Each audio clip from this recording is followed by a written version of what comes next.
Oops. It's a bit late. Hold on. I know there's probably not going to be many people here, but that's alright.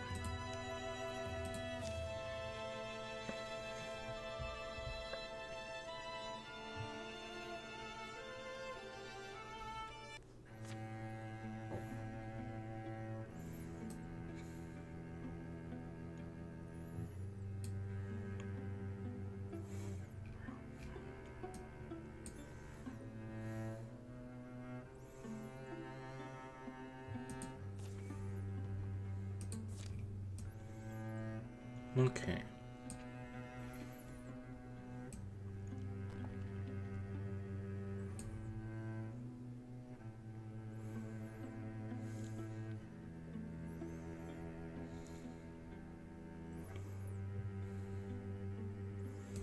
Which one of you fuckers has...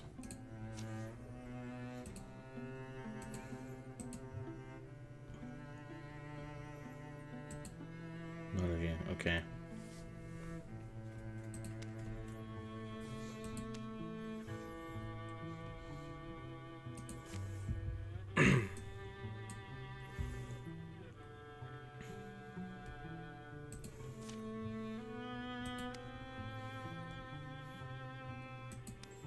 Alright, well.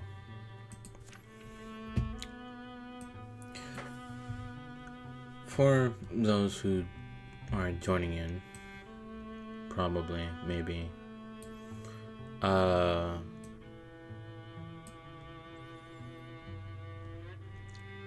last time we found Gruff's books, which is a little town, and it was petrified all over. And once we defeated the Gorgon in its barn, 10 years passed. But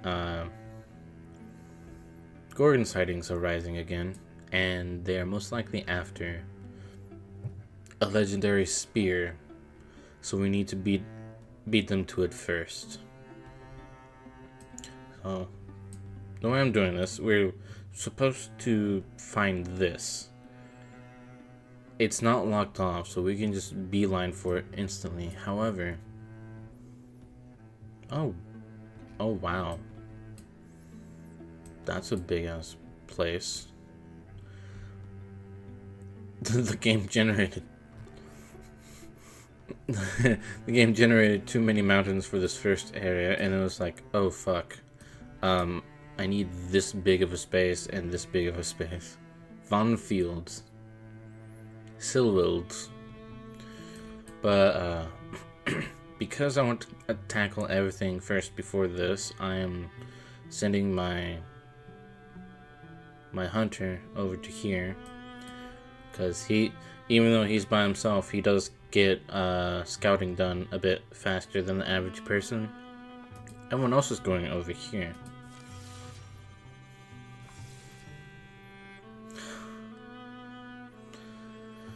Unstilled heart. This equipment's not up to standard. Uh-oh. I just got her opportunity now. Last time we did bows.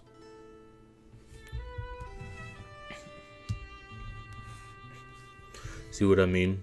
And I know, I don't want a crowd of hopefuls, but this little collection is kind of sad. Lev, listen. You're right. The Zesty Zaner Guild keep a storeroom full of used, cast-off, and recovered equipment. It's what they assign to new members and volunteers. Not an inspiring assortment. Let me try that. Not an inspiring assortment at all. So this man, this smith, can we find him? I doubt it'll be much trouble. Ooh, that one faded in, that one slid in. Pimzod Girdleday keeps mostly to himself, sure. But you're not a famous bladesmith if no one knows where you are. Certainly the metal merchants know. I don't know, maybe a waste of time. People don't often live up to what's said about them. Still. Thinking back to my first battle. No techniques, no experience, no armor, even a real weapon. How did I find the nerve? I don't know. Probably because I needed the help. Leave tomorrow, we'll be back all the sooner.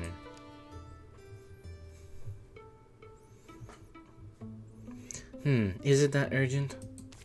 So now that we've done that, she's got the opportunity still. So we can still tackle that anytime. See, look how fast he gets that done.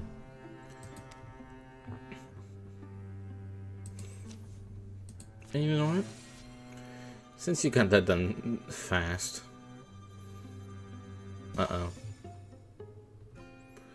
Oh no. Bad mustard. It's another nothing day. Here in Silmire Field, a humble but hailed tavern huddles in a rare patch of woods. To these sparse family prairie people, it's the unloneliest place there is. Now it's all ruined. We'll be tossed in the dike with the rat slop and kitchen crust. Hush your gums over there. No one's booting you out, you lush. Ever tell you about the barrel we dug about the yard? This is a country miracle I'm supposed to fall in love with. Alquin's getting my foot in her eye. Now a newcomer's coming into the picture. Her dreams full of coin clinks, cider, and fame.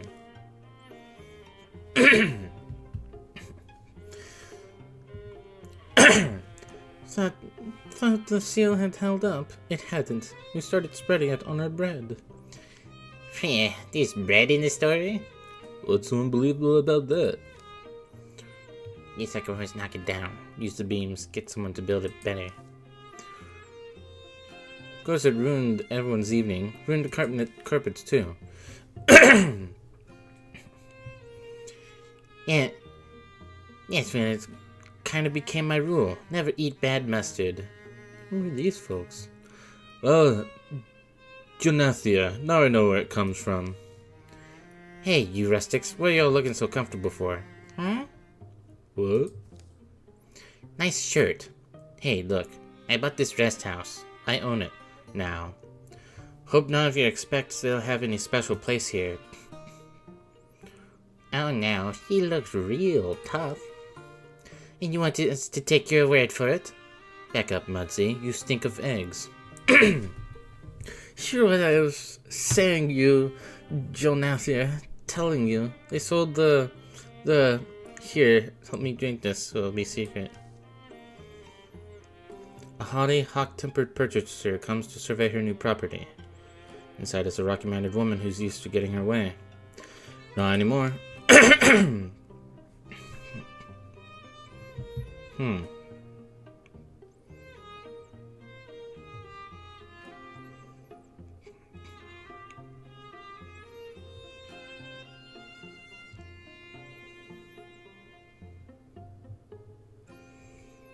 If she's playing with fire, she's doing something completely wrong about drinking. And I don't see any reason for them to fall in love. A short while later. Well, the fire's not going in. But I am hungry. Hey, what? No. Don't go in there. It's toxic. It's, bad mustard. The fuck was she on about? None of these places are very happy. Oh, wonderful. Another traveler. Jonathia, maybe just... Don't need you to address my patrons. The mood inside is thin and dangerous, like an attic floor. The road's pretty comfortable, really, in fall. Maybe I'll just sleep there. Isn't that right? I was right. Yep, pew. It's another campfire for Bo. Oh well, maybe I do miss a roof. But out here I'm suddenly in a mood to let my hungry fire gorge. Oh, that was it? Okay, sure. Okay.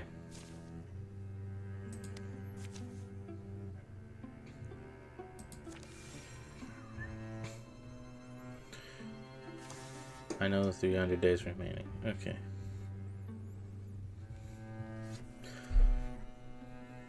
Since there's not really anyone right now, I guess I could use another one of my OCs. I was kind of hoping that at least my sister and Golden will be here. Dara has to work early, and I don't know what Golden's up to.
Man, I don't really know what character to kind of throw in here.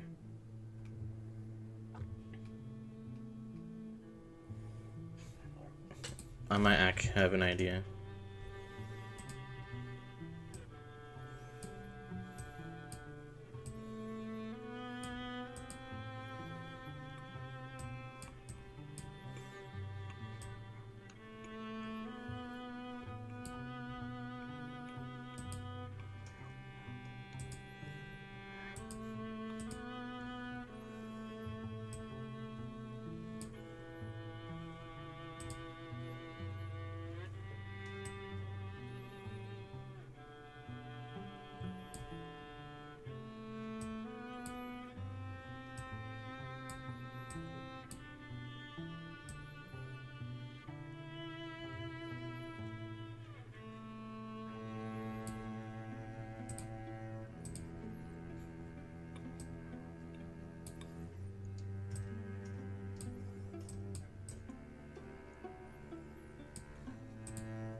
Here's a better reference. Oh, okay. Hold on.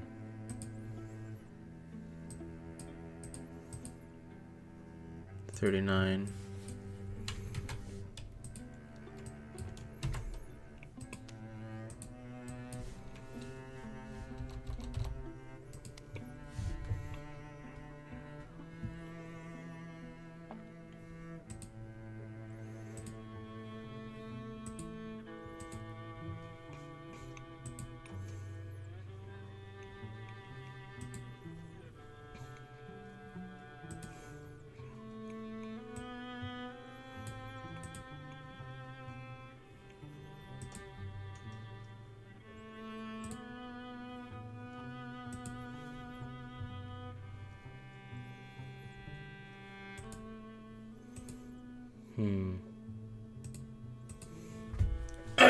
Okay.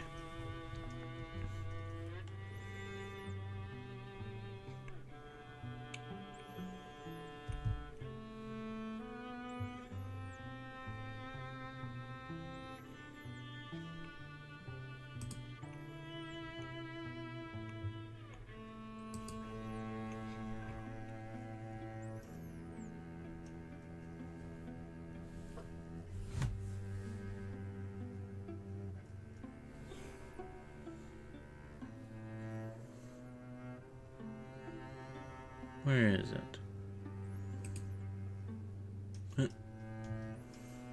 Not exactly the style I was looking for.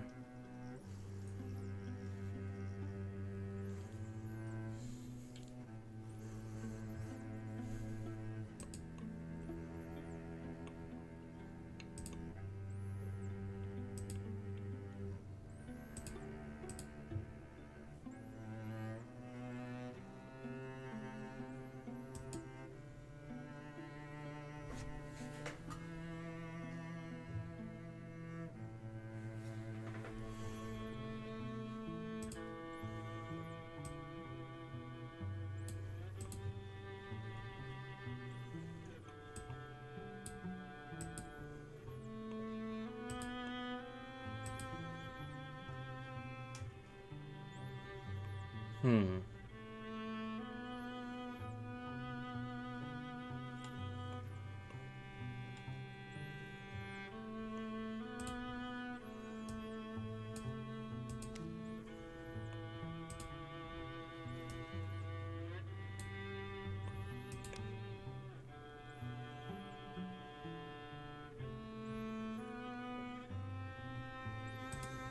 Still feel like there's a better hairstyle here.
Just gonna do that.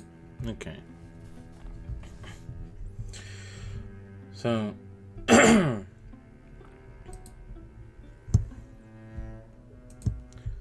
like one of the first characters I think I kind of made for these streams.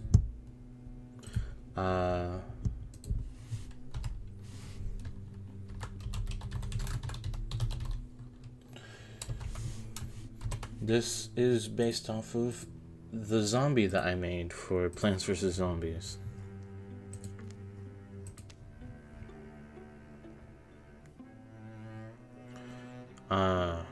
He tries to be the leader, but he's not good at it. It was really his main character.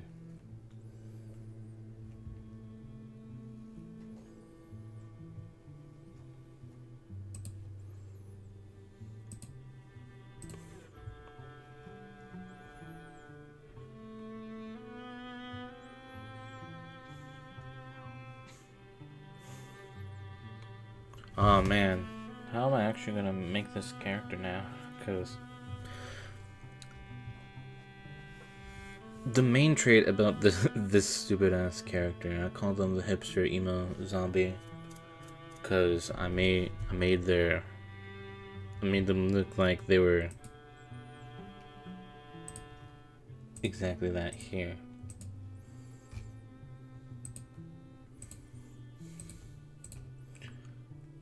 just to showcase, this was the zombie on in my Plants vs. Zombies playthrough.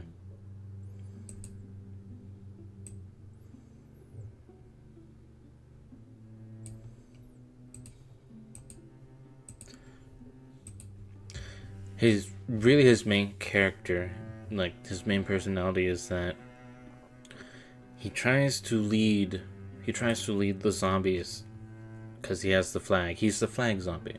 He tries to lead them by spouting inspirational things, but he's shit at both of them.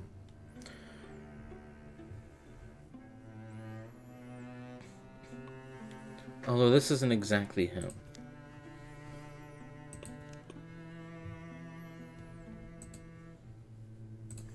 This is just sort of based off of him.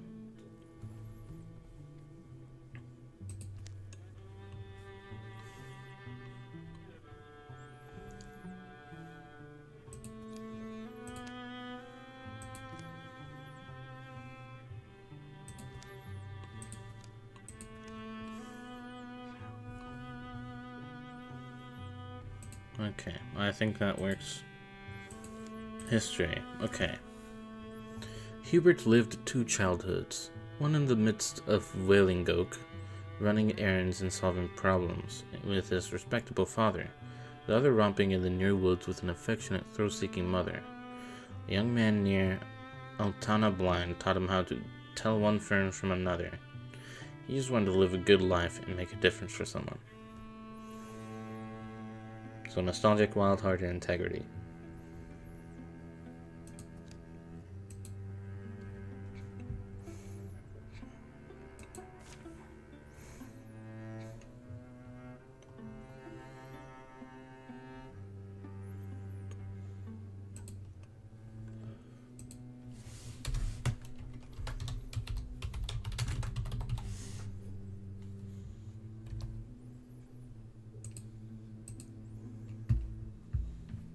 Okay. Let's recruit him. I'm no natural brute. Oh, that was the first thing I did for that zombie. The season of tides is upon us now. I'm no natural brute, nor just clever enough. I don't know if I fit whatever mold you're looking for, but I'll fight if you'll have me. That's good to hear. If you don't mind me asking, what made the decision for you? The chickens. Huh? A fox got in on them last month and wreaked a bit of havoc. And after I cleaned up the feathers, I was angry. Not at the fox, but at the chickens. There are enough of them that they might have overwhelmed the fox, but they didn't. Or couldn't. I don't know. I'm not really that smart. I don't know if that comes across. It wasn't a solid anger. They are chickens, after all. But we are not. Surprisingly well put.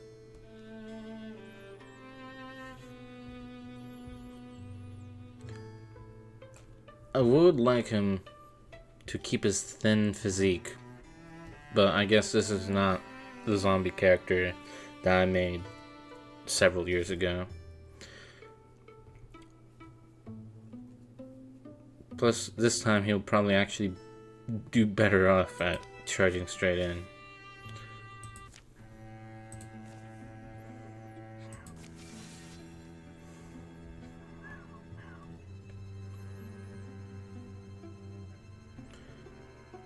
Alright.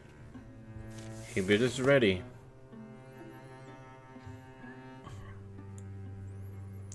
Alright. He's gonna get blood rage.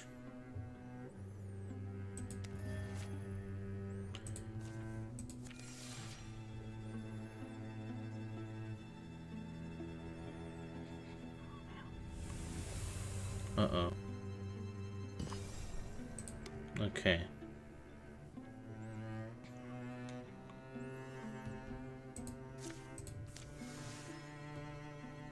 Bo's gonna get like mine all the way through this once they're done.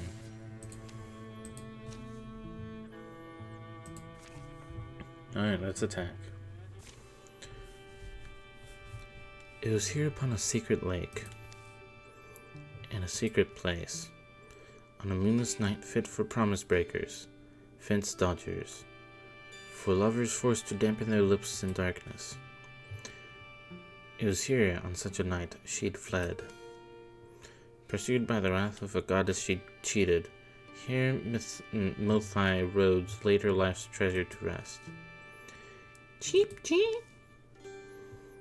Green odors rise from the lake, its black muddy shore. Cheep. A solitary moonpiper whistles while the windless reeds hold silent. Only reason why you are here, Bo, is so I can show you how unconcerned I am. I'm unconcerned, because cheep, cheep, cheep. Although, honestly, why wouldn't I be concerned? Anything can happen by a lake in summer.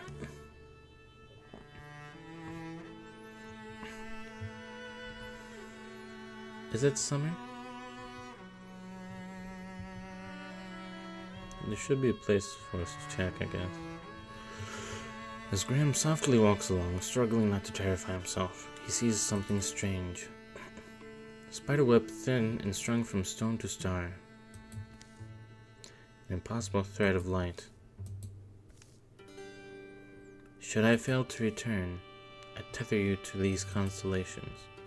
The line will fade, but in the season of Kvan, on a night the stars are samely scattered. Then your mooring light shall beam skyward. Sorry, I forgot I should be doing a voice. Let a wise word pair of eyes be your discoverer. 20 hard strokes from shore, Graham hauls himself up. Through a hole the size of a pine nut, warmthless light streams. When I don't want people to find something, I don't attach lanterns to it. So if you think about it... Even as he watches, it starts to shrink. The night sky rolls towards its horizon, and the light sinks back into the ground. Am I being too... What word am I thinking of? Kanta, no. Audacious? Because I feel like I do have to try and dig you up, even if you're a trap. Finding himself unstruck by any unhappy hand of the heavens, he bends to dig. And soon, scraping earth away with the end of his ill-used wand. What do you mean ill-used? Well, I guess he did just get it. Graham uncovers the secret of the Stony Lake Isle.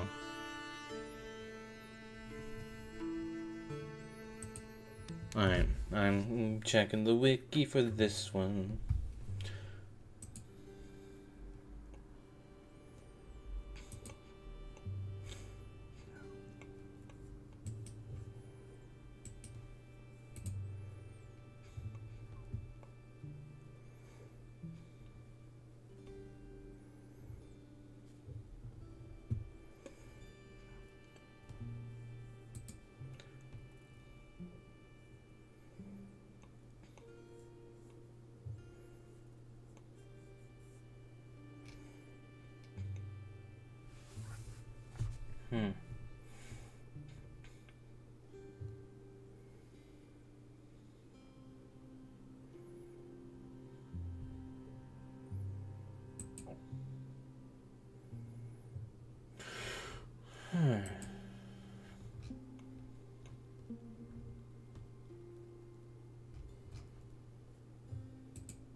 Yeah. this is kind of why I wanted people around, because I wanted them to kind of help with these decisions, because I mean, it's kind of cool to like let people choose a little bit of the story, but now I actually have to kind of, because I honestly don't know what would fit better with this character, but I know what I want, so I guess I should go with that.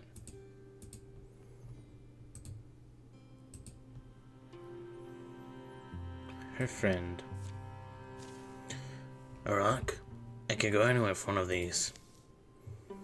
I guess in some ways it's a relief. There's worse things you can dig up, not much I know for certain, so... Alright, show me your head in loveliness. Oh, rock of... Here. This place. It's Altana blind. Bending, he gives it a tug. It's quite loose, so he gets his hand under it, hoping to heave it out. It almost falls on his butt. Oh, it's light. Is it hollow? And if it's hollow, does that mean... is there something inside? Eek. A familiar voice calls to him. Graham. Hey, Graham, that's where you are? Come on. Oh yeah, something happened? Hold on, I'm coming back. You'll float, won't you? Let's wrap you in... where's my oilcloth? Let's wrap you in that, in case you don't like water. The swim back is ungraceful, the bagged stone bobbing, tight at Graham's waist. We have found their position, the Gorgons, gathered silent where the hunters used to lodge. Long way you came, distraction. Cheat, cheat, cheat. I'm not sure what it... but I saw this light. Graham's rock is peculiar, other than even its odd properties would seem to make it. Of water and star, of wishing salt and mended laughter, a stone-old story begins to tell itself.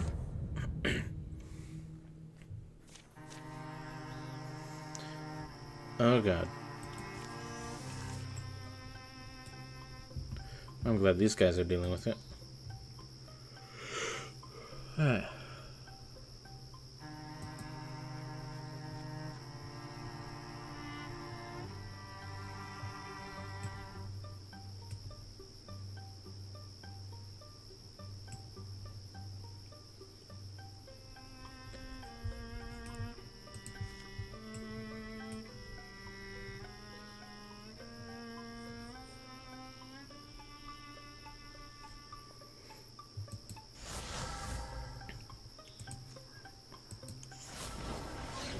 Nice. I forgot what Hobbled does. Speed temporarily reduced. Okay. Nice.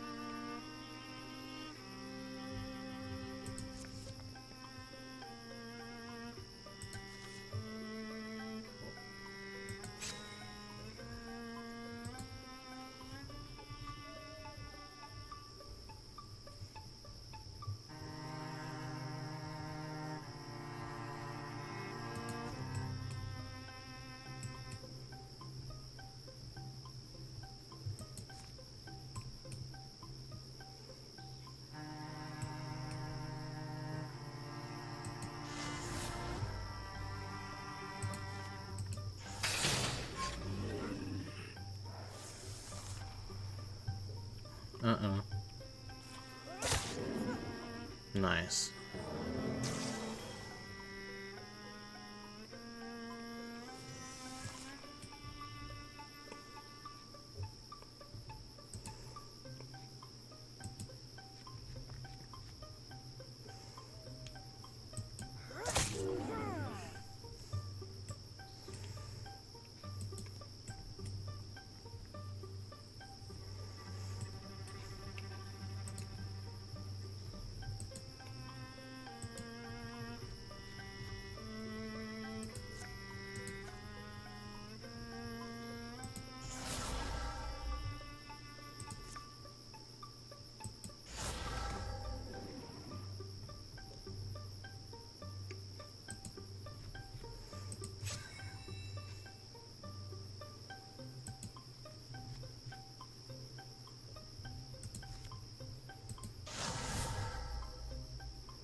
gonna blind you too.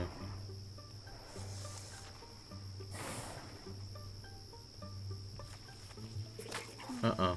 No, Graham! Oh, nice. Oh, fuck.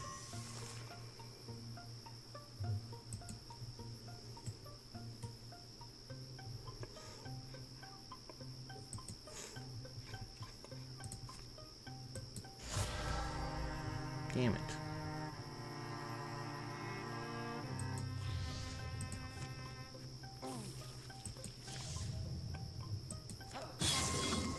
Just kill it.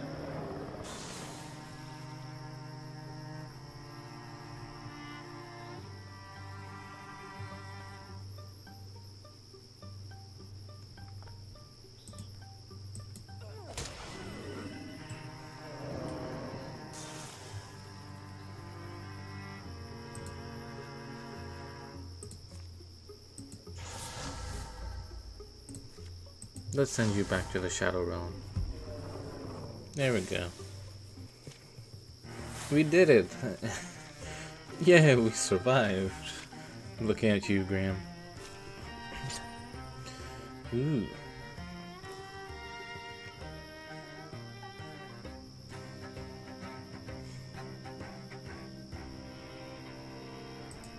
Yeah, I'll replace your sword.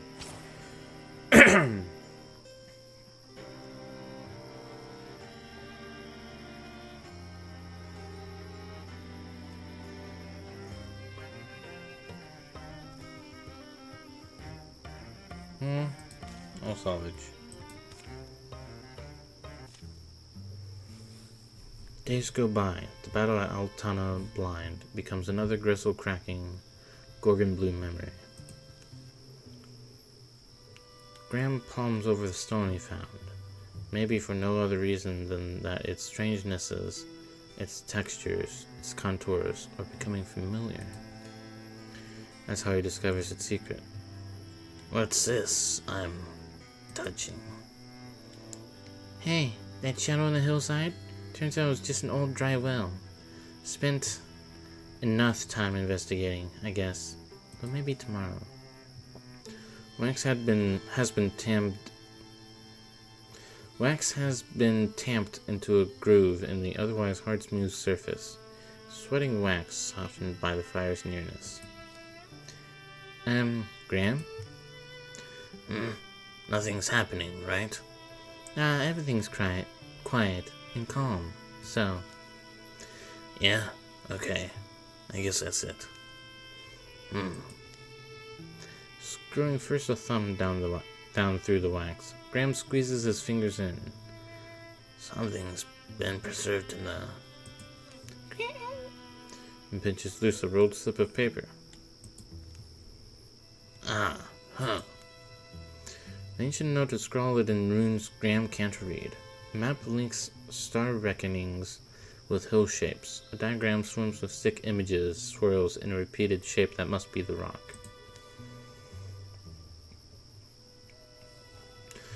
So, for 3 thick logs of a fire, Graham will study it, comparing constellations, interpreting the sketches of a hurried hand. Takes 2 people by the looks of it. Yeah? To wash a rock? Bathe it, he said. Much more icky. I don't know if it's icky. It's kind of icky. Or just strange, at least. You tell me if I seem nuts, wouldn't you? Sure. You're nuts. Alright, thank you. Long after the fire's embers, Graham is up and map musing. Oh, I love that band. Wait, I do know that ridge. That's Apple Tree Land.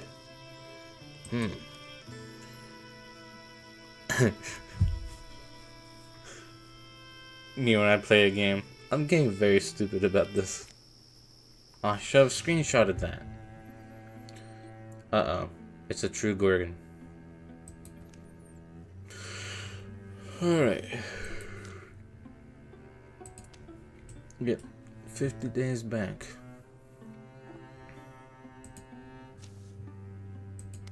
We'll find an item.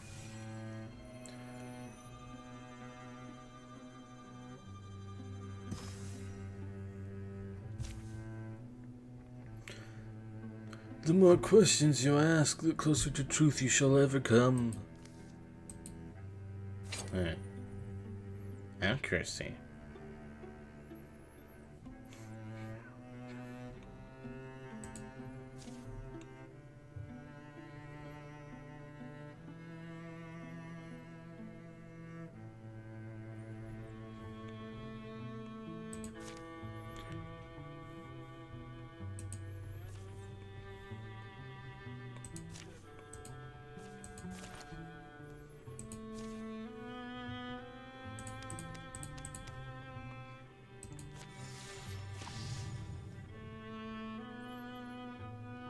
No, nope.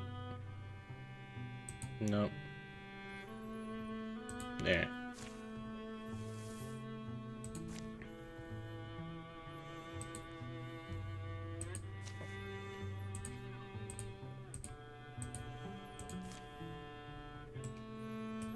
Okay. Of course, it's by the place where Bo was previously captured.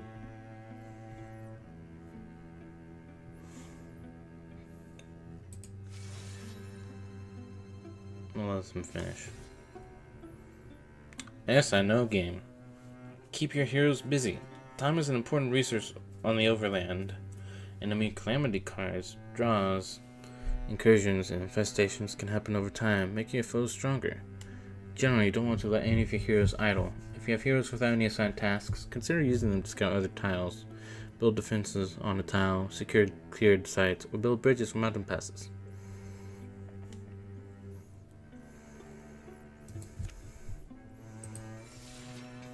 Just let Bo finish. Uh-oh. Gorgons in great number move to attack your lands, driving peaceful folks before them, leveling homes and hallowed places. Your enemies will travel from tile to tile, attacking and destroying sites until they are defeated by heroes in combat or repelled by defenses you built. The numbers will wear down. Once incursion size reaches 0, the enemy will dissipate and the incursion will be over. Incursions will travel to your towns, ruining or, if already ruined, destroying sites on their way. If all towns are destroyed, the game ends. You can fight incursions by gathering heroes at a site they're attacking. Instead, let an incursion run its course. Ruined sites can be rebuilt.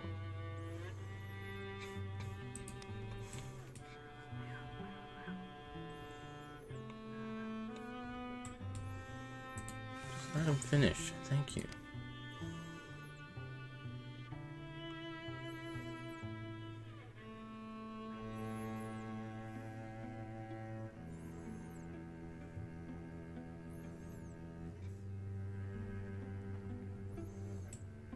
Wait, there.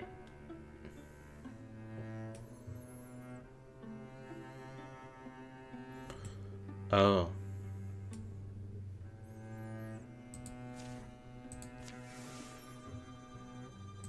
Ooh, Hubert and Graham are rivals. Okay. Did you see the huge moth that landed in Aya's hair earlier today? How could I not? And you weren't going to say anything? He walked around with it for like an hour. You think you could tell a story? Oh no, you think you could fill up the rest of that text box? I don't need my last thoughts tonight to be of Gorgons. Well, what would you like to hear?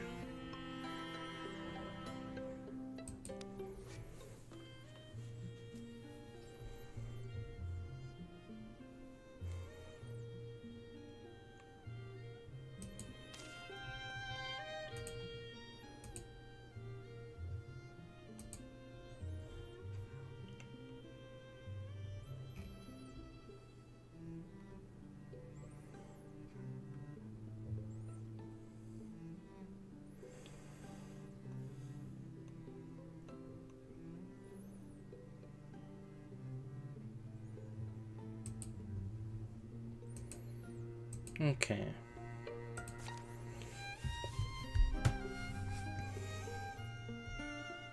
She's a goofball. She wants to know about the trickster man. Or she's a trickster, I should say. Hubert told of how the moon used to be a dark hunk of stone until it tricked the sun into giving up some of his light. And the sun, as you always suspected, is an envious sort. The moon knew that a fair fight was out of the question. So while the sun was distracted, the moon fled over the horizon, drawn by a team of fireflies. And to this day, they take refuge in the night sky, shining where the sun will never find them, giving their blessings to those who move swiftly through the shadows. Mia and Hubert gained temporary speed, +1 speed. Cool, that'll be useful, I guess.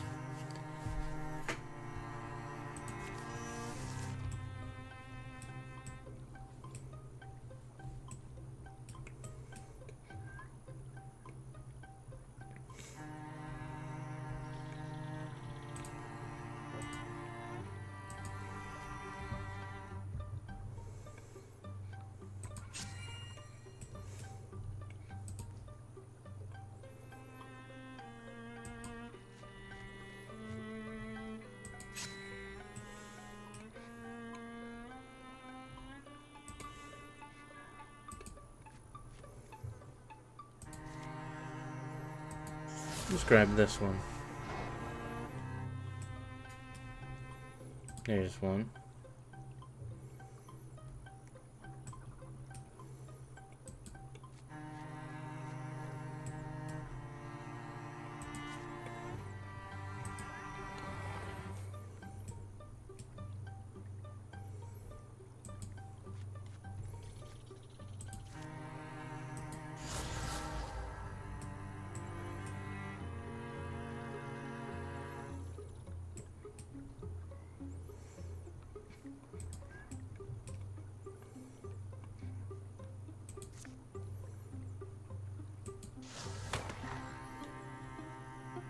Damn.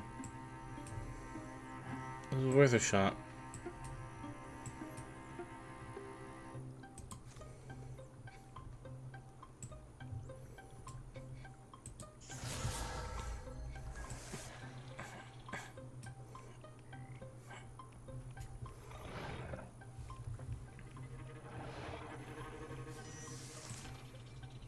I like that there's different ways you can like scout out the area, because with a mystic, when you interfuse with something,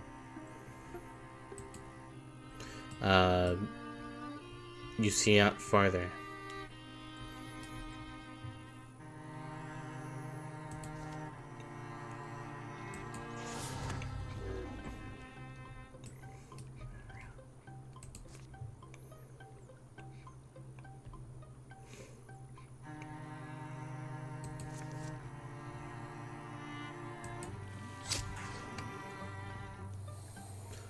Uh-oh. I did not seem to think about that.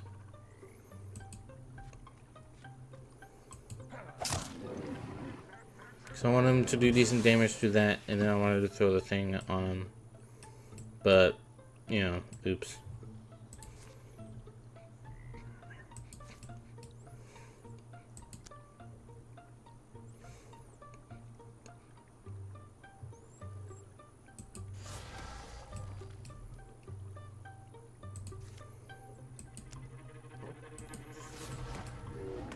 Nice.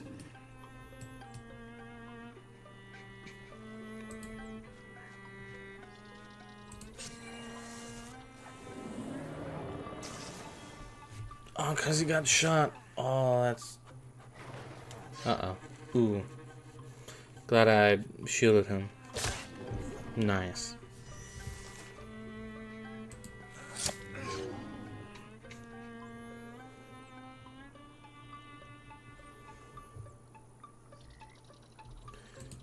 I guess I'll guard to here.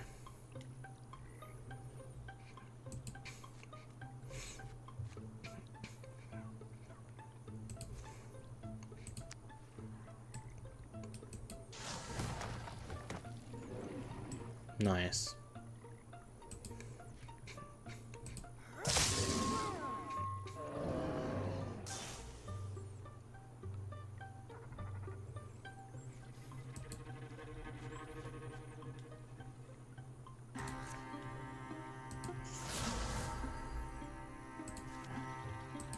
I love discus. Discus is my favorite.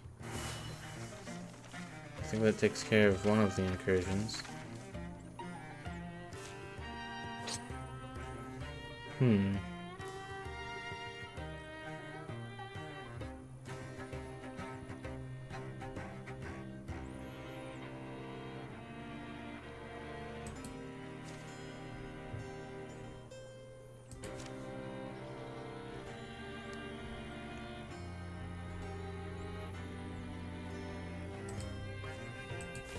Okay.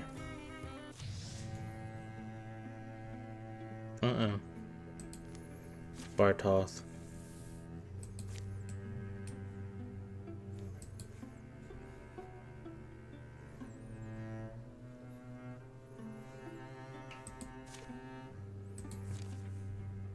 We'll intercept. They don't seem to know we're here. How shall we destroy them? Okay, man, it does kind of suck that my family and friends aren't here. I guess I'll explain anyway. So we're intercepting one of these incursions. There are 2 ways, or 3 ways we can deal with them. We can intercept from where they are. We can fortify and then defend a town from them. Or we just let them run out of steam. However,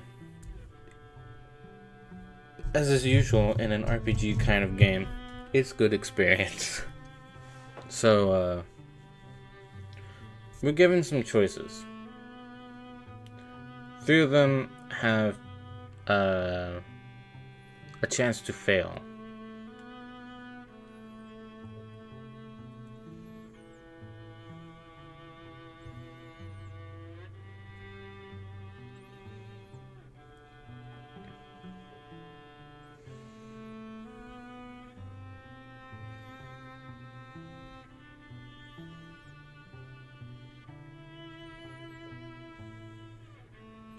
You know, it is very in character for Hubert to do that. I blow this horn. We charge. Possess Designer Guild, Wrath and Ruin. Nice.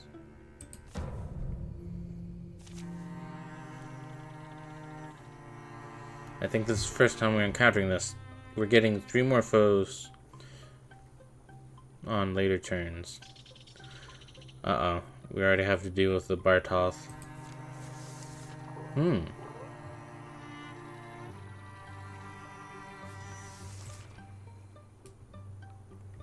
we just fight on a map like this?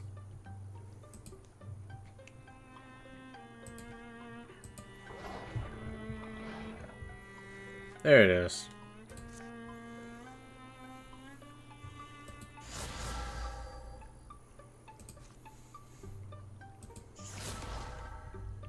How dare you block?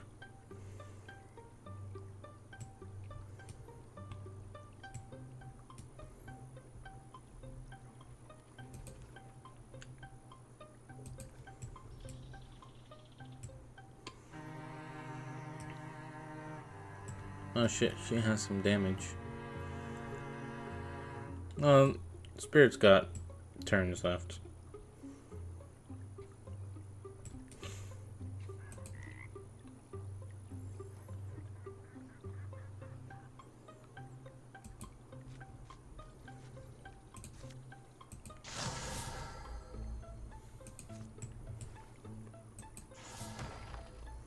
Stop.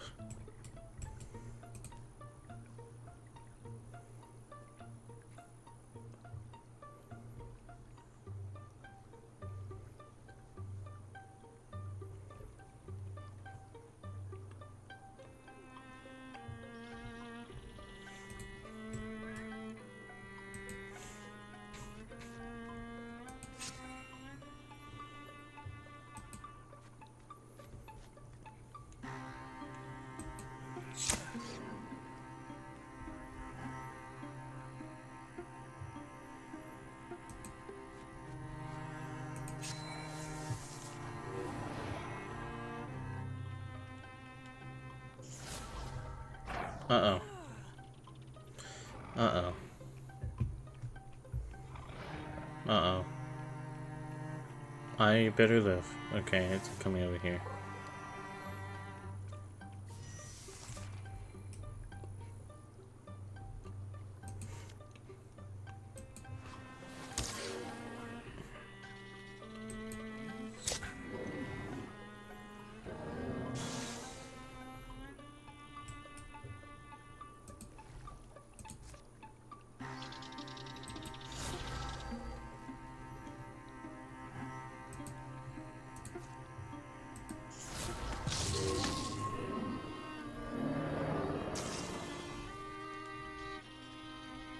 That one's explosive.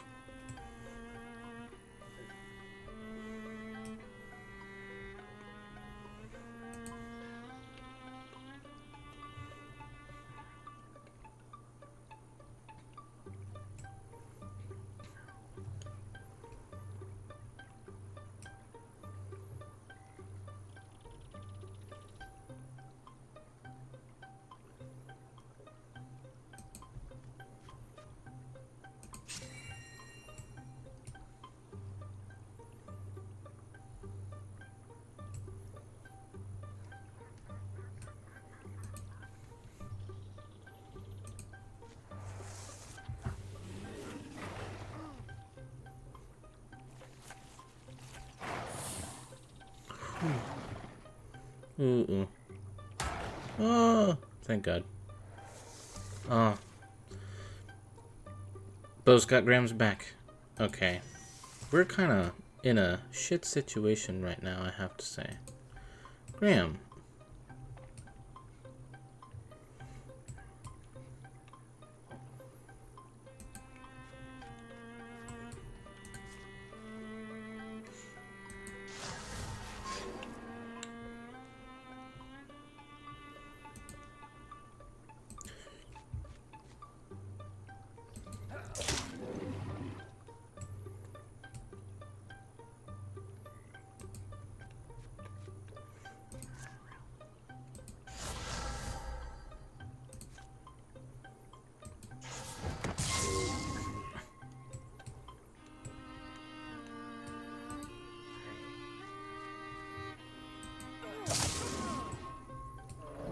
Whew.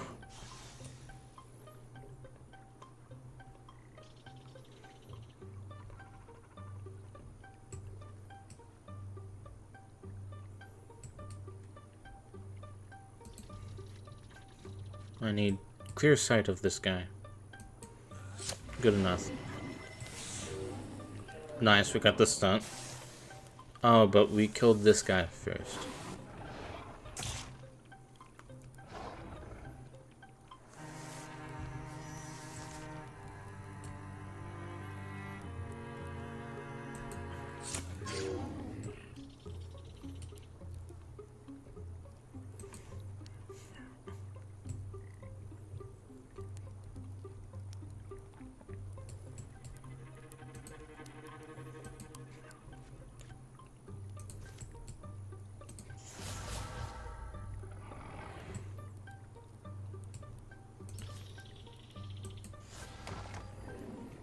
Nice.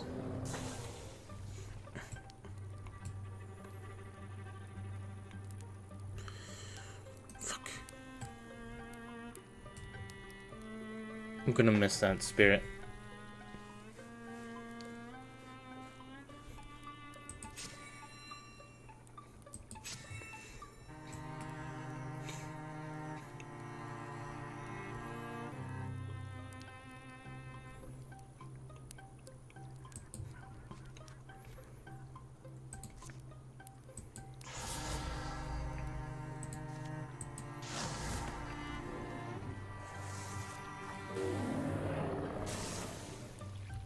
That's why I did not attack the bear anymore, because it was poisoned and on fire.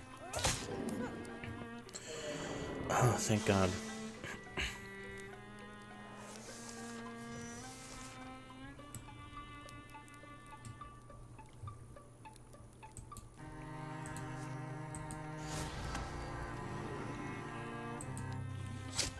Alright. That should be all of them. Whew. Holy shit. Oh, Screw-a-day. So, I had an epiphany today. Because I realized there's a reason why Screw-a-day was in my brain, and that's because in one of the webcomics that I read, one of the characters that can transform into like a humanoid squirrel thing, her fake last name is Screw-a-day because it's the genus of squirrel. And I was finding it funny that I gave that as the last name to a character based off of a cat-like Pokemon and not a squirrel.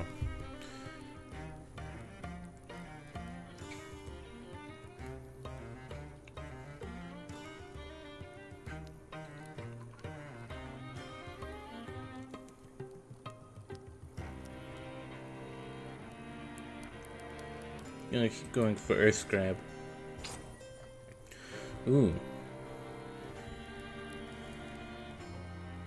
Some wording.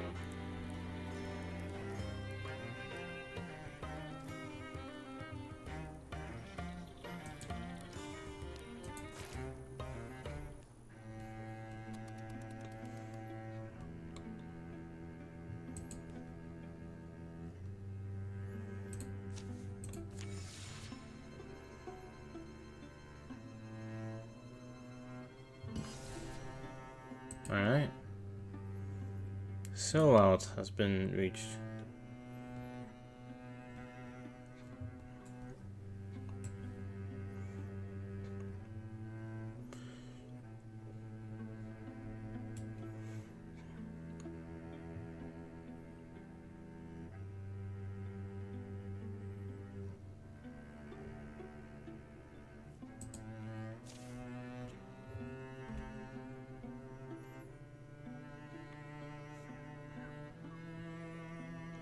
Hide in fabric.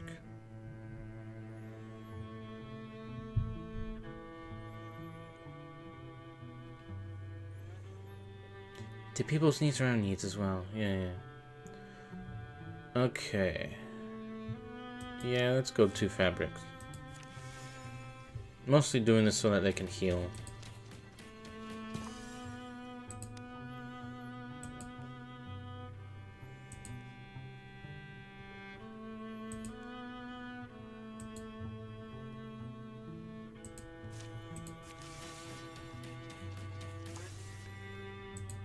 Okay, I guess we can defend. Gonna have to go for it. The Gorgons have come. Hisses and roars and trampling feet. The earth almost bubbles. It quakes. How should the defenders respond? The best minds thrive in chaos. Charge into battle, take the fight to them. Use our knowledge of the land, harry their approach. Stay hidden until the last moment, fight with cunning. Let's do that one. Shit. It failed. Unfortunately, disguising the paltry force becomes a clumsy mix of crossed intentions. Disorder reigns as they hurry to take better positions. Alright, so we fucked that up. Walling provides no armor in this combat. Oh, we really fucked up.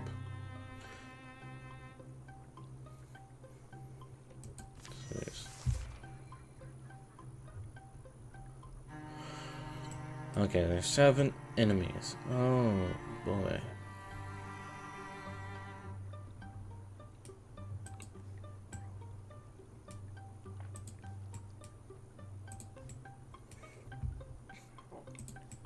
How should I start? So yeah, this is us defending a town.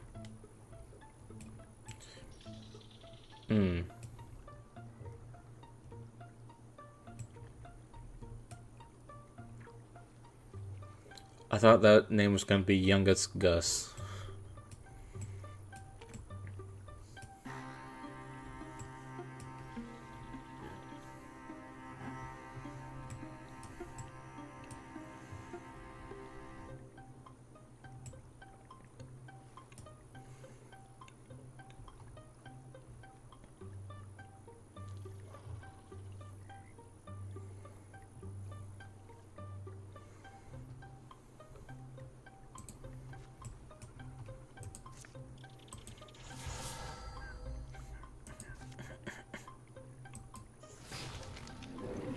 Nice.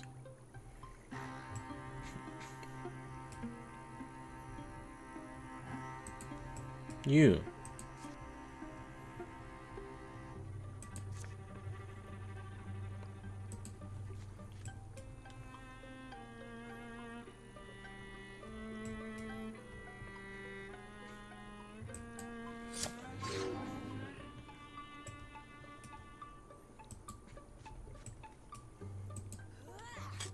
Damn it.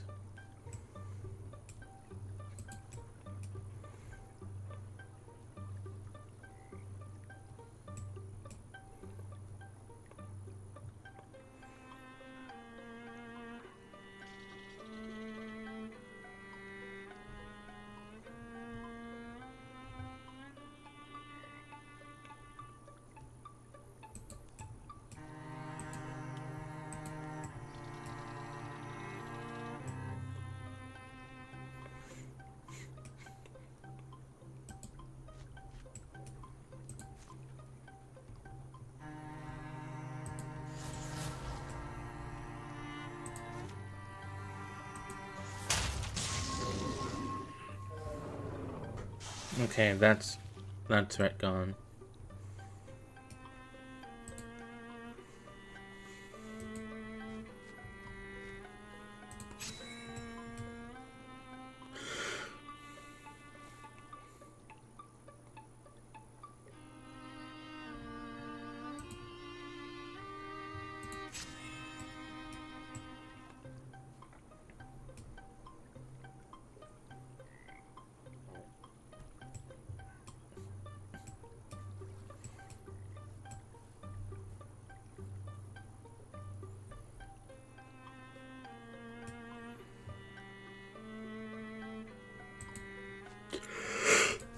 Okay, we'll have him wait. Ah, so close. Uh-oh. Uh-oh. Uh-oh. Uh-oh. Ah. No! Hubert.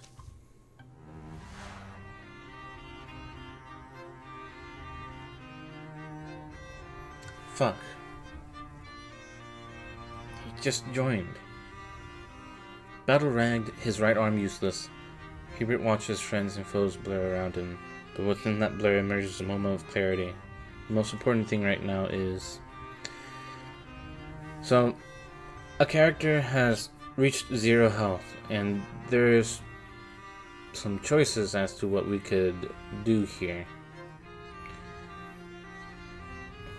We could have him take this damn thing out with him. We could have him inspire them all. Or, and this is what I'm doing right now, pull him back, live to fight another day. He will become maimed. Takes more than that to finish Hubert Esther. Graham, on the other hand, it might have been the end of Graham. Hubert bows out for now. I forgot he had a rivalry already. Ah, fuck. Hero withdraw after being maimed. Okay.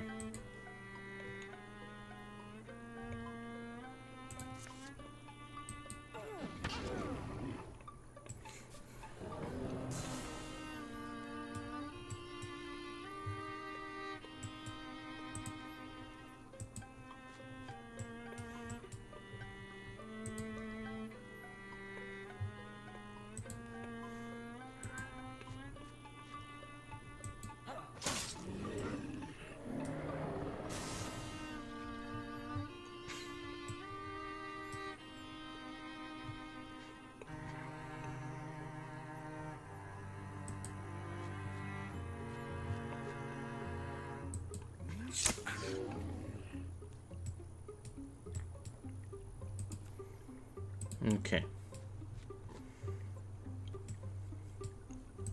If we plan this correctly,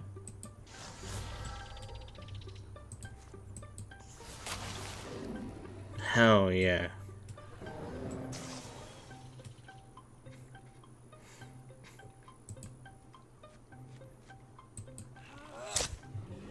Somehow I got him through the wood, through the spaces in between the wood.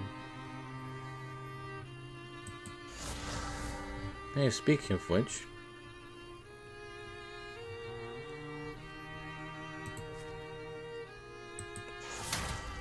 Fuck.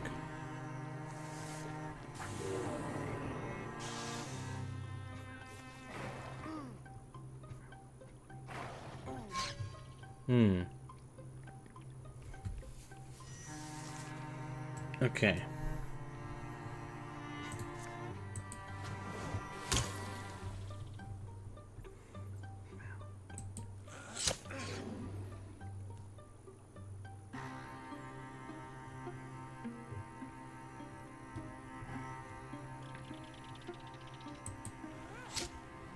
Hell yeah.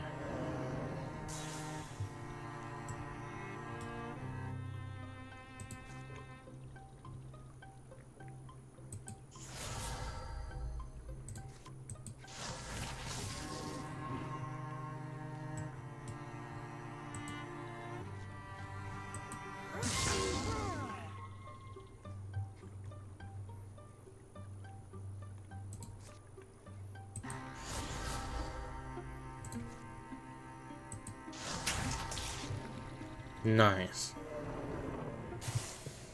Whew.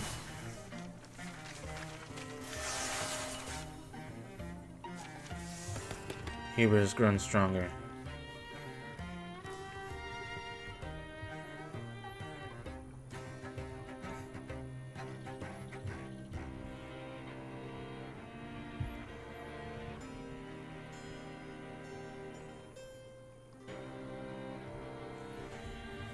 That's pretty good.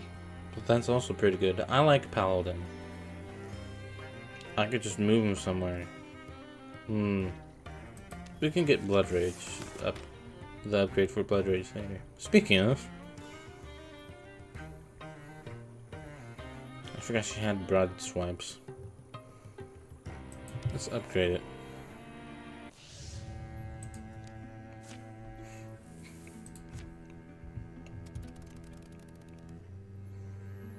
Okay.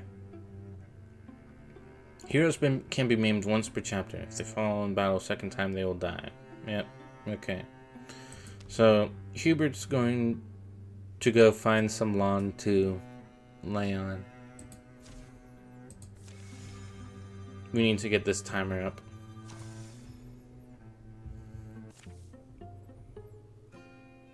Splinter. Hey, I got a splinter. You say you got a splinter? That's right, I got a splinter. You got a splinter? Good writing. That's why I still have those porch chairs. I got a... what looks like a... Ooh, I got a mean splinter. See? Sliding past an elm. Taken out plenty of my own before. How deep? Much like that big one in your face? No, that's... Ha. What's it look like? No, actually, don't tell me. Is it gross? I don't want to look. Wow, that's some splinter. The more I look at it, the deeper in it seems to wiggle. Wriggle.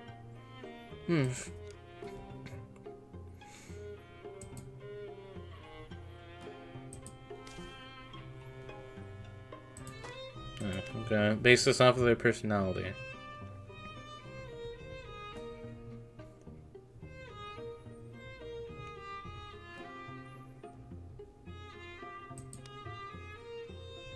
She's hot-headed. So is she.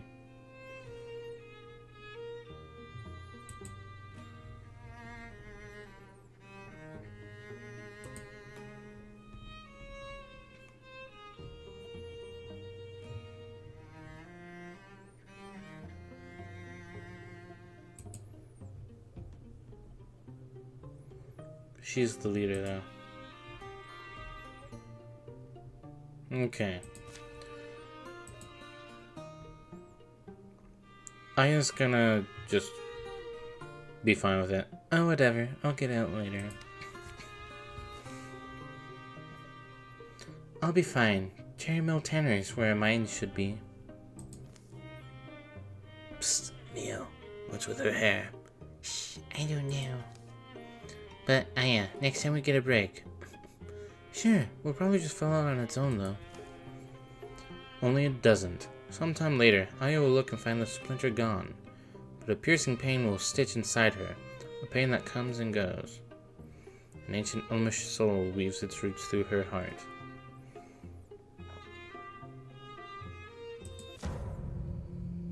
I forgot to do stuff. Hold on.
Making some notes. We've got +1 speed because I chose to have us go to here quickly. Uh-oh.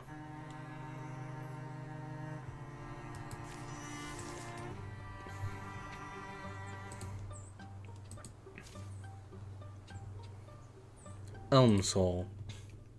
So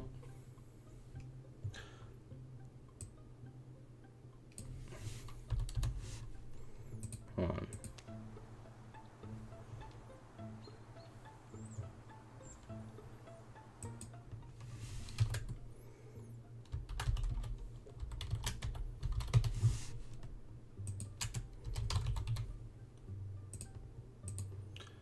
Welcome to themes.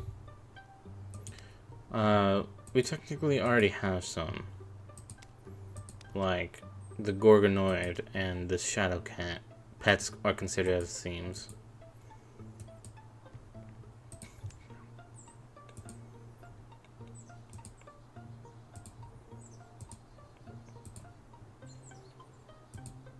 Oh, she'll keep that. Okay. So does anyone want to explain to me why there's a fucking Gorgon just sitting outside?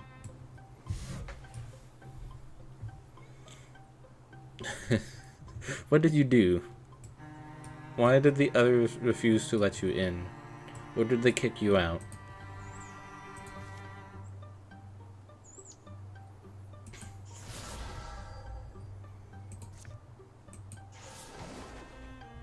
What? That's bull. How about we try again?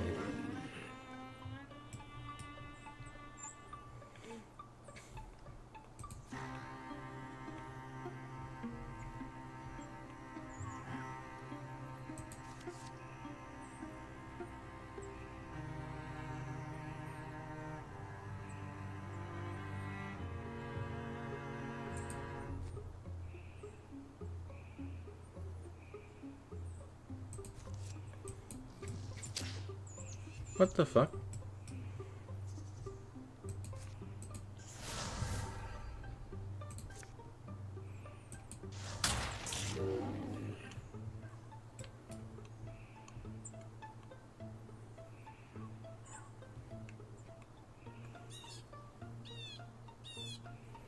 She's got 6 health. She's staying right where she is.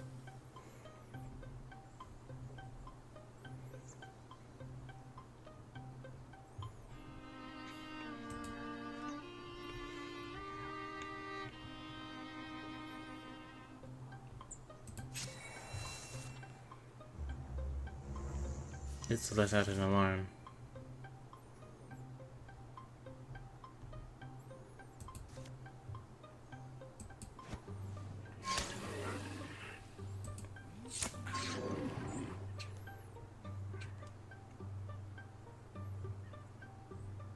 Its poison should kill it.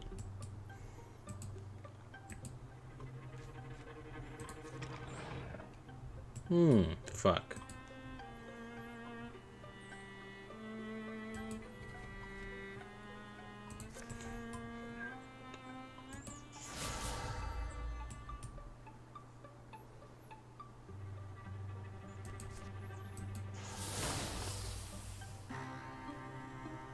How the hell do you block that?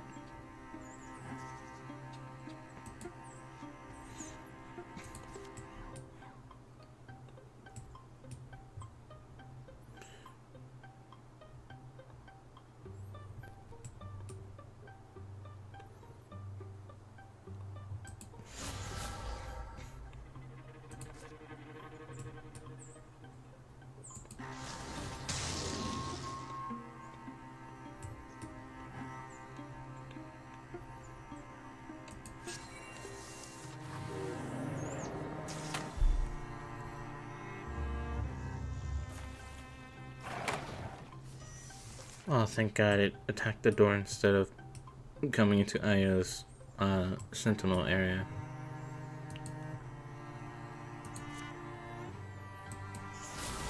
Get rained on.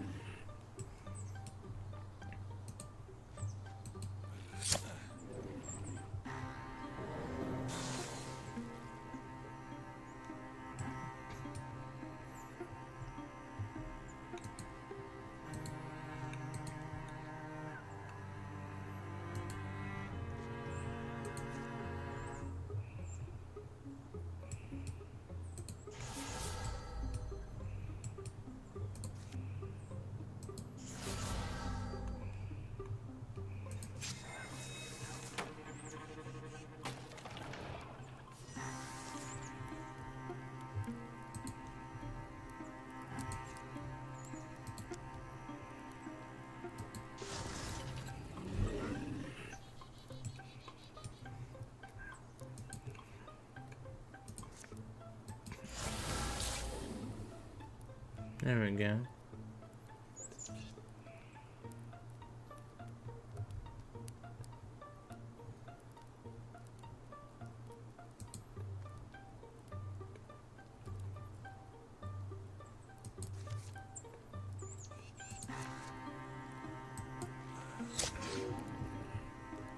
Nice. Okay.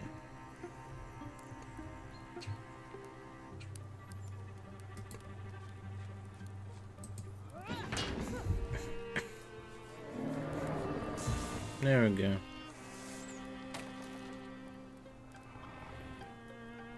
I forgot you were still a threat.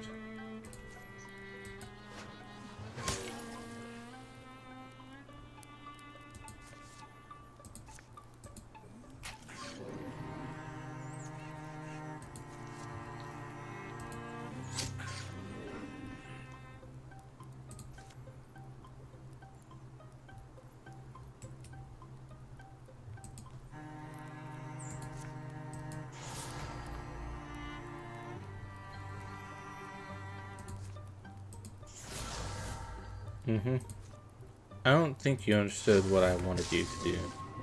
There we go. Whew.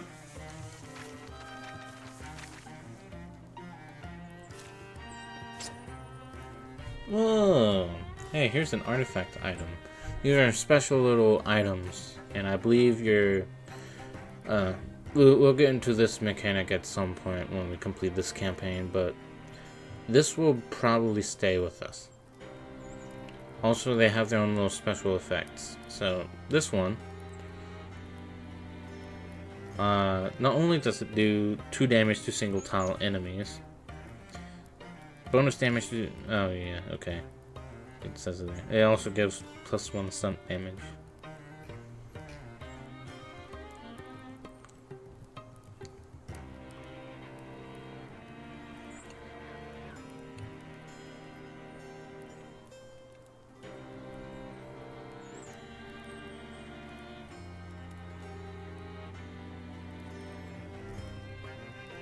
It's the Queen Axe. I think I should have it. Oh yeah, I've been ignoring it, but we can rename these weapons. I don't usually do that because I like sticking with the original name. Plus, it, you know, doing it time and time again would take a little while.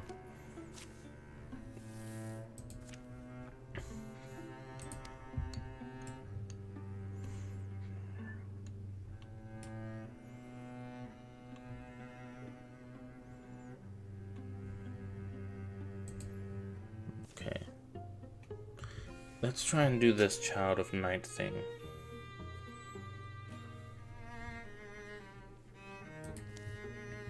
Here's a cold spring sunrise. Graham discovered a strange rock buried on a lonesome lake isle.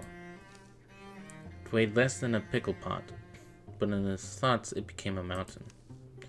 For secreted in wax among its contours, he discovered a note, a map with drawn instructions. Think this person meant a person like me to...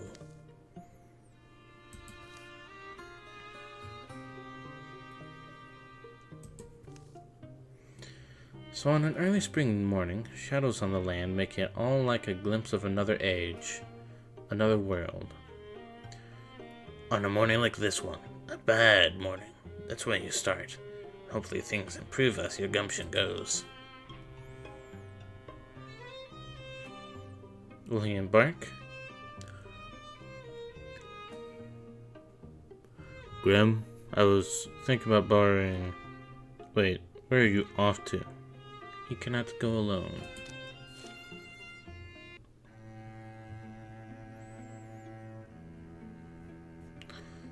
Alright, I guess if you want Bo to join him.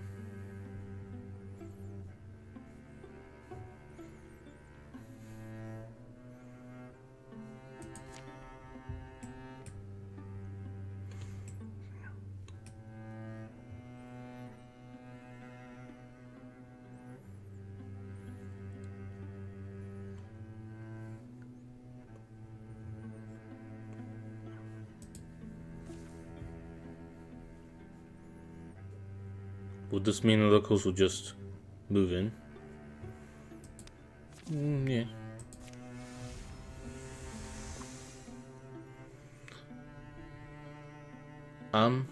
Biddy the ghost goodbye.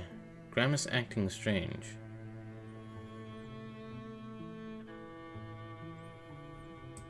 We'll dismiss that for now.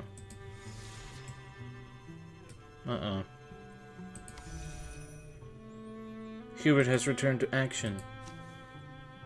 Get your ass over there.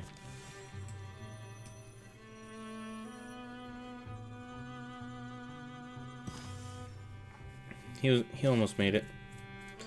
Now it's on to the next challenge.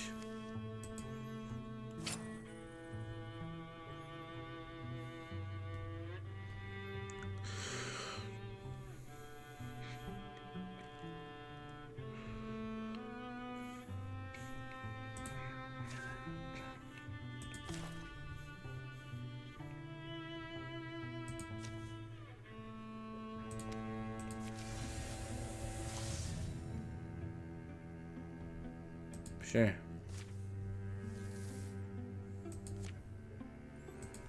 Also, I guess.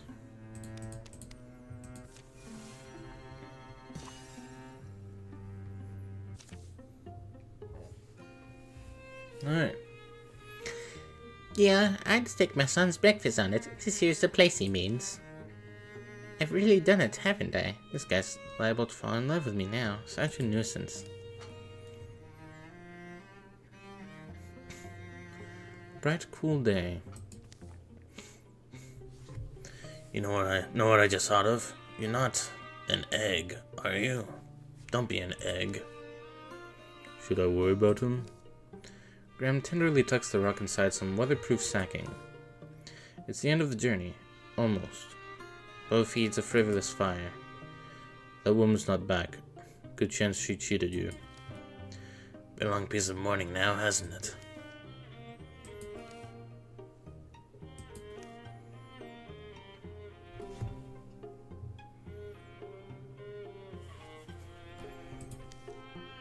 Oh, what are you doing there?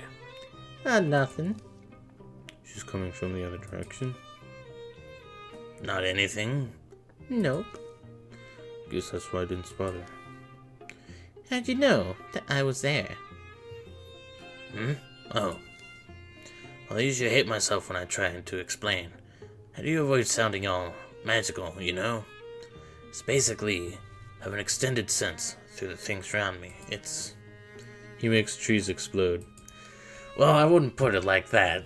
I mean, like, I encourage the trees to fight back. If they explode, that's on them.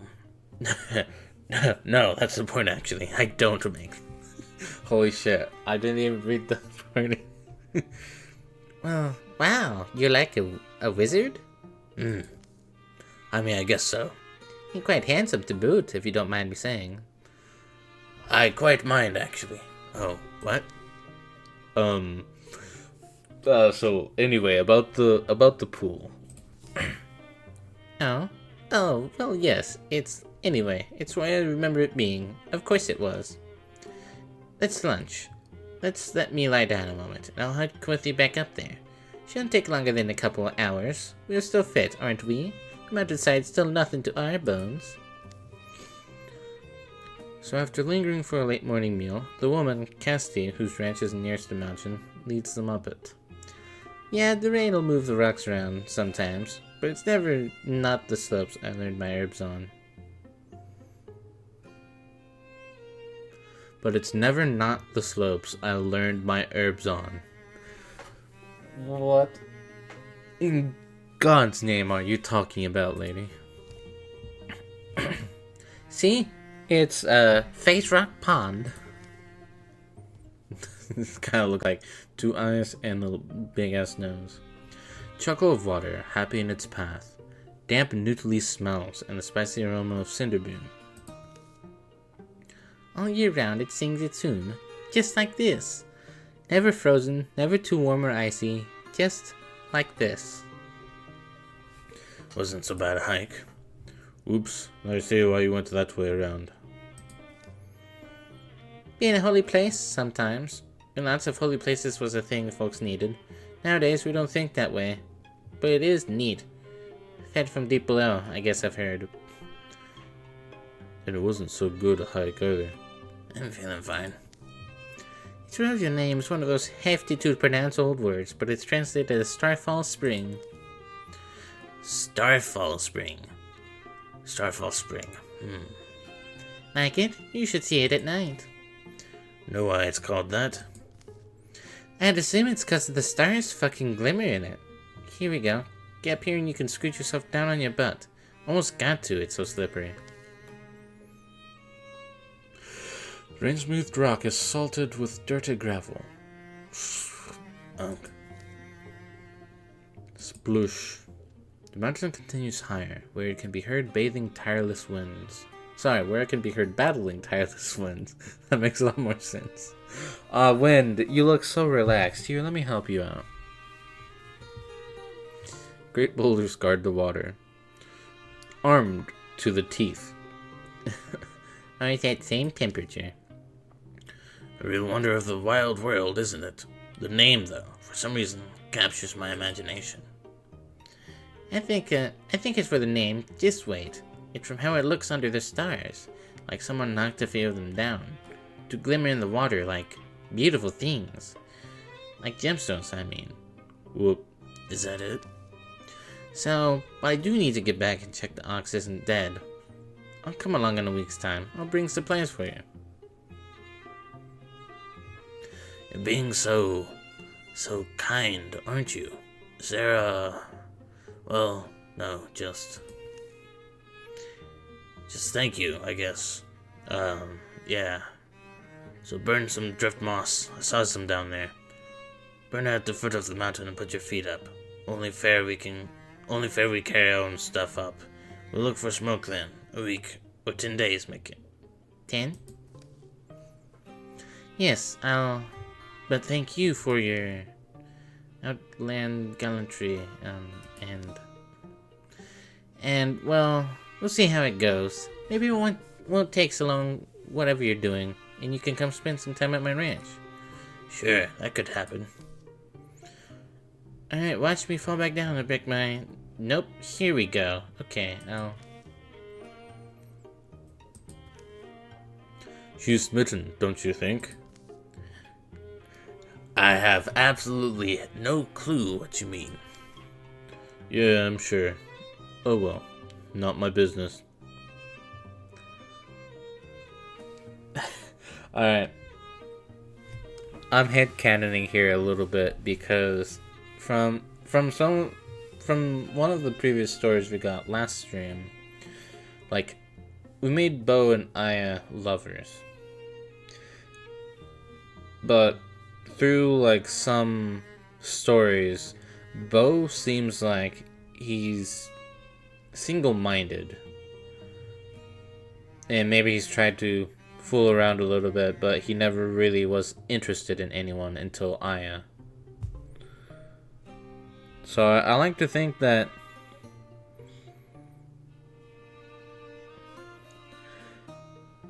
he's just...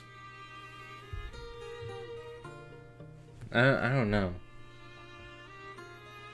Demisexual? Because he has known Aya for a while.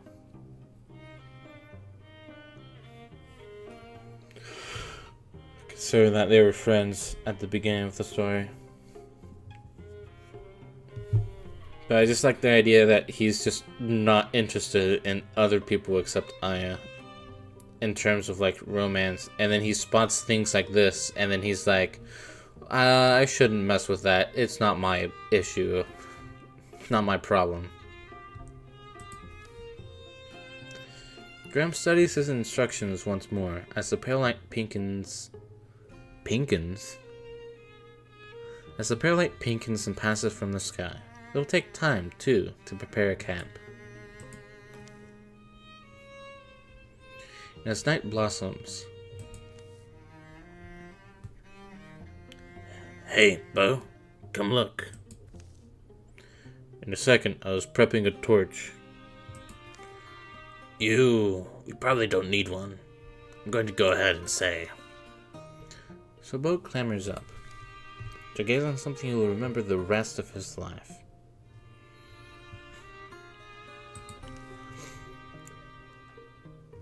It's water, I guess. I absolutely love this idea that Bo's just he's practical minded. I think that's the actual way I should be looking at Bo. He's just like,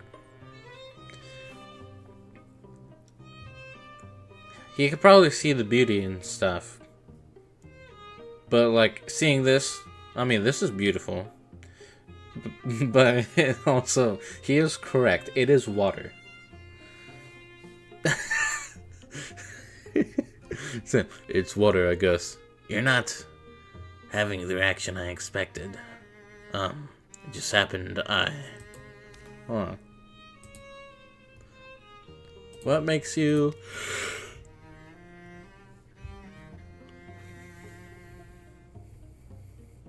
Guess it's because he's just snarky. Maybe. Or just that he's a loner. Actually, yeah, the loner would make sense why he's not really...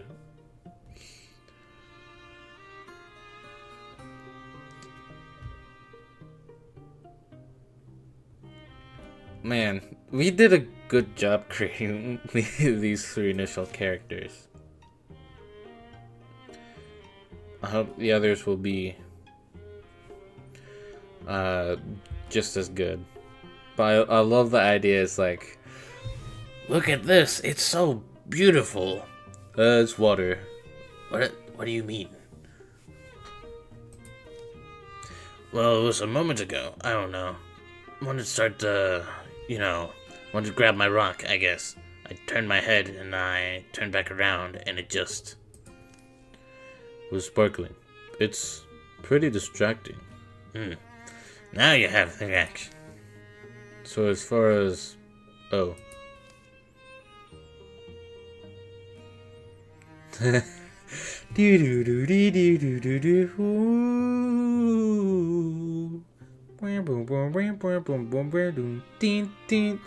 Dun, dun, dun, dun, dun, dun. Do, do, do, do, do. Do, do, do, do. Do, do, do, do, do, do, do, do, do, do, do, do, do, do. Alright. I hope you can figure out what the fuck I was just singing to myself. It looked like Ulmer's spaceship was about to like come out from the cosmos. As far as our whole stone bathing, this will be night 1. Ooh, did you see the... Yep, the big and bright. Guess we're high up. So, it's night 1. We are trying this. I'm embarrassed suddenly. I'm gonna be right back real quick.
Alright, back.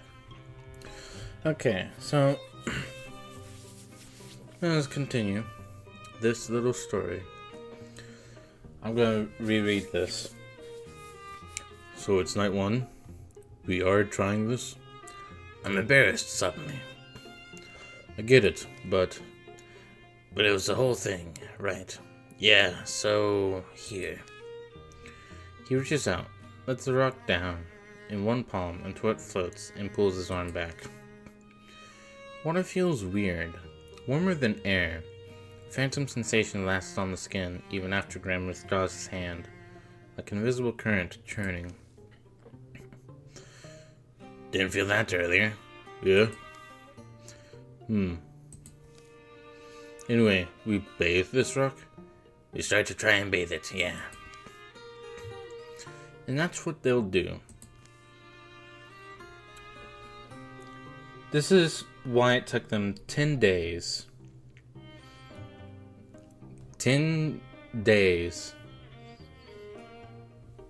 to do this. Holding it under, pouring water over it with their cupped hands, watching the water stream off its gleaming, smooth surfaces. Buoyant stone fights submersion.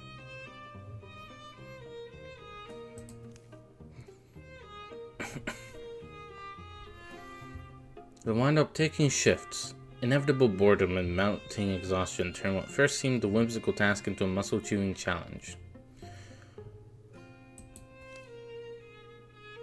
And that's night 1. Yeah. Another night, to another, to another. Evening to midnight to the black early hours. So I don't know if they're just taking their shirts off to, like, bathe it, or if they're just naked swimming in there. So, like, I'm just imagining, just like, We don't speak how we did this to anyone. yup. The sun peeks in like a puzzled friend each morning, pitting their cold bones in that cramped mountain crook. Hey, Gasser.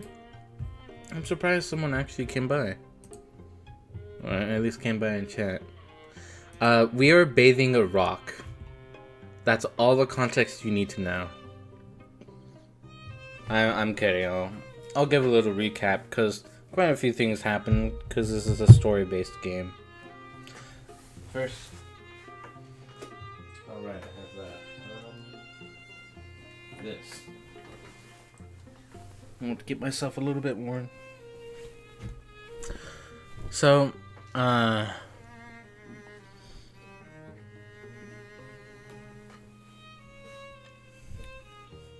first off, we got a new character, Hubert Esther.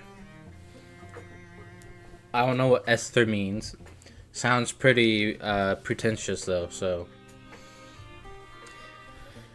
Hubert's based off of the zombie character that I came up with during my playthrough of the Plants vs. Zombies several years ago.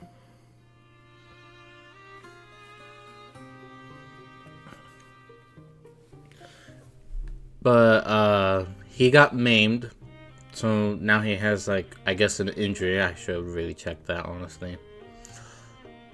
We'll check that once we're done with this little story. But Altana Blind, Graham found a rock that had a beam shooting up to the sky. So, within the rock, he also found some instructions on what to do with it. So, for 10 nights, they're going to bathe the rock in this starlight pool. Starlight Spring.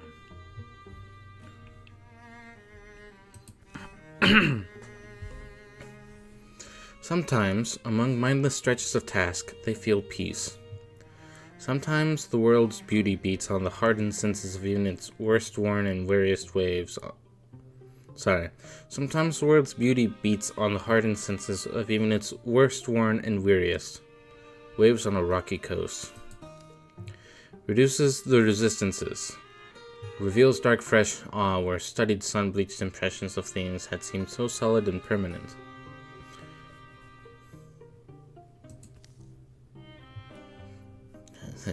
Were you saying something? No, you? Not really.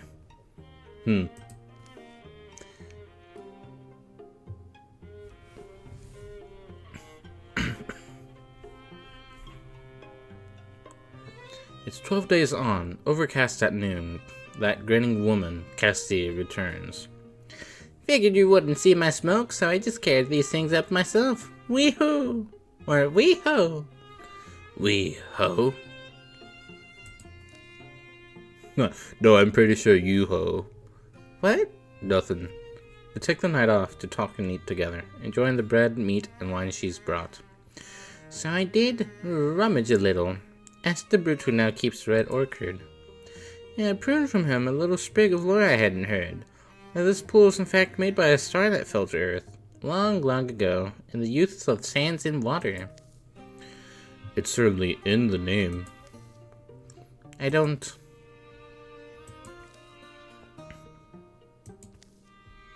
Wait, you mean because it's Starfall Spring? You think, could that be what it means? The following morning, she's up before both of them. Oh gee, I wonder why. You got the fire going? But you look all packed up. Oh. Sorry, Well... Okay, well, listen, I should probably clear something up. No, I'll go first. I have to apologize. To you, I probably made you think. And Casti, rancher and unfailing Windy Heart, gives a grim accounting of her casually unleading ways and the beloved husband she has at home, who is not at all diseased as she may have implied on the first meeting, Graham and Beau. She stoops as she trudges down the mountain, heavy still with the weight of her confession. I think I'm gonna go take another nap.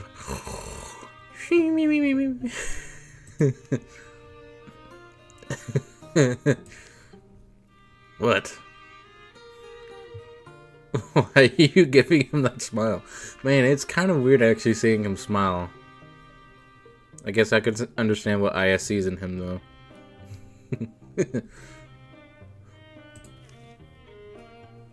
Ah, he's laughing his ass off. he's nonplussed about this. They'll return to the rhythm of their labors. Bo's not gonna let this up. Poor guy. Why were you born this way, Casti? You scoundrel. You heartbreaker. Several nights pass, and they've continued taking their turns. Oh yeah, I don't know if they just take their shirts off or if they're like naked bathing this rock. Bathing with the rock and drying by the fire. So, doesn't feel like this needed both of us, but maybe the big thing was to distribute the humiliation evenly. Hey.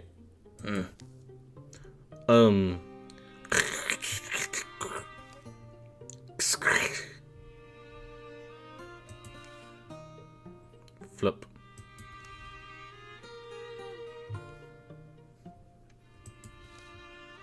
Why'd you... Oops. What? The little rock beast paddles and hauls itself ashore. Its friend. Point.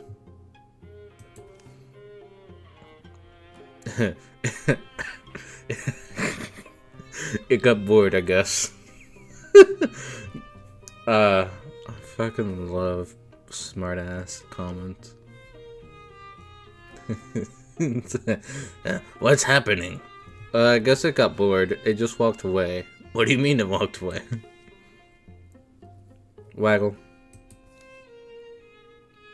We should... Before it gets pissed? Yeah. Wait, follow it, you mean?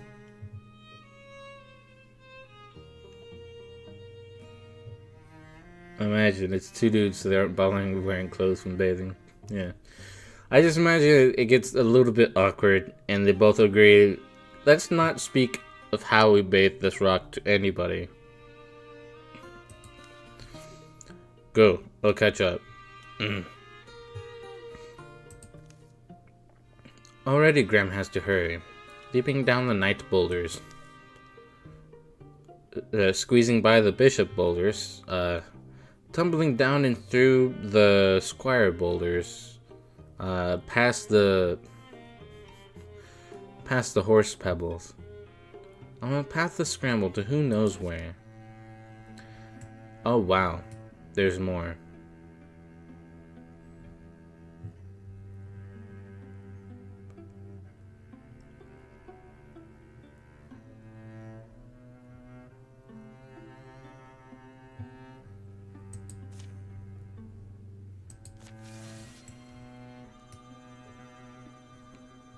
Okay.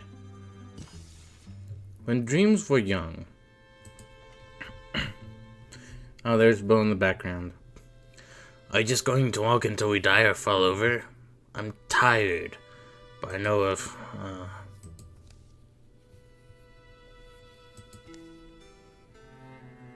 Ugh.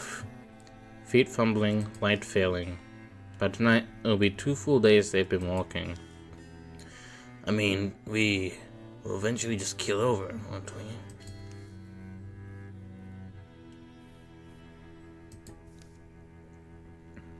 It digs itself into the ground.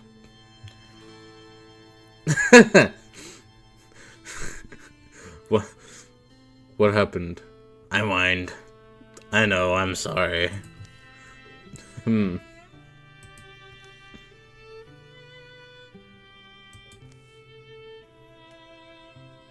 Rock will probably just open it back up, don't you think? On her own? Probably, but I guess Real bright of us, not bottling up any of that spring water. Wow. Great idea. Now imagine if you had it at any earlier point in time. What? I'm saying we're both dumb idiots. Fatigue and frayed nerves soon drive them to silence, then to sleep.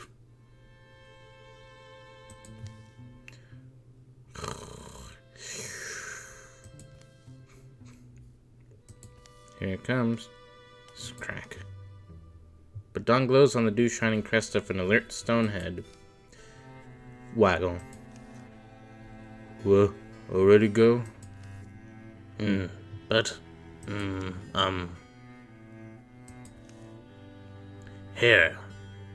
You go ahead. If you want, I'll pick things up here, and I'll follow. That fair? Sure, alright. That's unnecessary, but okay. They trek over the scrubby feet of mountains onto sheets of yellow-gray field land. The threadbare fields are clutched up onto the knees of thinning hills. On these wind-hollowed hills, Graham and Bo trace the path of their unflagging, small, striding guide.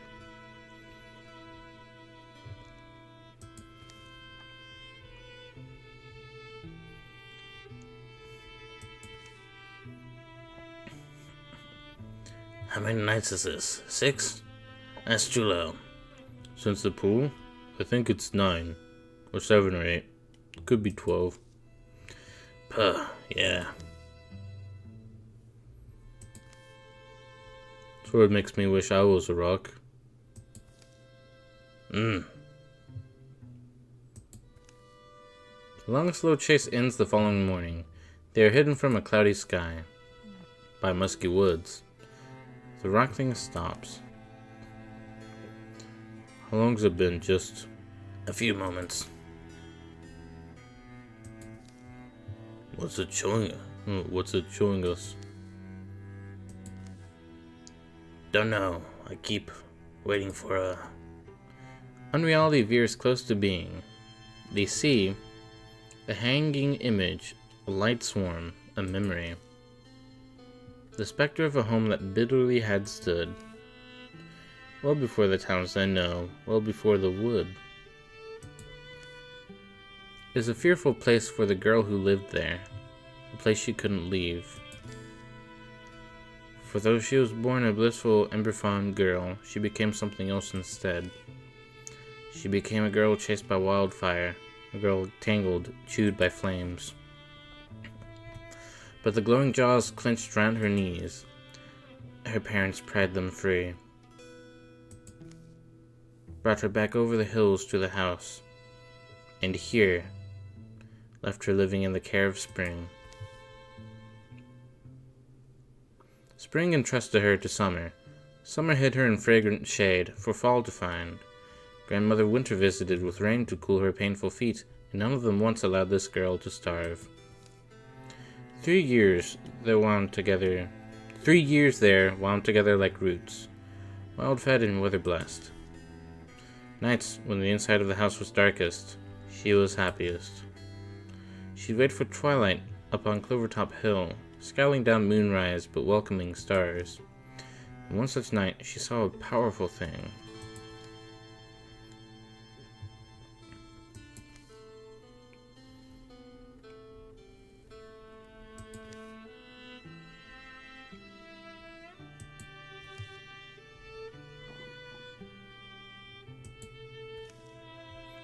To the mountain she followed, where she'd seen the thing plummet, 20 days on young brittle legs.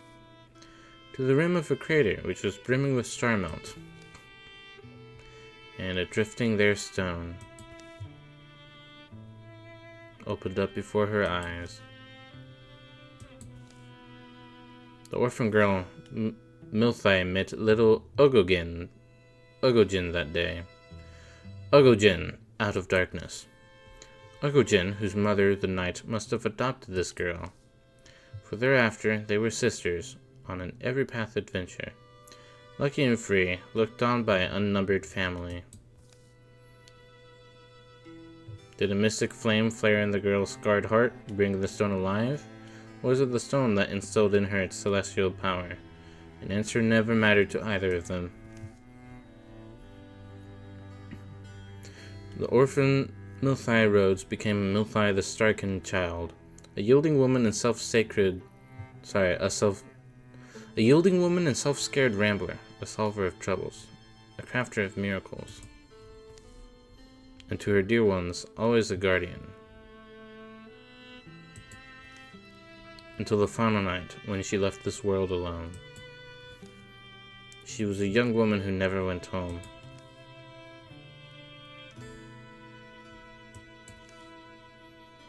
Ugogin. You know, these woods. I think these woods were strange. Right. Right? What's your impression? What's your impression? Oh, ha. I have dreams sometimes where I'm on a hilltop, and they come and start building walls around me. A bunch of nobody people. For some reason, I just watch. And this forest. I don't know. Yeah, there's this image to me of roots, the tree roots, going down deeper than the ground, and they come out the other side, and there are trees there too, but yeah, you kind of get a sense too. I'm glad it's not just me, and anger in the... right? Tuck, tuck, tuck.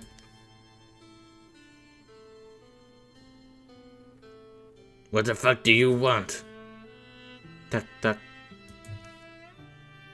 Wants us to go? She wants us to? You don't want to hang around, do you? Me?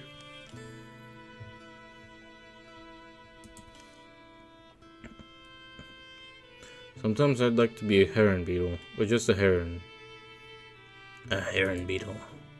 Something that flies away. Oblivious, flies away, and people watch it inside and say, it's a good omen. What about you now? Tuffle. We know what you wanted us to know, I think. Was that the whole thing? Your story? About your... would you call her your big sister? The truth was humaner than I would have guessed, and a little sad. She's a tragic little gal. You're welcome to keep. Keep coming along. With us. I don't know if... Why? She's welcome to travel with us, is all I'm saying. I mean, isn't she?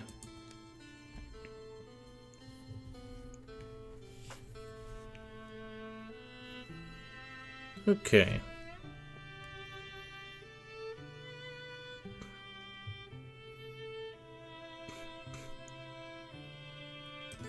Graham's getting the pet rock.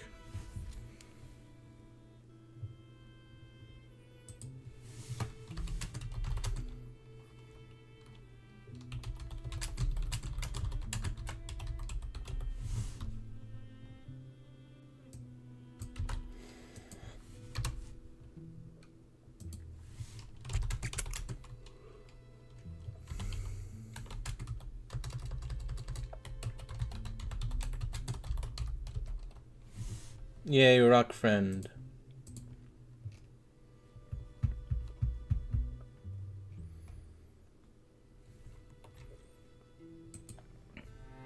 And it might be that the celestial traveler remembers a voice in her sleep.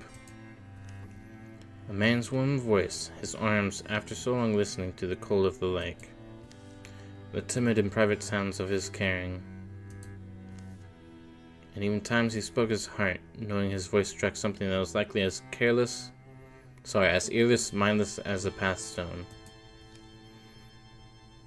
It might be that Okojin remembers all that. Or it might not. Perhaps Grandma will one day ask. Or I suppose it's also possible this was always the plan. Mothe, the ancient mystic, she left her friend behind. Yes, to be woken and to live again, but also to find another person to walk next to.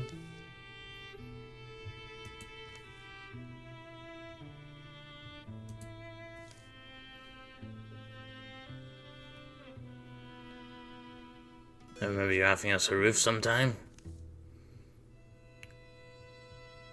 I still think the likeliest explanation of all is that she can't help herself. She just likes you. Don't let it fall.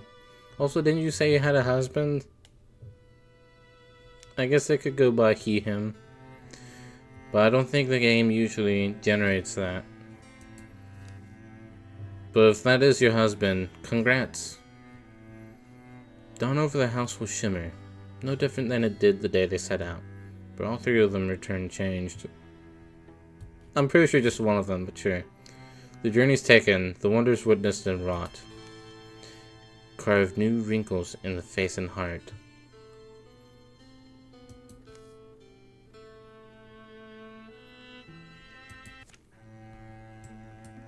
We've got rock friend.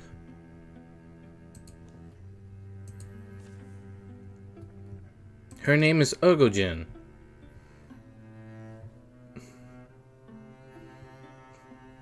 Alright. So occasionally it will make a celestial path.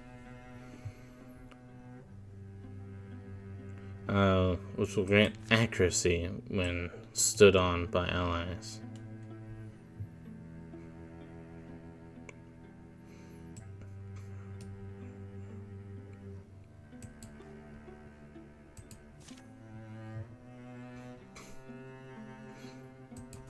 Alright, fine, I won't.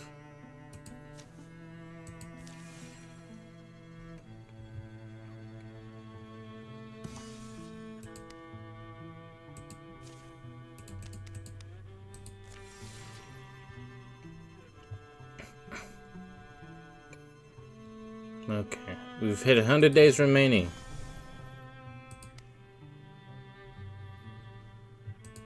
Let us patrol. We've got the time.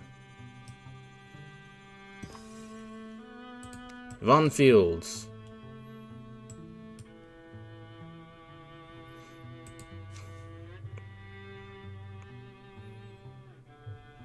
Okay, wait, hold on. Meant to look at you.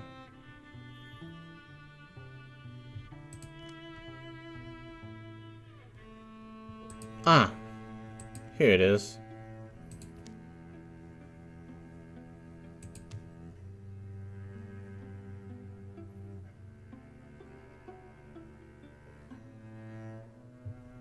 So he just lost a hand. That's it.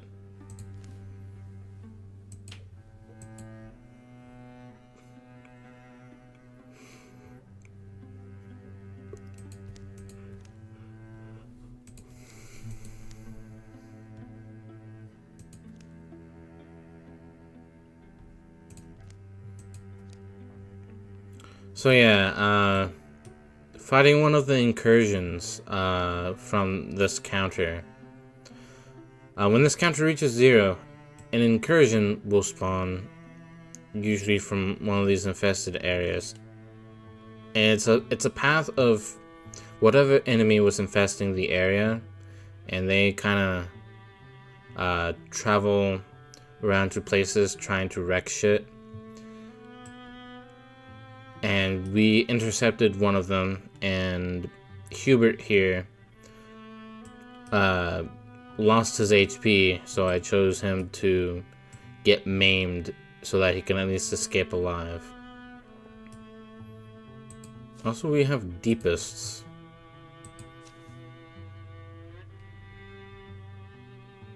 It's alright. We can handle them. Although, that doesn't net us much time there. Some kind of basement over here. A basement? Hurry! Who knows how long you'll stick around? They've been late all day. Late rising, late on the trail, late to recognize sunset, and late spotting this ruin. It's the remains of a smallish structure, lying toppled by a dried-up stream. Stay close to the wall. Like walking wet turtles, these old steps. Why are you oh, little fire? Oh yeah, Aya got a splinter, and now her hair is turning green. The splinter's gone, it just faded away. Pretty cramped for a fire, guys. Someone worked at this table. Knife lines, stains of sediment. Ash on the floor? It's chalk. What are these hash marks? And what's in the box? Remember there's that verse in Opal Night when Spira comes to the Umber Lady's Hall?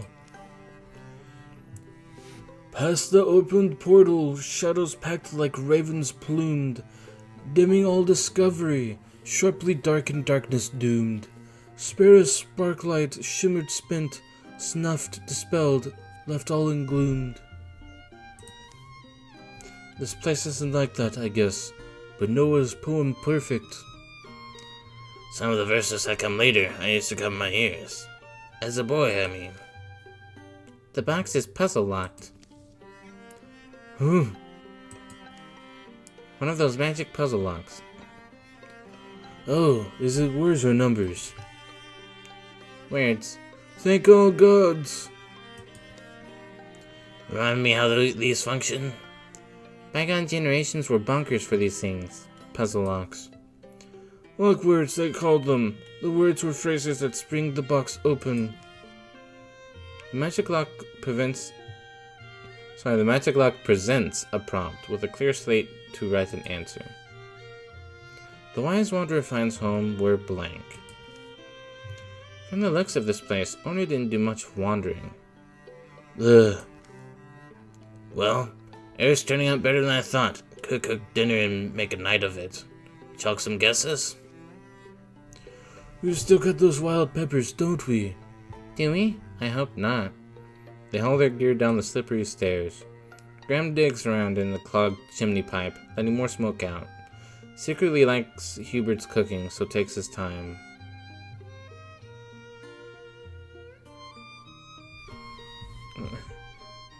What?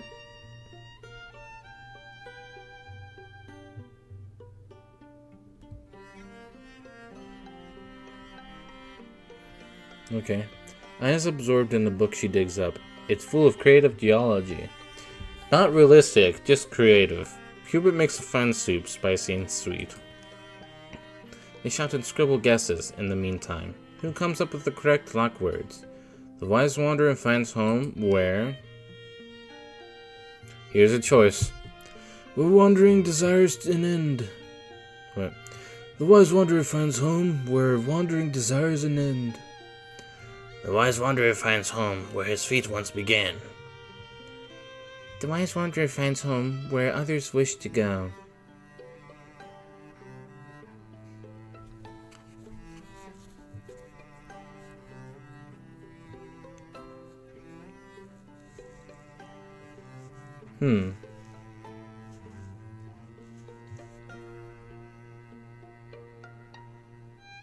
These are pretty good.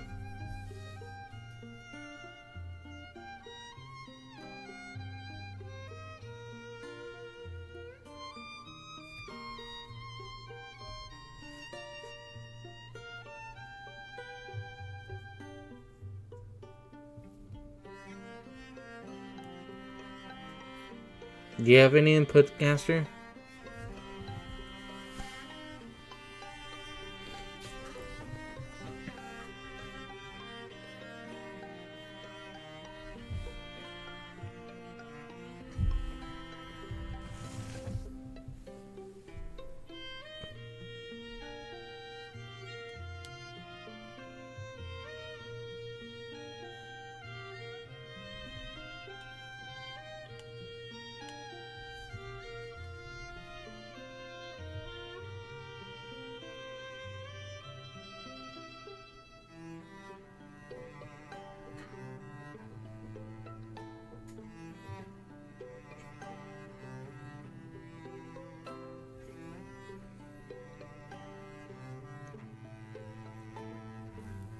You got nothing? Okay.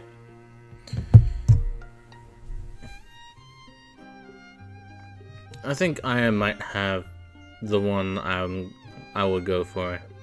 Wise wanderer finds home where others wish to go. Click! That was really it? You don't deserve that.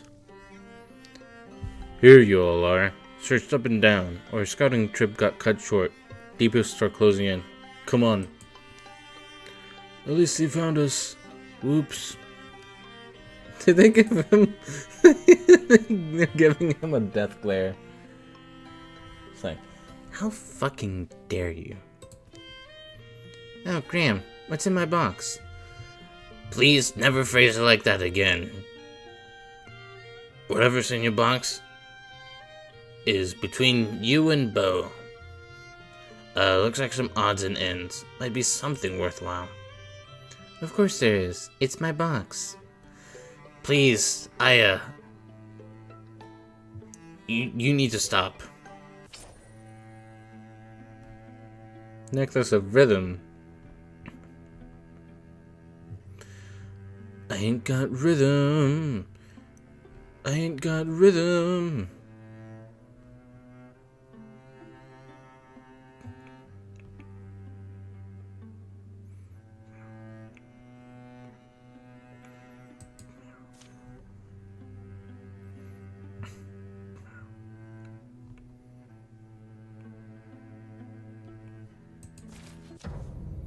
Alright.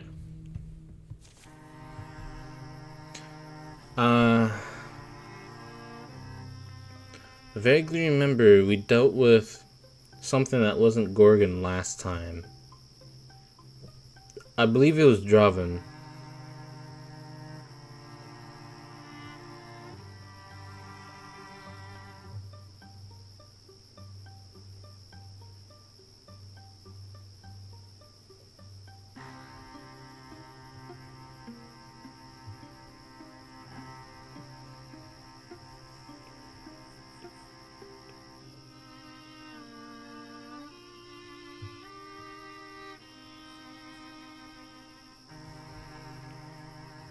Yeah, I think it was Draven that we... No, we did deal with a little bit of Deepest, I think, when we rescued Bo.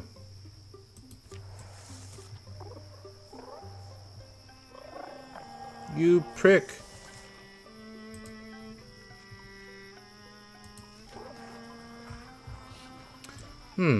Hi, fellas.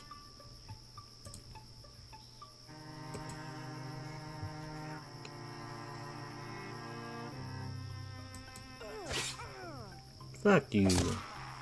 Get fucked.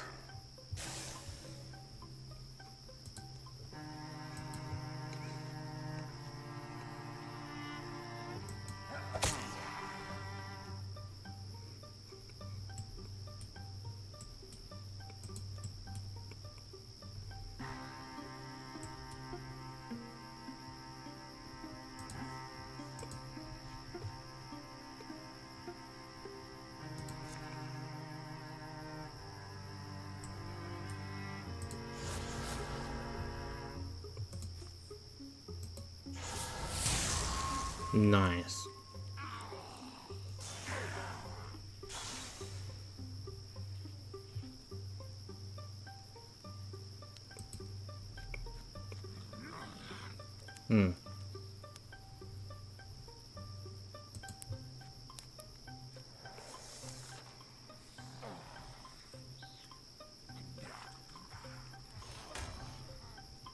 Shit, there's more.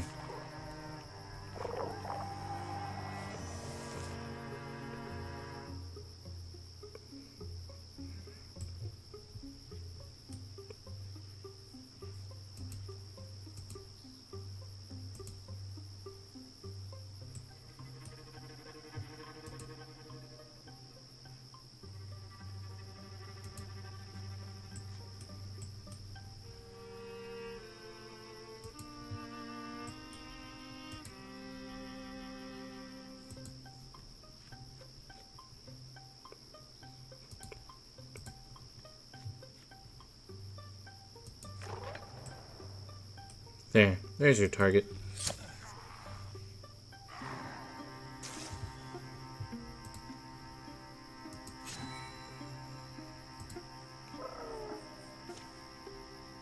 Wow, what are you? Don't bite me, okay? Let's get the leaf wand. So, leaf. This element gives you temporary health when you stunt.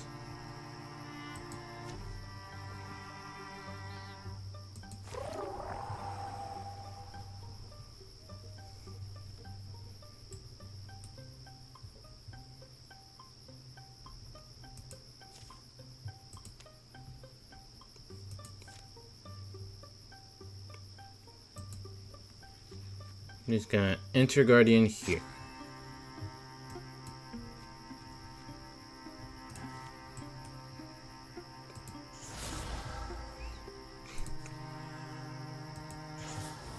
Fish.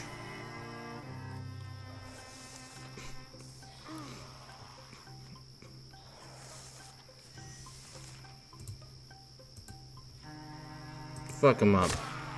Hell yeah, Hubert. They wrecked their shit.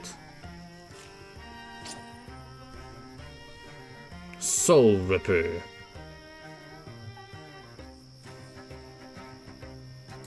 All my warriors already have axes.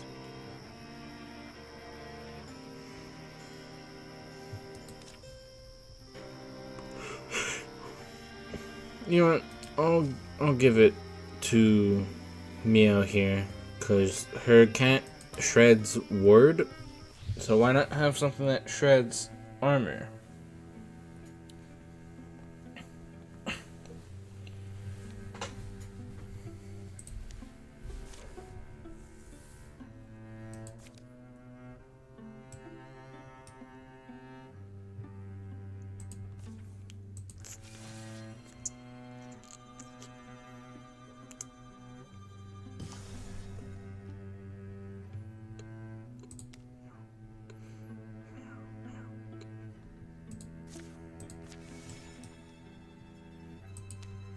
I know it's 50 days. Ooh.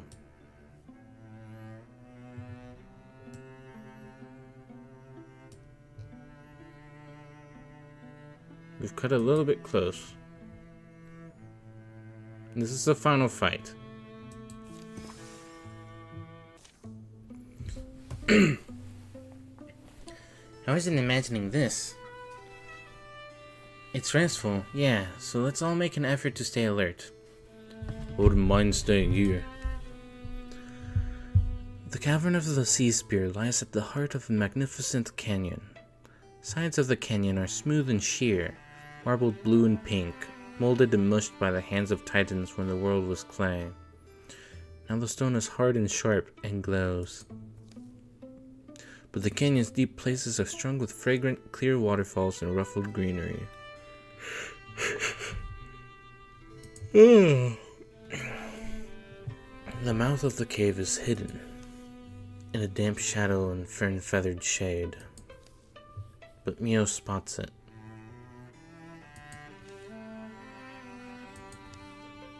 And leads the way inside. Smell that? Doesn't it remind you of somewhere? Smells like the ocean. Under the moon, it's the same steel notion that I get from you. Careful, there's holes. Don't know how deep they go. Mia follows her own echoes into the dripping depths. No eye has scraped these walls in centuries. The air is pickled and still. It's smoother down here, but look at the ceiling. It seems to go up and up. Something's glinting too. Slime or something. Hopefully not alive. Place has its own appeal, though. Quiet, lonely, dark. Ah, yeah. This looks like the end of the tunnel. Carved and firm and ancient.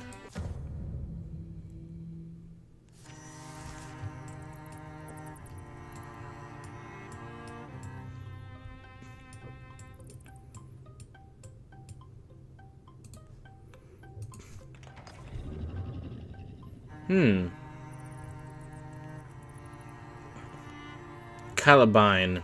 Towering, reeking of algae and old water, it stalks sedately on its stony limbs while the world quakes.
Okay.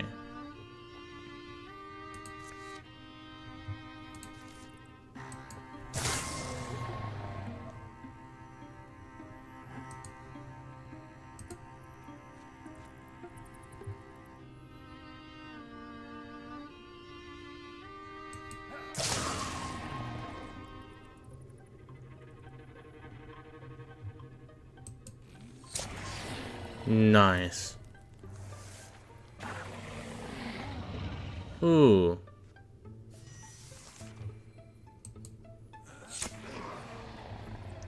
Damn. Took it down. Alright. Alright, let's get what we came for. It's here. The sea spear. The air in the chamber is clear and almost sweet. The corpse of the great guardian shrivels inside its carapace. Mia approaches the edifice. The spear is glass-like, grand. It radiates legacy and power. It's just strange. What can this thing really mean to them? Thought about that. So what if our myth of a hero queen with a spear to save the seas isn't really our myth at all? What if it's theirs? So it's a kind of emblem to them, maybe, of a past hero. It's almost like the Master Sword. As Mio grips the spear, a noise begins to grow in the outer tunnels. It's the noise of feet and hooves, with tortured lungs shoveling air, and the slickering squelch of creeping things. By the sound of it, a horde of Gorgon beasts is pouring towards the chamber. We need to hope they don't cut off our escape. Even I don't believe we'll survive if we stay here.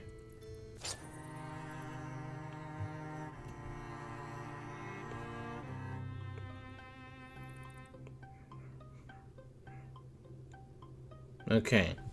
Got the Petroglass Sea Spear. It's an artifact, and it's water. Artifact gives it 1 stunt damage, and on a stunt, what water does, it refunds an action point, so you can attack again. So we're gonna just take that. Escape. Gorgons will keep coming.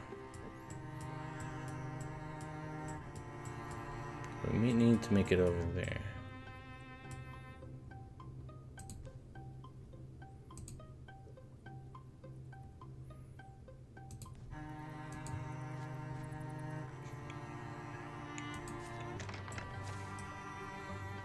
An endless fight.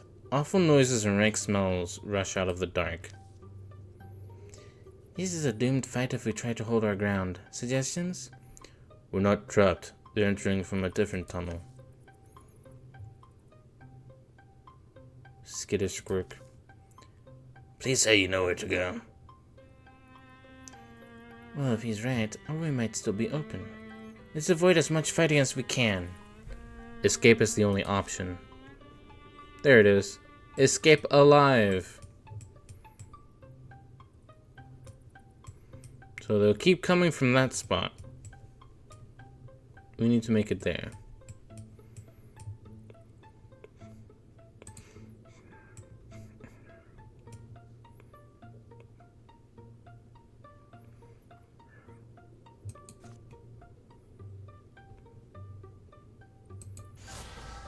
Oops.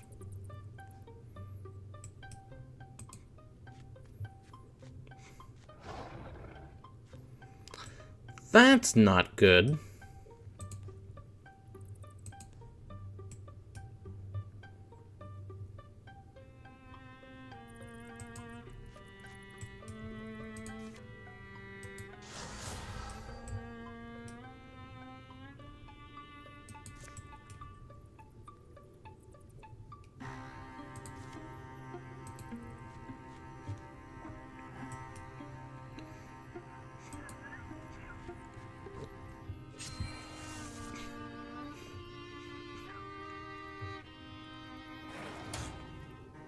Nice.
Nice.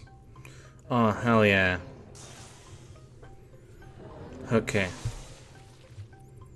Now that thing won't explode.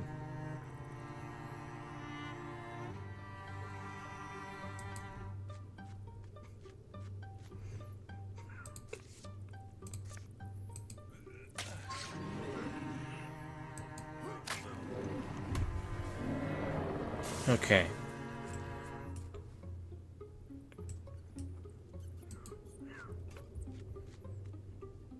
Of course, all that goop's blocking our path.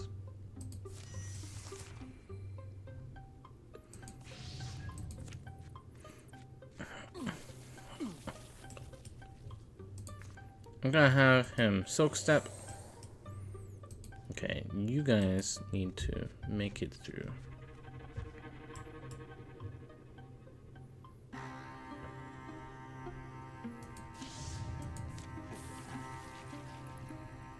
I'm gonna guard.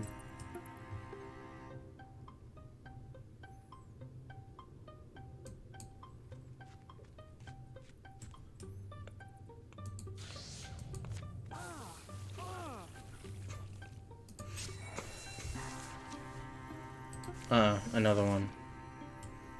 They also have a path through to here.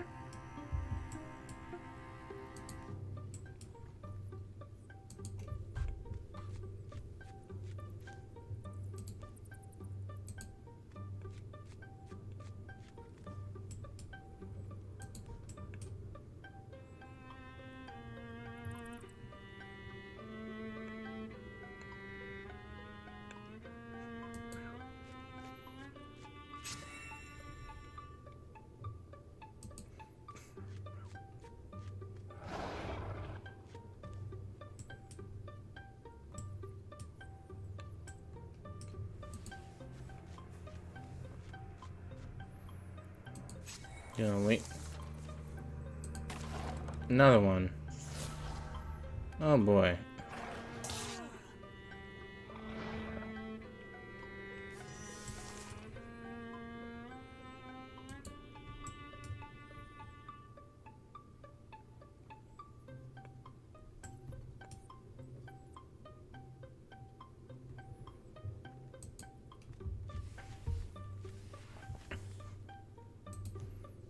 Okay.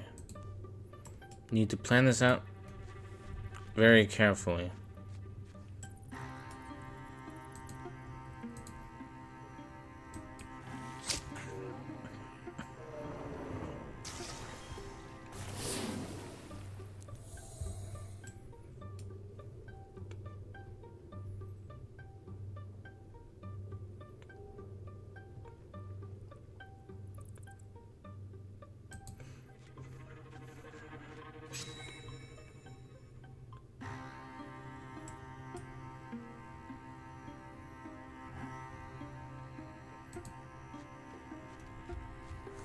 I trust that you'll stay alive, Bo.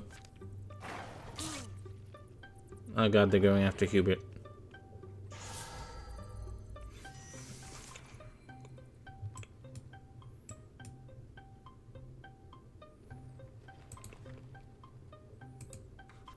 Hubert, head out alive!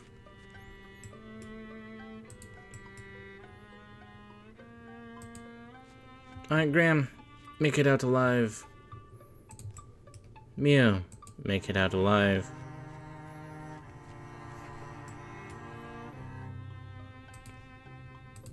Aya, make it out alive. Bo!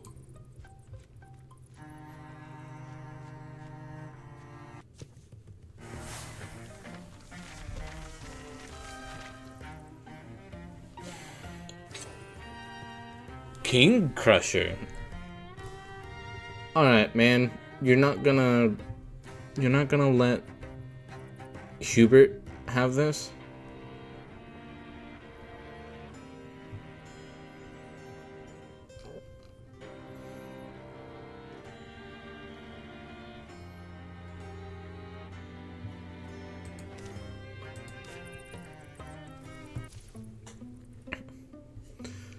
We left that canyon and cave behind. The enemy's treasure in our hands.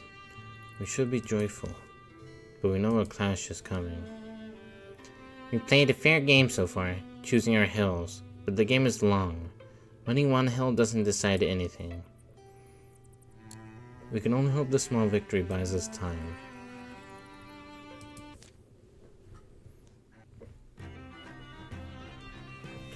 "10 years of peace follow."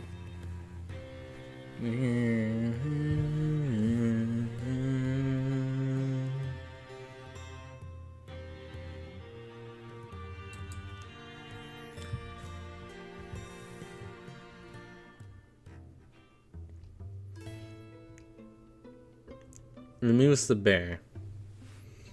And Ragers don't have extra health. Anyways, during the years of peace, there are nights, several of them in a given year. Nights when, climbing high, little Ogogen seemed to glimpse a familiar face, past the moon and across millennia. Bo was invited to join the hunters at Altana Blind for a trip one season. They came home with little meat for the hearth, but many tales to tell around it. Graham went back to the place he grew up, and was tempted by old acquaintances to remain there. But in the end, the past proved an unwise place to linger. Bo watched the land he knew pass from summer to fall, winter to spring. Each year made subtle changes to the distant tree lines, the slopes of mountains, the course of rivers. He felt the years leaving their mark on him, too. The restoration of Sid Wrench Altar brought a vitality to the fauna of Silmire's Axenbog that hasn't been seen in a generation. Aya Sky and Bo Blue's son had reached adventuring age. Leland Hale has joined the Zesty Zaner Guild as a hunter. So yeah, because Aya and Bo were together, they have a child, and the child can join us.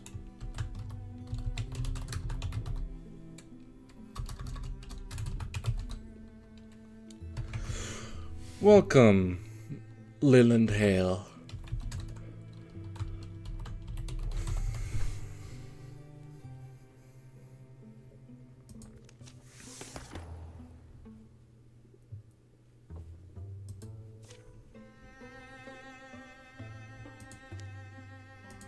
He's an aloof romantic.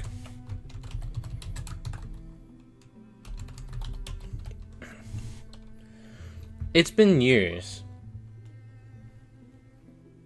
It's not already. These characters have aged. 10 years has passed since we did this. Romantic loner. That seems... Actually, if it's Bo's son, then yeah, I guess that makes perfect sense, honestly. Seems quite big. Damn. Yeah, see? Bo is like...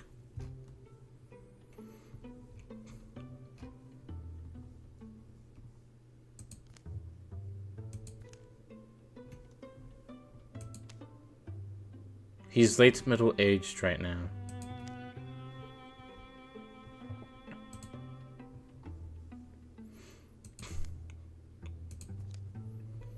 Anyway, Leland Hale. From an early age, Leland loved stories of valor and romance. He named all his favorite toys after mythic heroes. An odd spell spirit turned his odor to acid in the nostrils of all but the woman he'd marry. He'd sought out a punchline for the comedy of his life, there in the shadow of unknown yonderings. So he's a flirt, weird, and wanderlust.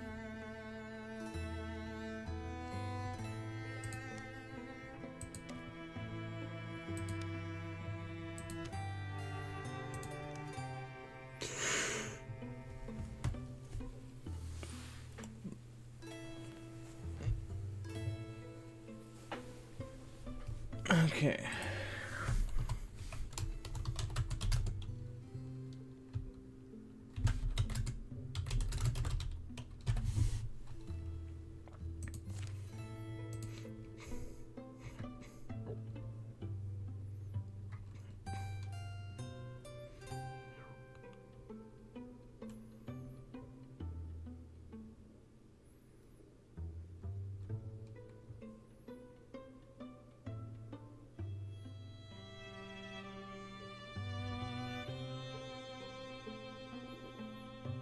Let's just get crippling strikes.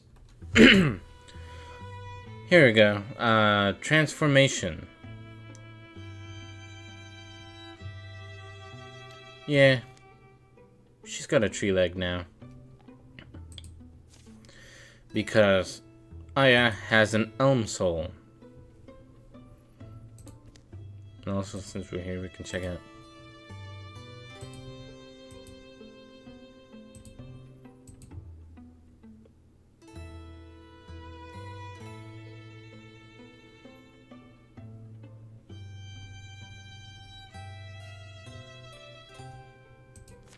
Alright.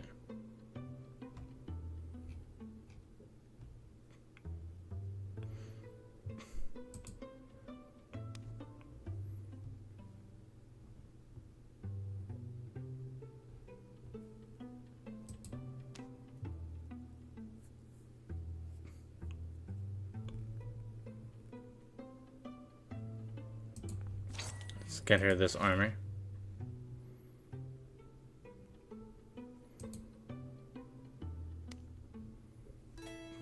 Hubert, you need armor of your own.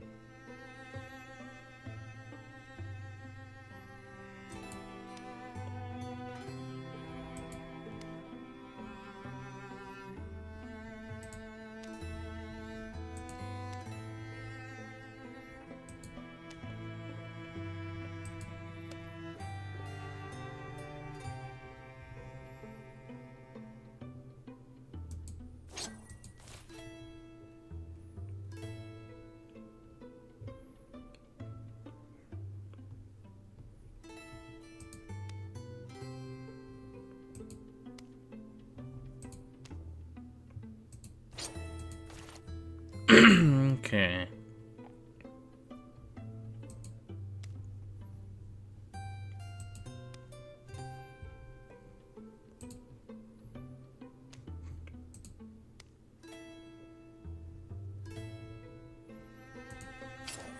Yeah, let's go ahead.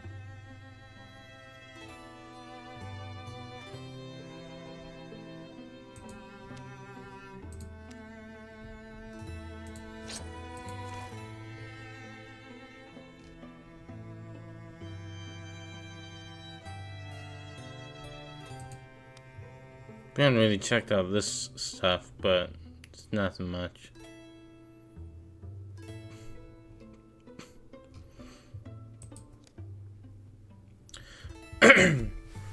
Some storms spatter compromise into combative neighbors. Grudges are no shelter in bitter weather. The rains had been falling for a full week, with brief interludes of tense massing clouds and dripping branches. Mountain snows melted and water roared from the heights. The seas whirled and wrung at the shores, flung waves ever further.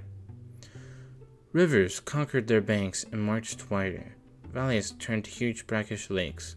Lowland woods and the damps of dry times were swept away, as creatures of all shapes and kinds sought to escape from churning floods. You think our Ulstryx poisoned the weather? After all this time? Why? How? With what? If the world gets any wetter, it'll dissolve like a whacked meatloaf. You have a theory?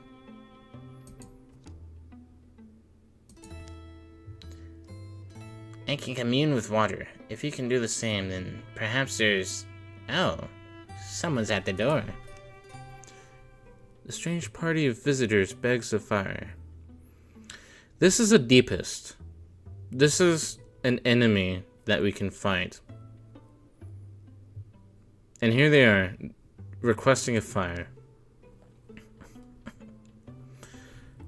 These should also look familiar. They appear to be on edge, here in a common dwelling, and also very soggy. Einon, you say we're natural allies. Care to explain? The haggard man behind the horns, calling himself Arnon, takes a long breath and turns to address Aya and the rest. Ask my wife. You get it, 'cause, well, I don't care to explain.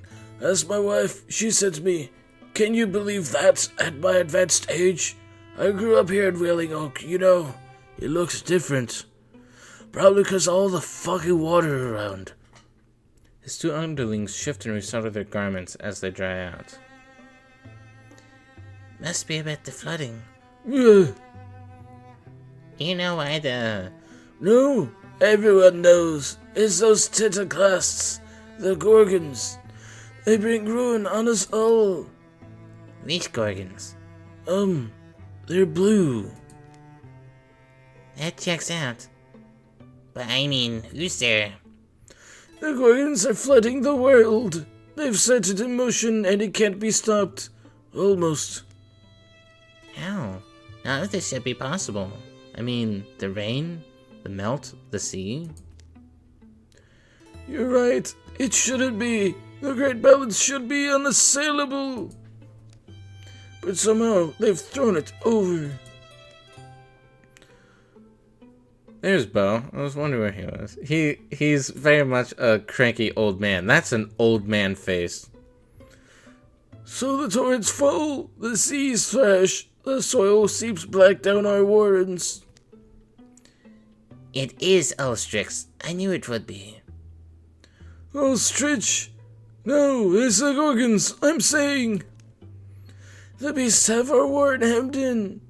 My wife's inside, dry and warm. You need to talk to her. Hemmed in, but you slipped by them? It's why it had to be me. I'm a master at looping the light. I tend to be missed. Graham's not buying it. A single sentence this fucker's saying. And you think we'd trust you? Why not? I'm Arnon. I'm nice. He certainly gives us an option. A strange one. But this weather, these floods, what else can we go on? If he wants to watch the world sink beneath a rising sea, watch all land things perish, then you're exactly where you need to be. But if you see sense... Arnon thuds a lump of soaked fabric on the table. Here's a... Oh, it's wet.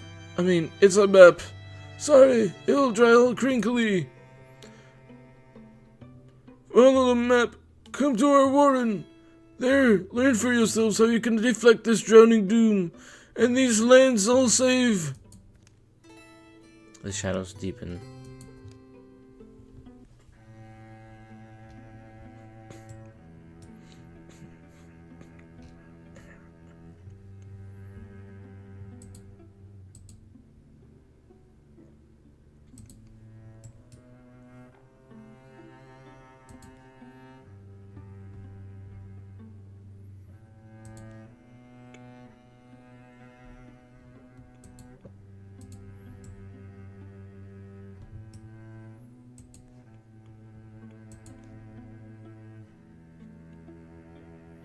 Why can't she do her? Does it involve... Damn.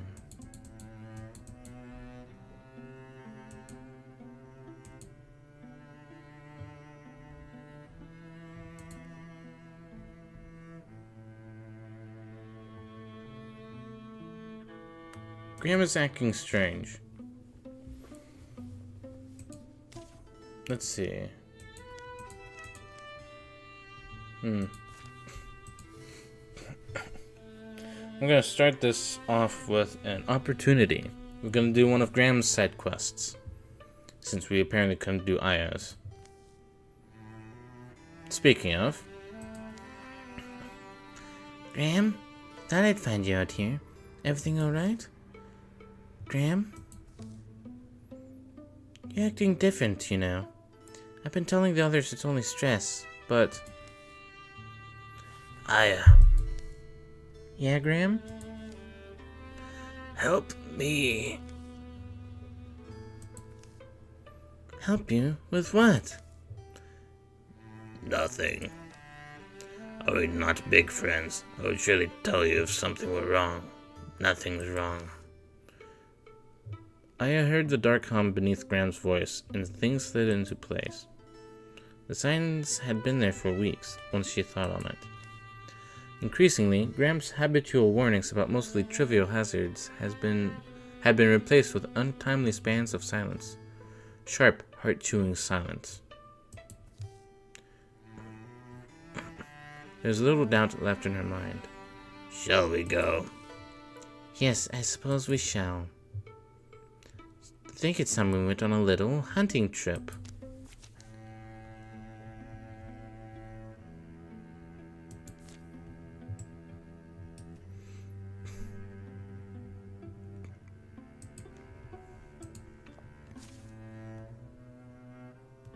So, aren't we worried about what's on the other bank?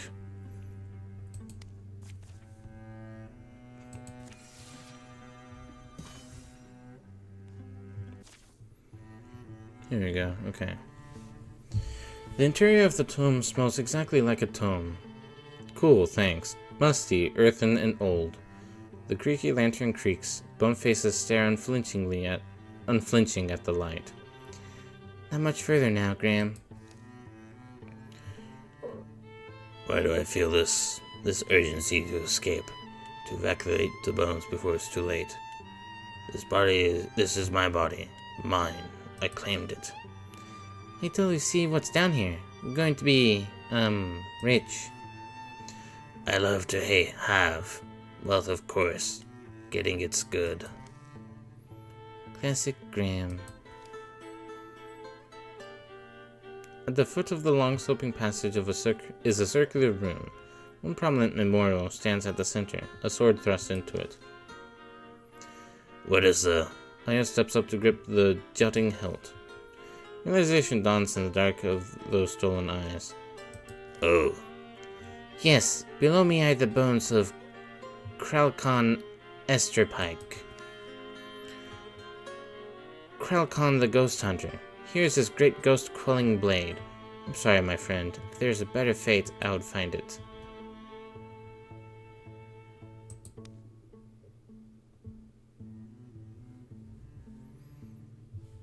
Oh, shit.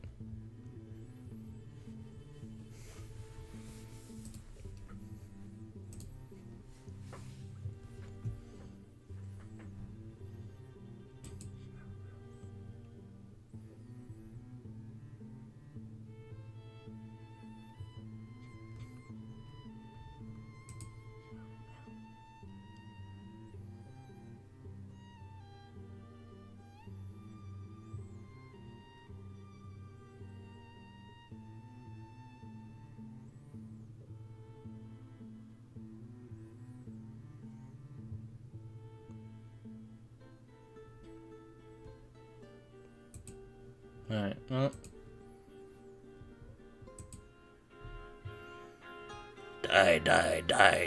Die. Actual chance of death? Yeah, probably. Hopefully not. But either way, we're gonna be fighting him. Embrace the hereafter.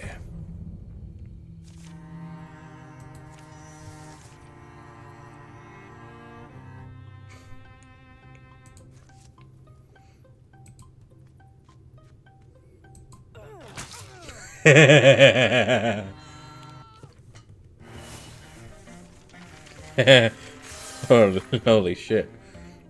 That was fast.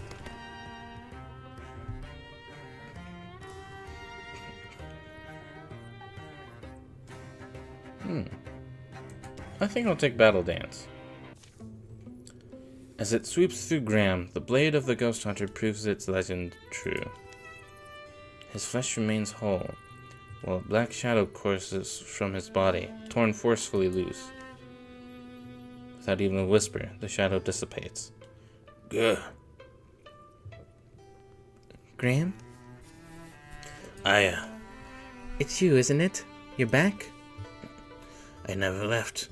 There's this other mind in me, and now it's gone. Is it? Why? You want to take another swing, do you? You kind of deserve it. They climb together towards the dawning sunlight. Later. Aya, I have to wonder. Do you really have to? Did you know that the sword would work? I mean, that it wouldn't kill me? Bitch, does this look like the sword that I pierced into you? The legend of Kralkon Astropike includes much of the blade he wielded, the Ghost Queller. So, yes, I knew. Famously, it would cut out the covetous spirit before it cut the flesh itself.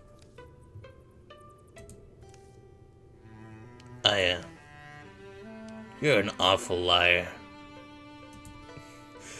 And... ooh, heal +1 on kill. Oh, but it doesn't let you have a block bonus. Okay. Hubert. Oh, that looks good on you, I guess.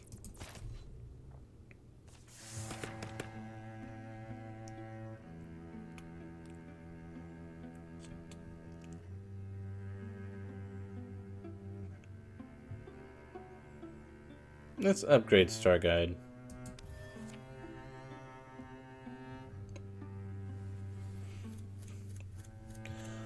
We could get another person, but at this point, we don't really need to.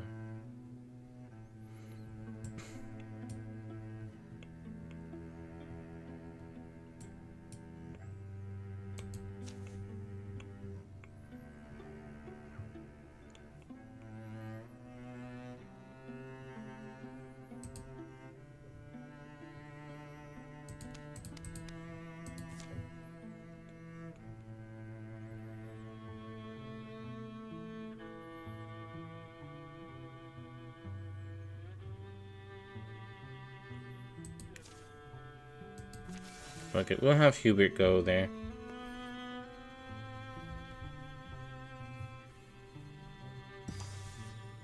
Oh yeah, the bridge is built.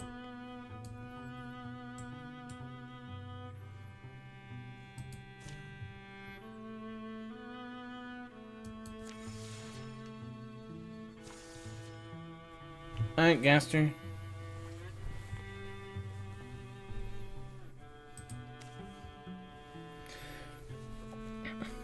Do you have any ideas of a character?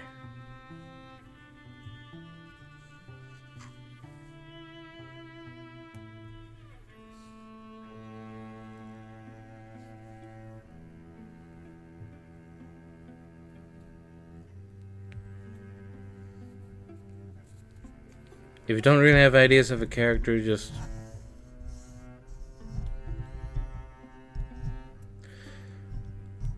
like, as an example, Dara gave Meowscarada as like a character, which is why we have Meowscarade. You got no ideas on you? Okay.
Okay.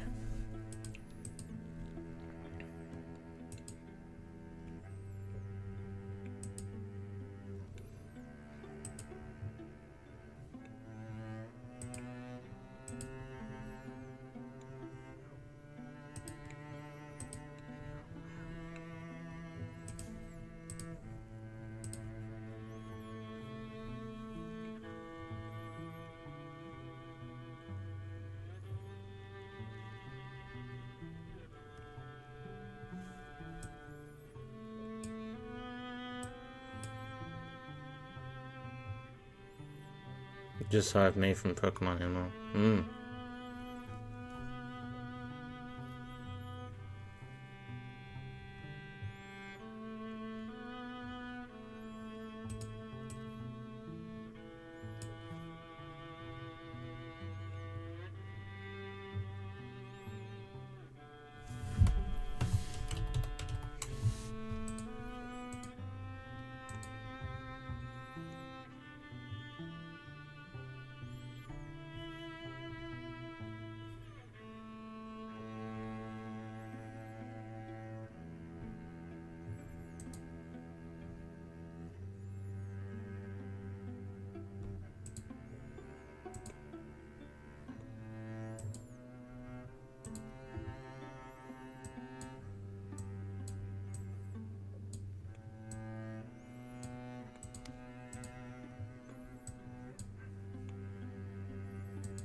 There we go.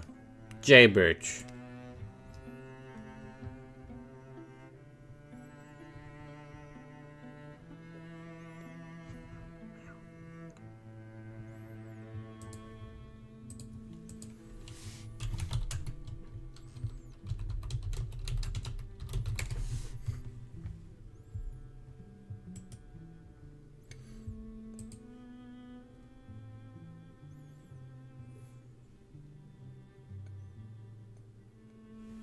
Oh, hey. Secondary is like a dark blue.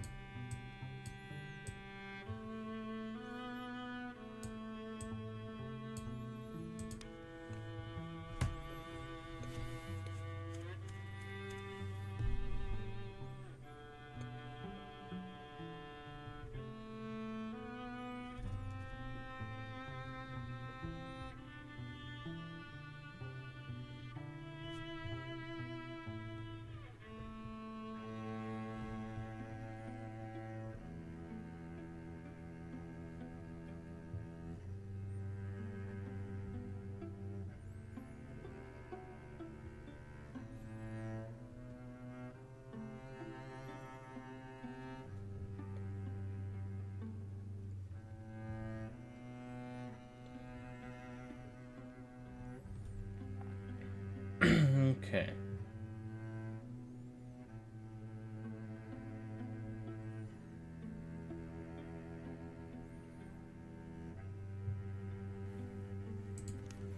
Let me see if I can get her character.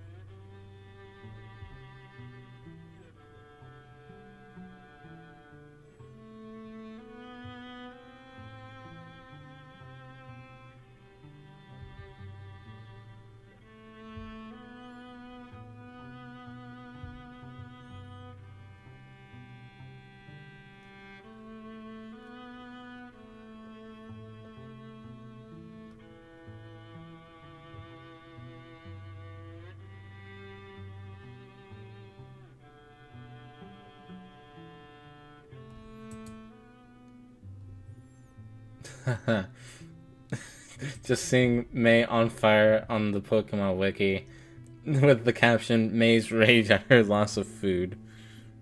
We'll have that mean that she's got a greedy side. Actually, I guess her hot-headedness will probably be up there too.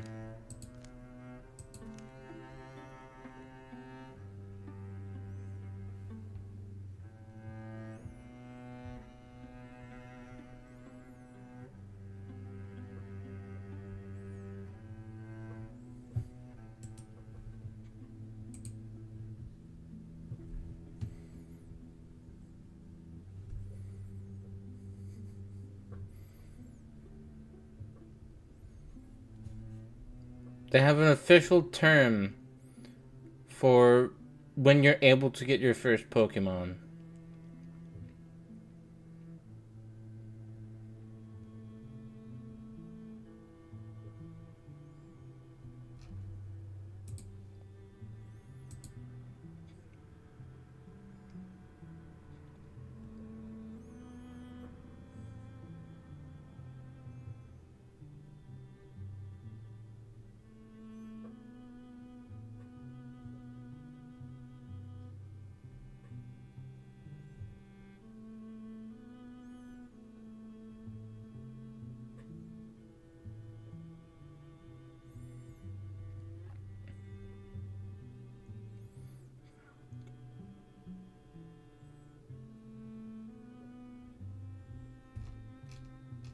Man, this is just making me want to watch the fucking anime. May is in the black and white anime?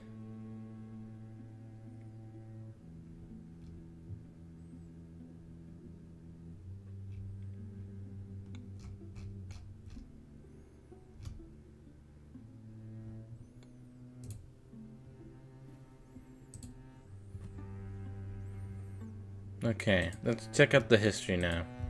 Because I don't think we're going to get better personality than that. Especially since this is not going to be exactly May. Jay grew up in a secluded village where people lived to impossible ages. Their hair, beards, and stories unbelievably long. A tea-breathing stranger spoke to her in a dream about the future. She was forever helpless to forget the strange fortunes the Velveteen Woman had told her. Sometimes it seemed she'd keep wandering until the moon became an orchid and floated down to earth.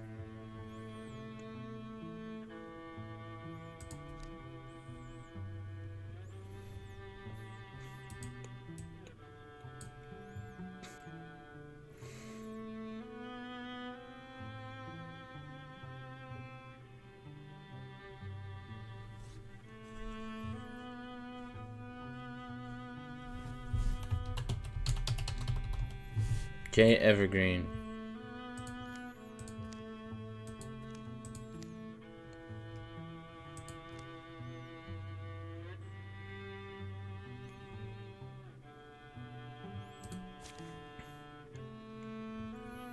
Compassionate romantic.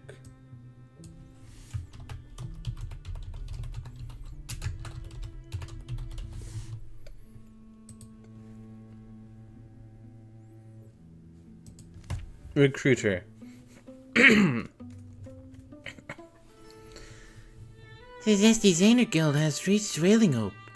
I've been waiting my whole life for this opportunity.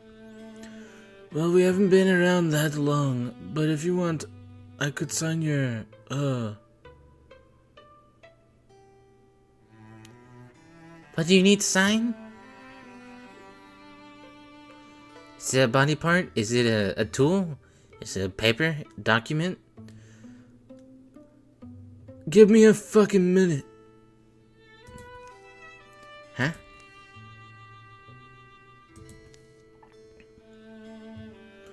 Listen, what if I told you that my mother is a renowned cowherd?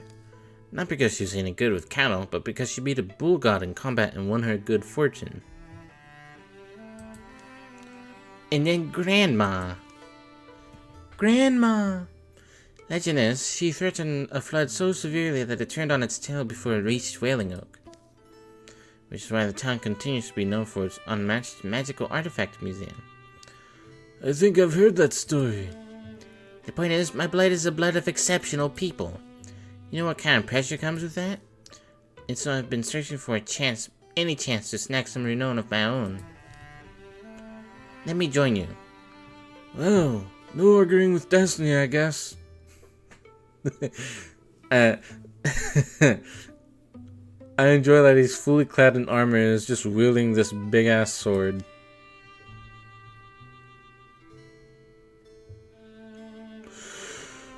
Okay. Let's see.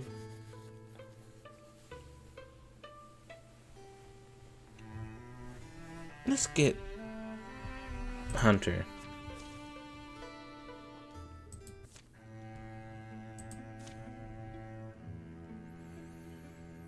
"70 days remaining.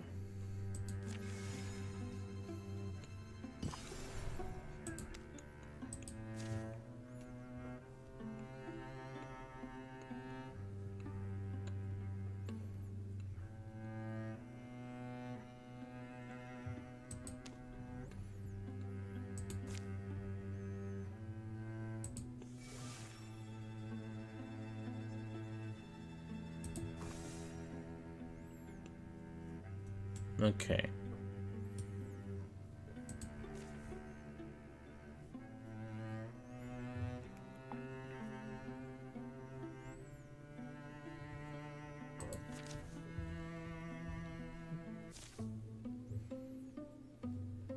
The Zesty Zaner Guild had passed so many abandoned homesteads as they trekked through ringing timberland. And to see a light and a ribbon of smoke ahead was as surprising as it was welcome.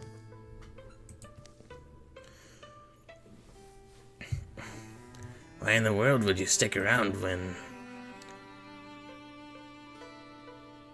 Oh, right, this is Leland, the new voice. I don't know. Hold on. Oh no, whether it's inspiring or heartbreaking. And let's hope they're hospitable to boot. How are you talking about up there? Evening. I have to say, we weren't expecting a friendly face this close to Lobo Lumberyard. You, are friendly, right? Speak! What? Oh, of course. Sorry. Come in. Normally I'd offer you some milk or cheese, but things being as they are. If you've got a roof and a fireplace, we're already appreciative. You kept cows then? Or sheep? Kept. Right. Cows. My livelihood. Oh man, if only Jay was here right now. Or at least her mom. I'm surprised anyone would hang around I'm surprised anyone would hang around Lobo Lumberyard with Gorgon corruption so close, especially a cattle farmer. The thing is, those cows and me, we depend on each other. And just like they wouldn't abandon me, I wouldn't abandon them.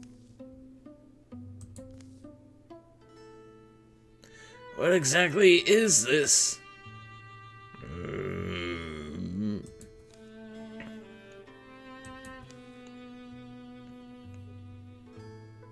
Shall we be getting out our weapons right now, or...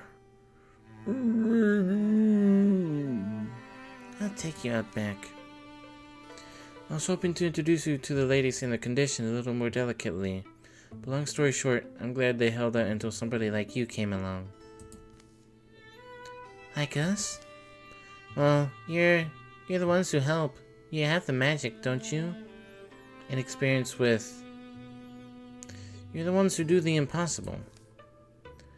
We can knock out a den of Gorgons on a good day, but that's about as far as we go, turns out. I hate to tell you this, but the cow's fate was sealed a while ago. And you know the end game, right? You've seen those frothing savage things lurking in the forest. It's awful.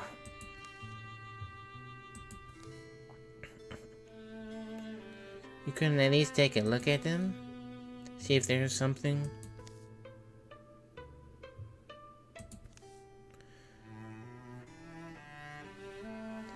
Leland, you've got that look. That overly noble look. Okay. Do we want to try to save the cows, or do we think we should put them out of their mercy?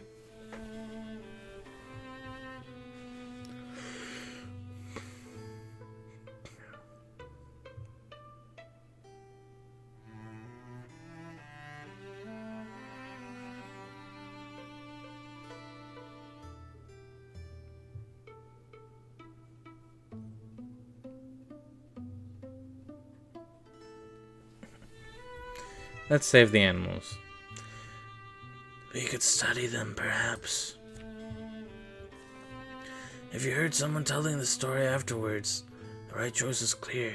I want them to say that Leland did all he could to save the innocent. Sure, but what's the ending of that story? We'll take a few days and look them over. It's not like we have an official appointment time at Lobo Lumberyard anyway. Thank you doesn't sound like much, but thank you. It sounds like a thank you. Yeah, I'll have to agree there.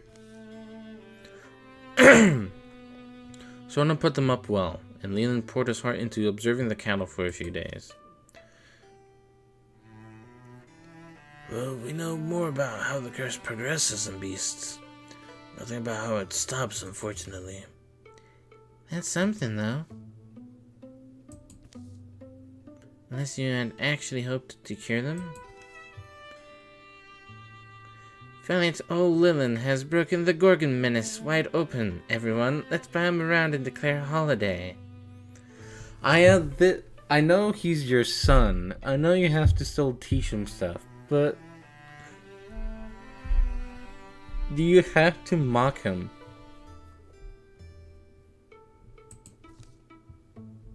Suddenly,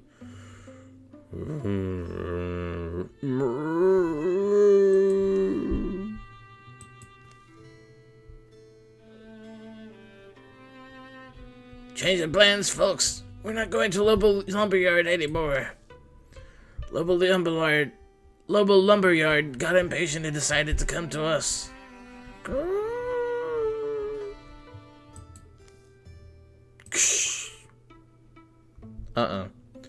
Roar. Oh, and the cows are... Destiny is a rascally thing, isn't she?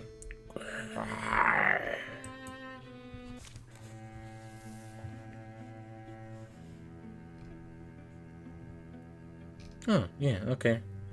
We took out the true gourd. Because we observed how it progressed. We've got cows!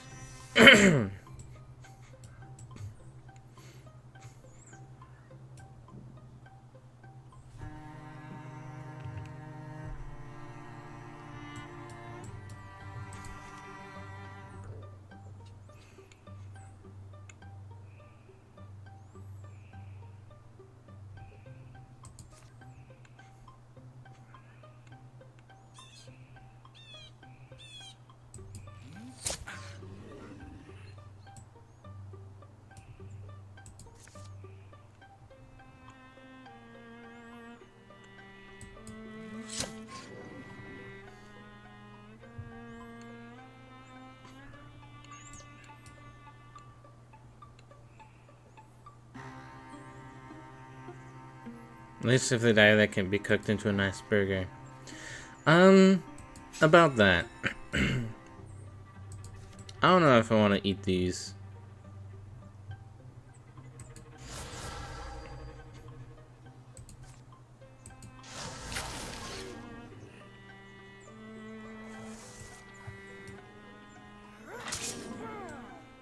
Alright, I think she can jump up to twice. Nope, I lied.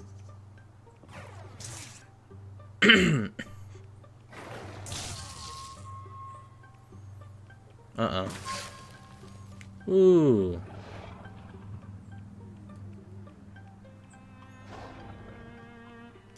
I forgot that was there.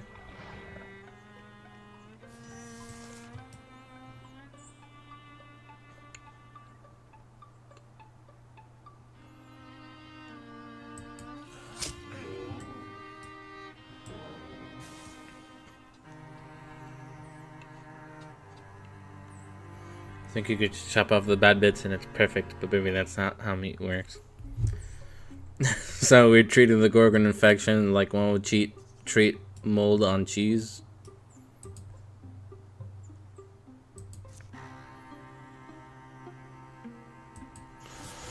Wouldn't really do that either, though.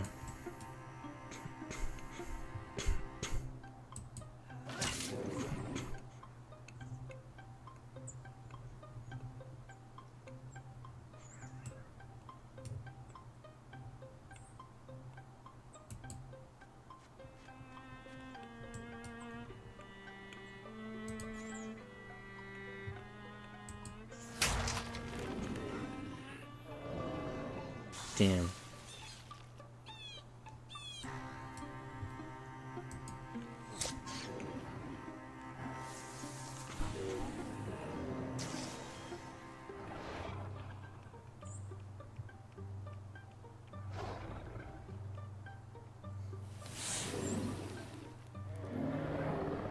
Wait, you could just set them off? Huh.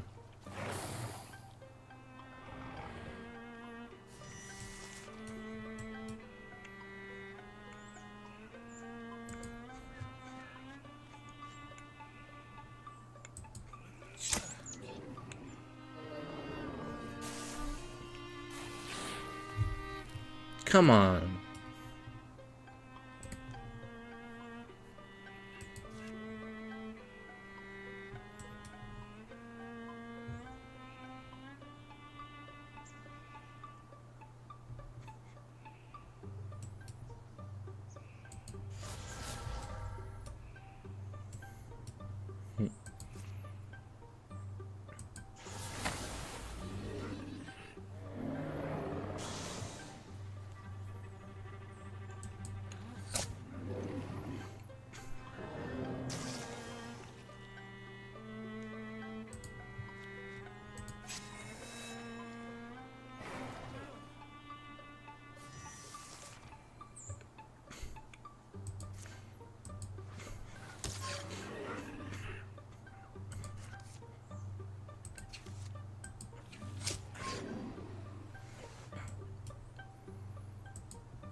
Nice stunt.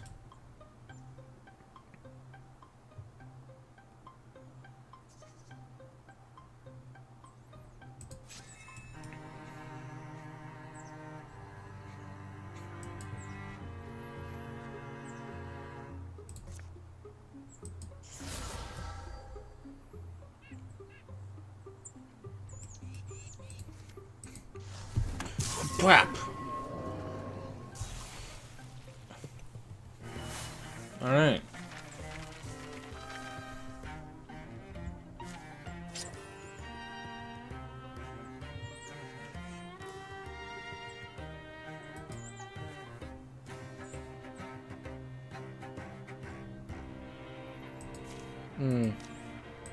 Just give me fabric.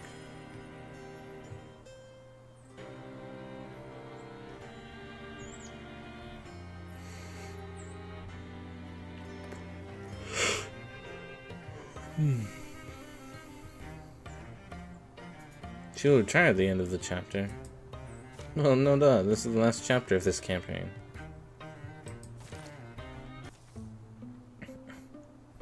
Eck! Hey, Gabriel.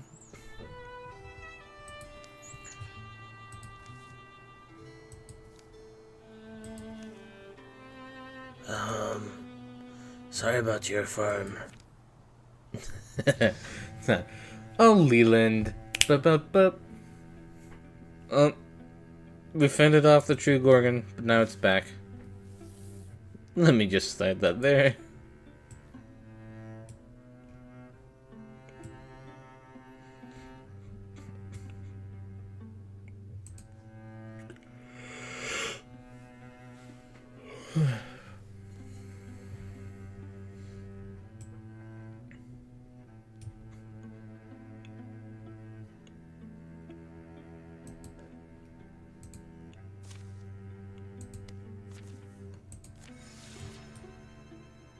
Get them started on that.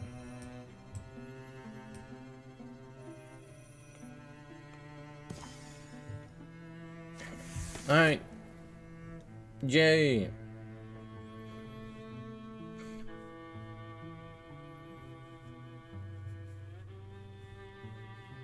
Archery.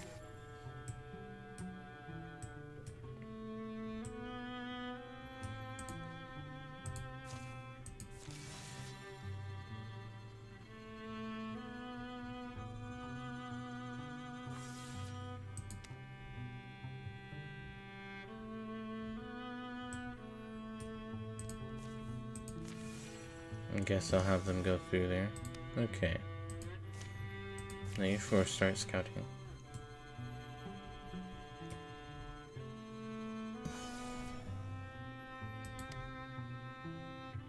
Uh-oh, Morthagi.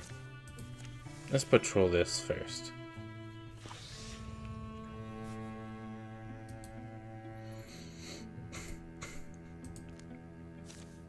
Yeah. I'm not letting you do that game.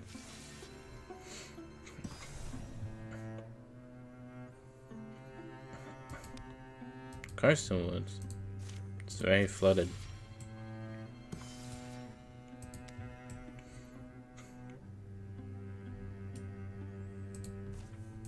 Okay, so Morthagi. Type of enemy we have not fought yet.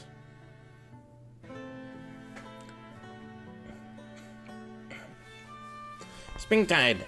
Spring comes back, and I'm heading down the mountain. You stay if you want. El Grint. Led my group up here. Heard there's trouble. Hey, that you old candle waster? I am. Well, I might gear up these switchbacks like an ox. Look at you, all adventure worn. Hopefully not too worn. Hey, we're here for the bone things. Morthagi. Heard they were under Cornstram Mine in the valley? We've heard the same things. People in the lowlands are getting driven out. Yeah, well, Aya, you remember my husband. Husband now, is it? The home smells like 6 kinds of sage. Ella asked for my hand if you believe that. Why wouldn't she believe it? Well, got rid of a lot of my books. They sold well. If that's what you're looking for, then sorry. Work from memory mostly nowadays. You're the apothecary Aya talks about? It runs in my family, you could say. Medicines for illness, treatments for pain, shining unctions, and oils for other needs and uses. Plus, general stuff, herbs and herbal things. she has healing skill, not just mixtures. You'll boast about it, see? And all I'm saying is it's not just wolves out there. There's an old argument placed under your words, I suppose. No, it's... Mordo's been nervous since he found a shepherd and flock, all savaged together, little ways off from us. Yeah, that sounds like more than wolves. Stuff like that's been happening. And the low villages need healing hands, supplies. But those bone-ass specters haunt the slopes. It's getting worse, and we're not able to fight them. So I'm saying, if they can, folks will climb up to us. We need to be stocked and ready. Right, that's good sense, but I guess Ellie wants to dare the danger. Dare whatever. I'm saying, what good healer asks the wounded to drag their gnawed-on bodies to her door? I've got to go down there and help them. Hey, Aya. Love, remember the tea you wanted? I'm going to watch the valley. Graham, you know these people too? I'll just be a little bit. I'm just not sure what magical power you think you wield that'll keep you safe. You're softer than me, dear, and I wouldn't like my chances. I need you too. How long will we listen to this? Look, you can put your argument away. Well, it's not really your business either way. It's just, we've come to scatter those wrench bones, and we will. Make the lowlands safe. She's serious. Aya's a warrior. I mean, we'll support you, but we're not even militia trained. Aside from modern bandaging, Mordo, stop. They're willing to do what's needed. no matter what it might cost them. We should follow their example.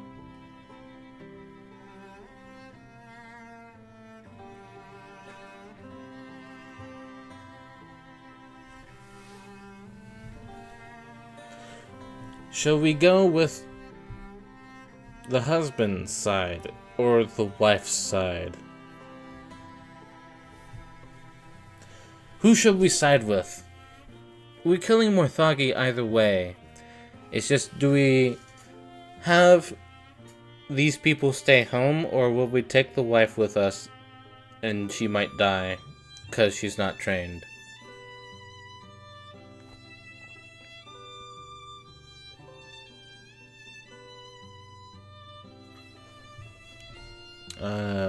It's Morthagi.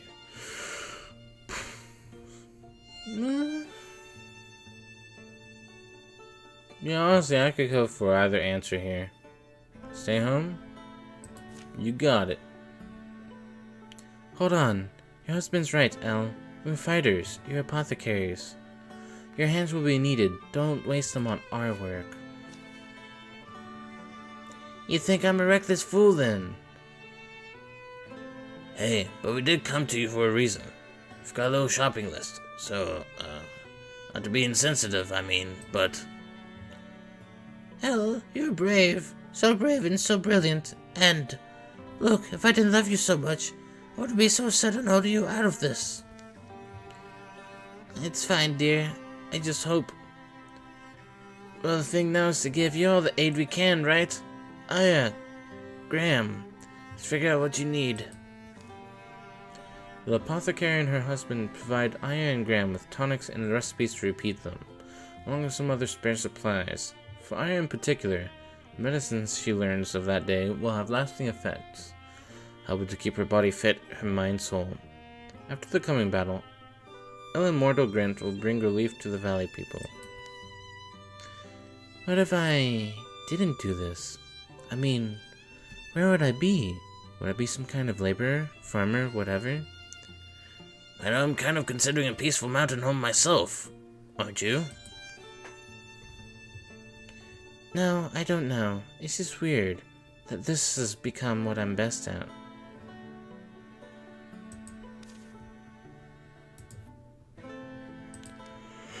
What's tenacity?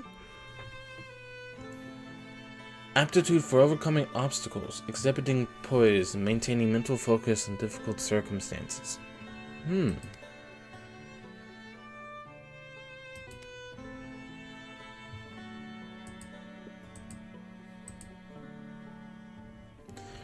She's got a lot of tenacity.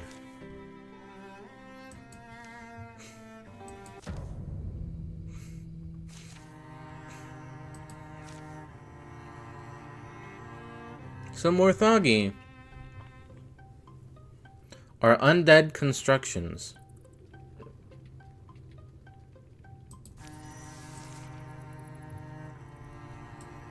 We'll learn more about them in the next campaign, but for now...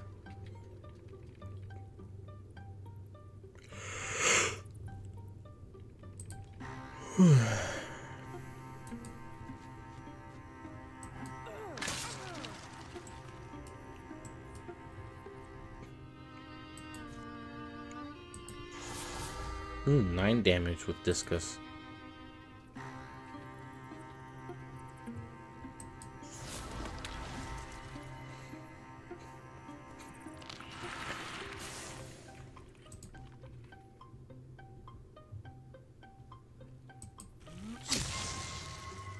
Nice stunt.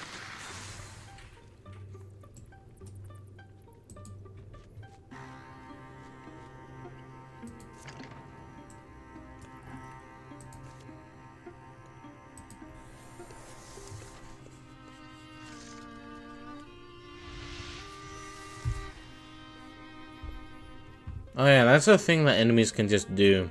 If you're all like hiding, enemies will still wander about and they will actually search in an area indicated by those weird eye cloud things.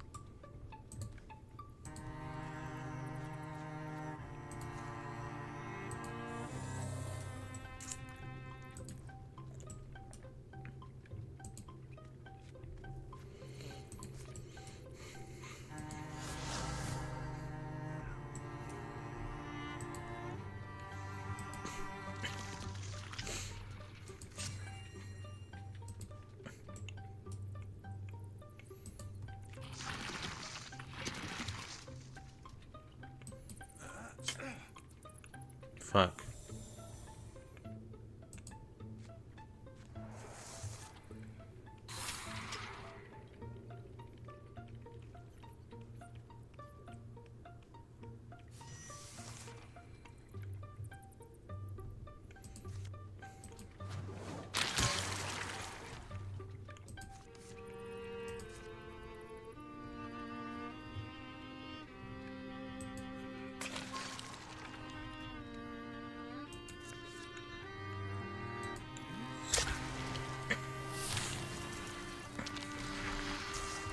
Nice.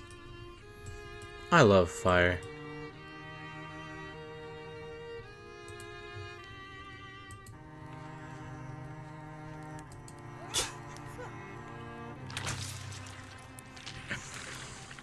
Nice.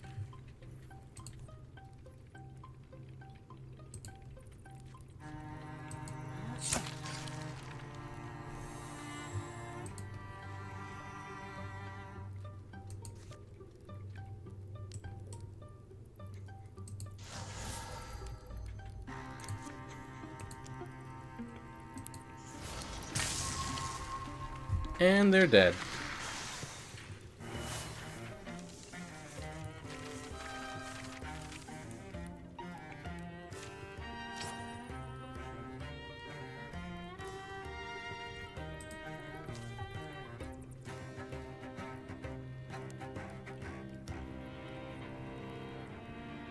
What does this do?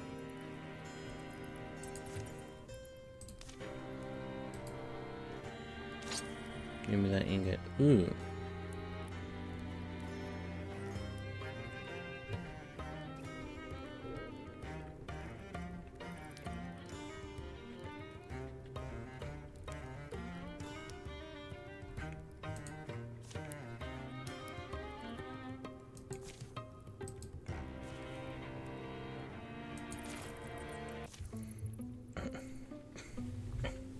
Alright.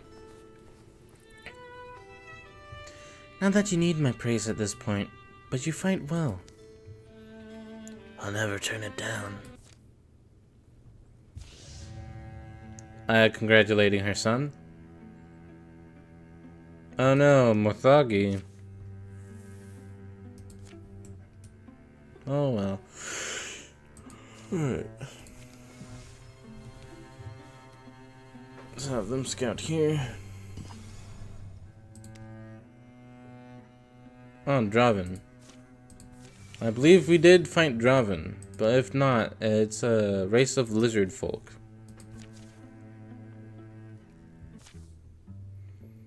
The Gone Ox. Weird rhythmic noise filters through the trees. It's getting louder. So are you, I've noticed. Over here! An ancient ox leans its bulk against the beech trunk. Blood pools from its panting muzzle. The thing's sick or something. The ox doesn't flinch from Jay's approach. She notices a wound at the base of its neck. There's something in there. It looks like a blue pomegranate seed, but it's as big as my fist.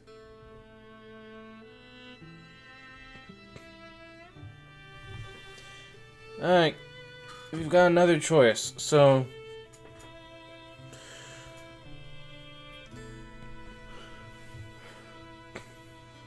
First choice is that Hubert will make an attempt to dislodge the seed. 64% chance of succeeding. Another choice, again involving Hubert, is that we just mercy kill it. Or we have Mio, the character we have that has been infected by the Gorgon, I guess attempt to speak with it.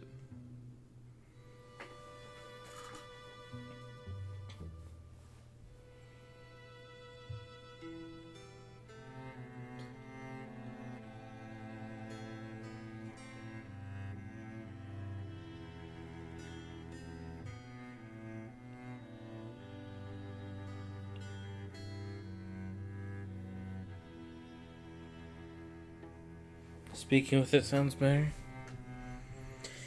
Wait, I hear something. Almost like it's speaking to me. As she attempts to commune with the ox, Mio is struck by a measure of its pain.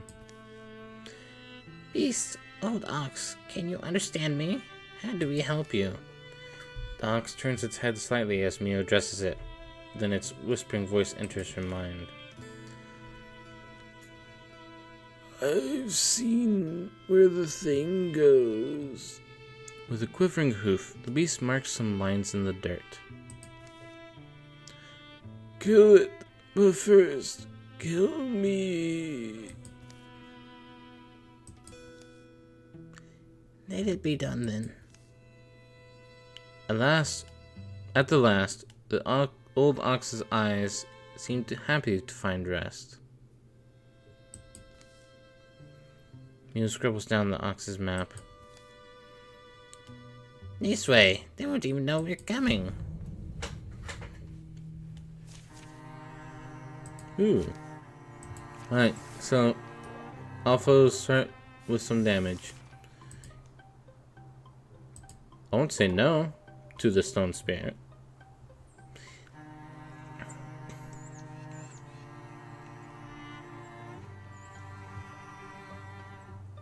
What the fuck does stone do again?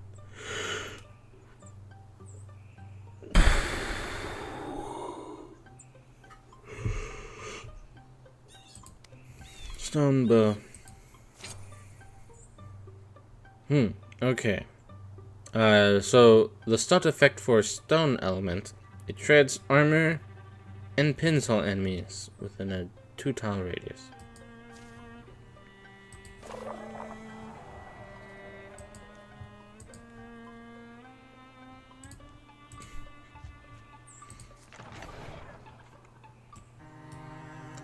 I'm starting to think I've made one of the biggest mistakes in my entire career.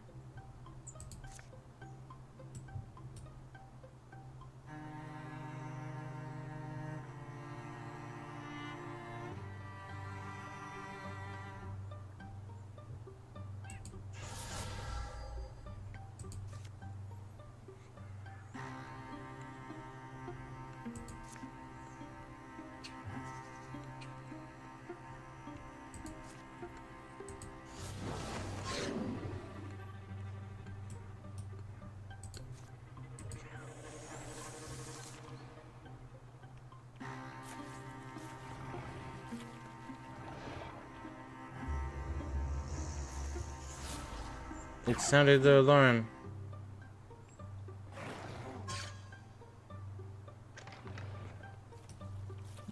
The row just opened the door. Oh god, there's a lot of fucking people here.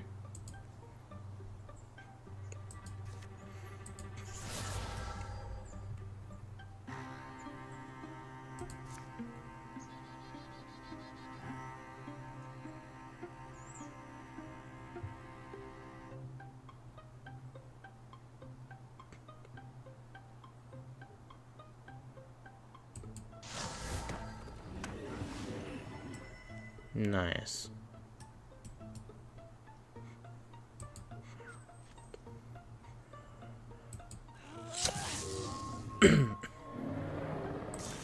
Yeah, I was just kind of thinking the same thing.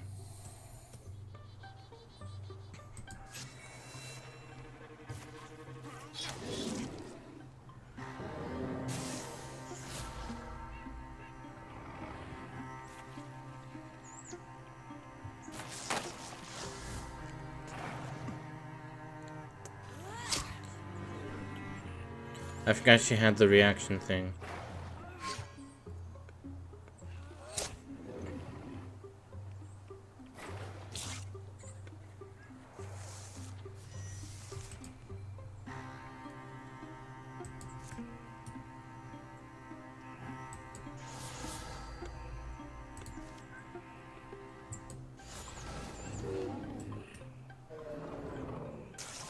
Goodbye. Okay. Nice.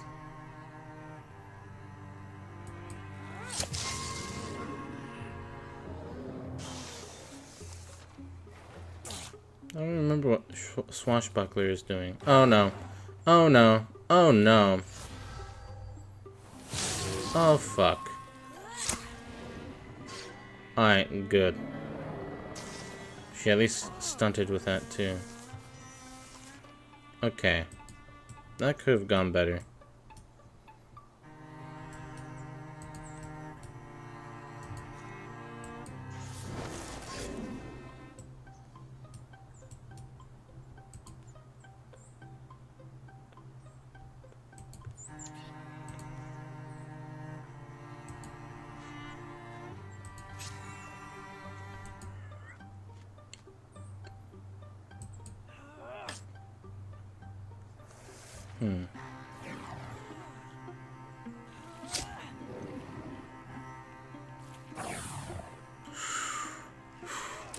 Damn it.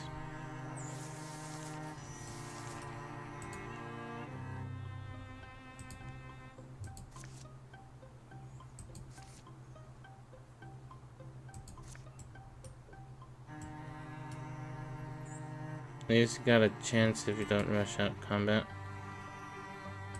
Yeah.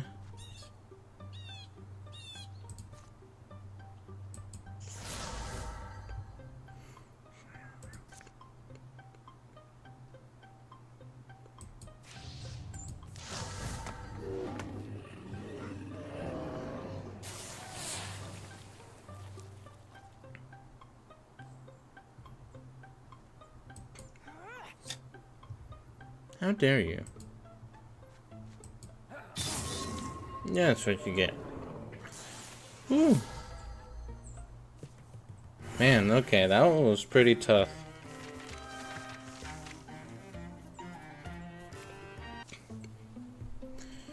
What?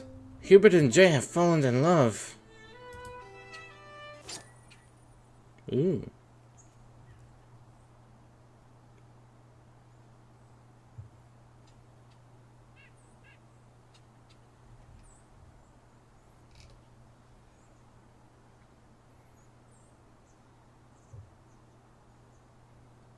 This is some interesting ambient music.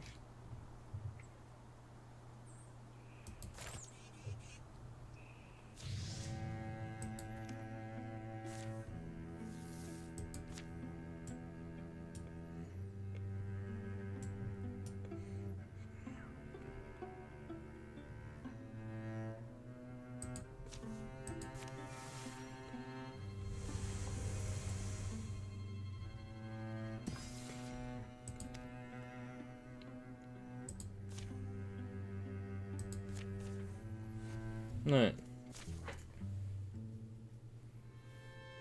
Company of crows. I have lost eyes, throwing them irretrievable upon the sea. I have drowned my voice in those wailing waters. Ochre at sunset, wave distance has washed my memories away. I have seen the end, watched it come and watched it pass, many times. Know something of what lies ahead. Graham and Bo wait for the others to come up the road, taking shelter in an abandoned place. They've chanced on another traveler. That's an ominous thing to say. If I say anything with this mouth, it will sound bleak and blue. Oh, do you wish it wasn't like that? That is a curious, a difficult question. Rain chatters on the thatch. I see things written in the turning of the storms, in silver wet letters, in shaking pages of rain. I read of dreams left behind this yondering. I read of dooms in the years intend. I read into my eyes shine and my stomach roars. I've read of you. I know what you're meant to be. Caw!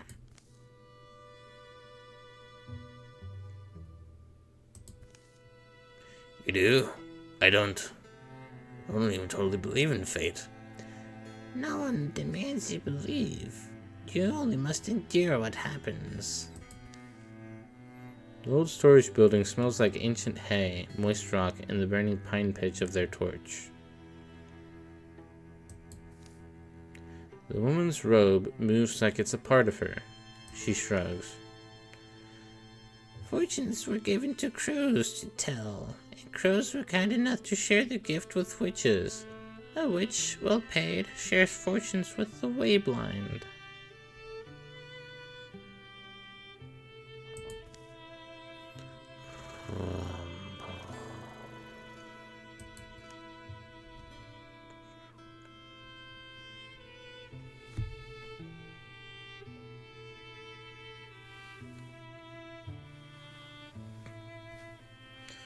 Alright.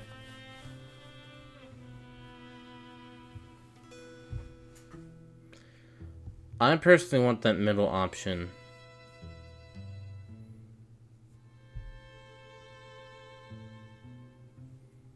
So, unless there's any objections, I'm probably going to go with this one.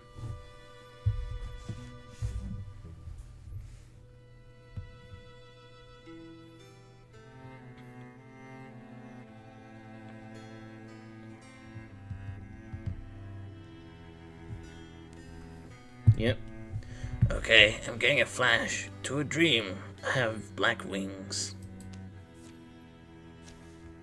Then you already glimpsed the form your roving spirit must take. You have seen it in your sleep, and it will not shatter you. If you'd rather say it that way, fine. Again, I'd just call it a recurring dream. You go winged but never flying, fast but rarely fleeing. Your wander leads you to things you never thought you chased.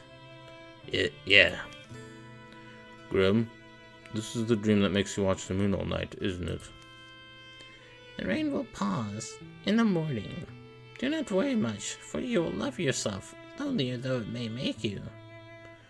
There's a queen, too, in my dream.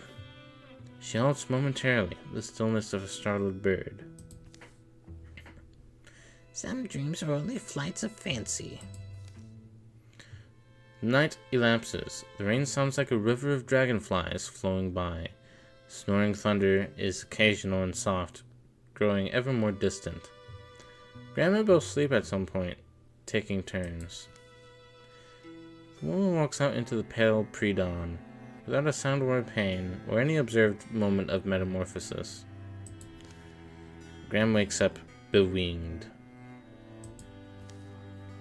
They continue on to Macon Altar.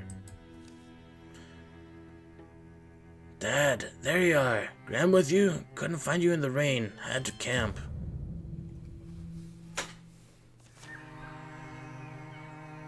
Alright, so yeah, it's tribal lizardmen, is what the Draven are.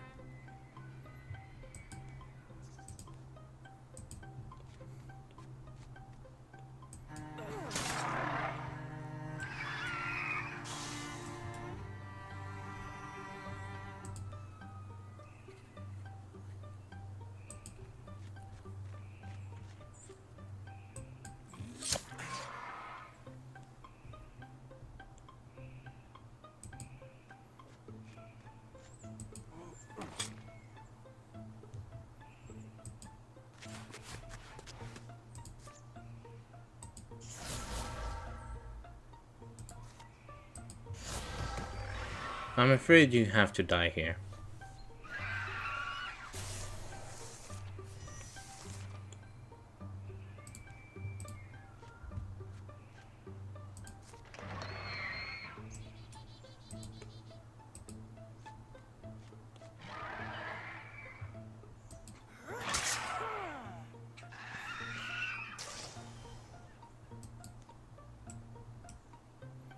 Jesus Christ, Bo.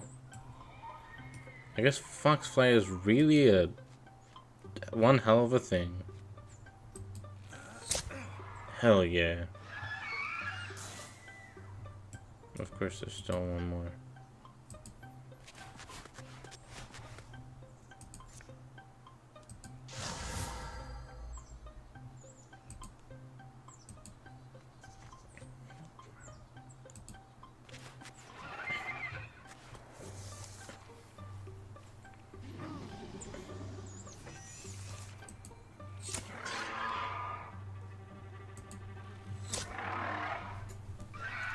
Hell yeah. That was easy. Oh, come on.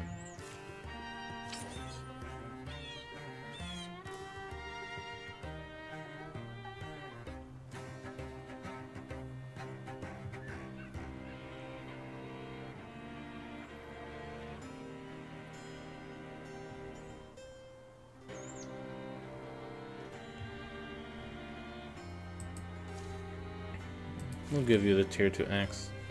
Just for the hells of it.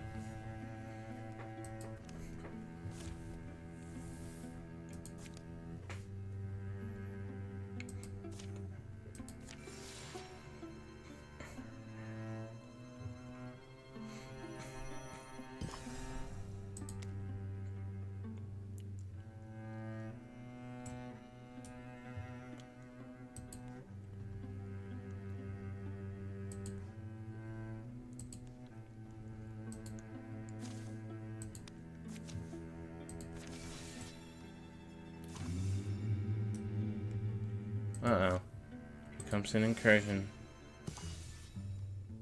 Abandoned. Here. These tracks. These were made not too long ago. Driving? We're just some thick lizards. Yeah, it's driving, but not many. And not...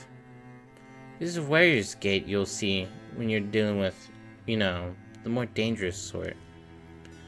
Rocky canyons curl among the forests of reed pine forests.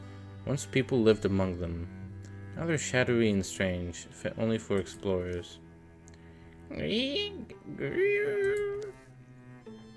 Ew, noises. Did you? Shh. Will it come from your side? A keening sound. Why did I say you? All I meant was I heard a sound. Yeah. Here, I'll go first. Animals love me. Jay slips quiet through the fragrant summer trees. She's led by the dried out raspy wail of a wounded thing that's well past hope. And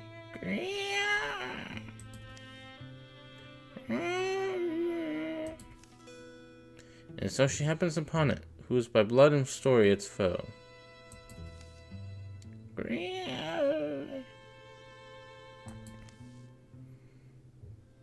A small droven female crouches by tumbled stones, injured. She slung herself down with her burdens. Attending to nothing in the world, she sings her pain.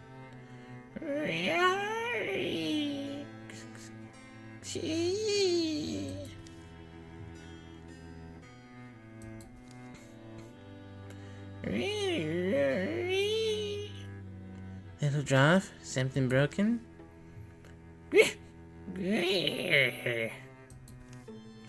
Easy now. You're fortunate. I'm a lucky woman to meet out here. Radia! Kwashik! Oh, come on. I'm not so bad, am I? The droveling bellows loud as it can, failing to rattle the branches or even bend the grass. No heeding thing would quail.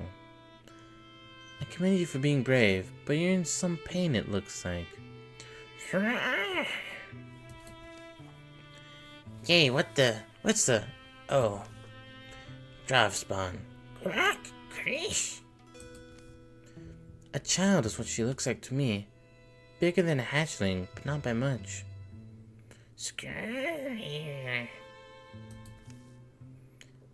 This is when I wish we'd ever managed to learn a common language.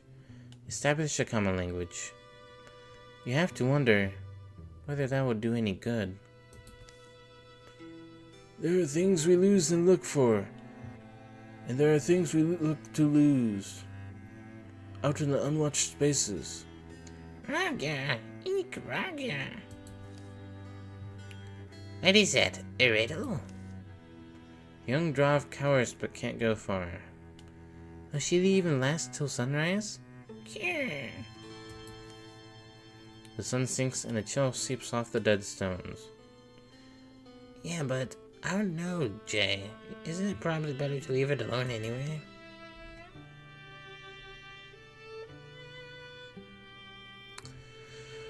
Oh, come on. You're gonna give me that chance? Fuck you too, game.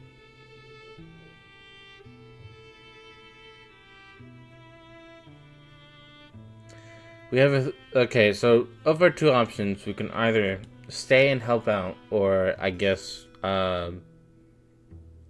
leave it. I'm hoping is the tamest it will be. But if we try and help it out, there's a 32% chance of success. Which I'm not comfortable testing.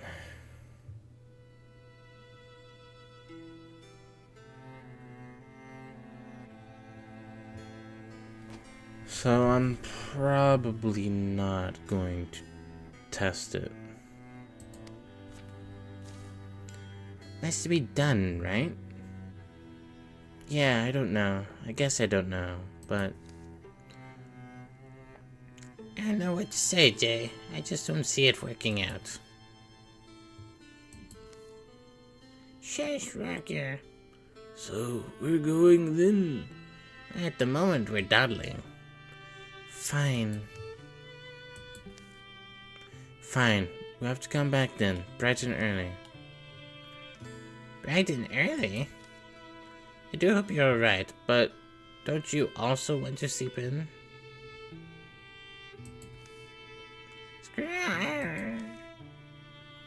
The sky that night is thick with clouds and dark. It smells like rain, but nothing falls. And the hooded moon passes this world silently by. We follow Dawn to the site of their argument. But it's vacant there. Few traces remain, cold in the yellow light. The odor of pines and broken rocks. Some armor for that, okay.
Okay.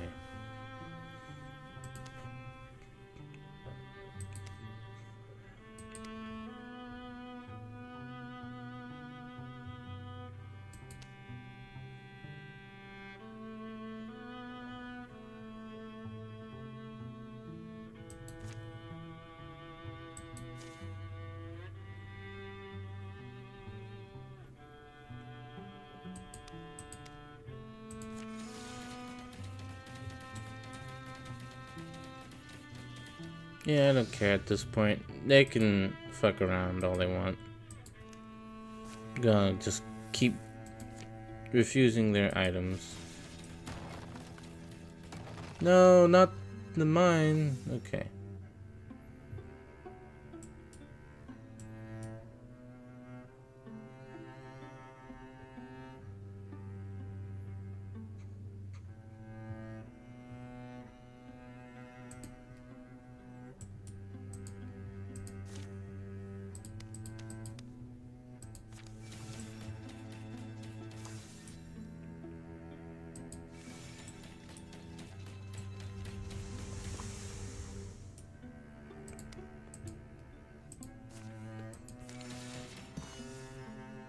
Alright. The rain hasn't let up much through the spring. The earth is soggy and stinking like a corpse. Hills have sunk and dead mice float in flooded fields. People are moving towards the mountains. Going by Arnon's map, we're nearly there. Stay wary. Don't lead this risks. Expect anything. That's when we find out whether we've been too trusting. I've heard it said that to cut a noose is to gain a dangerous friend. The Gorgons are swarming these days, choking us, drowning us. This whole world is near its limit. Any chance may be the only chance.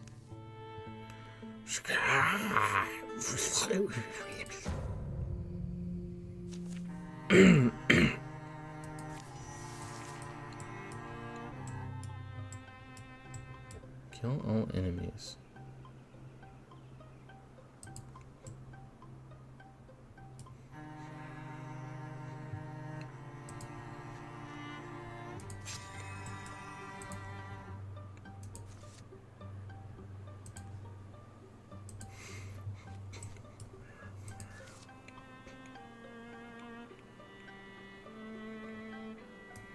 You're not Bo.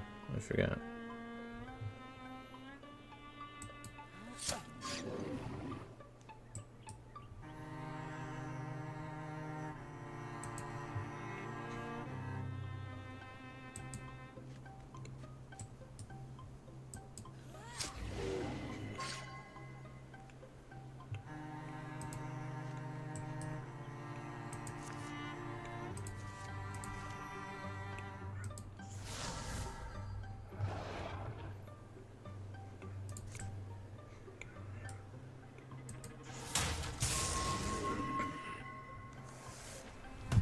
Nice.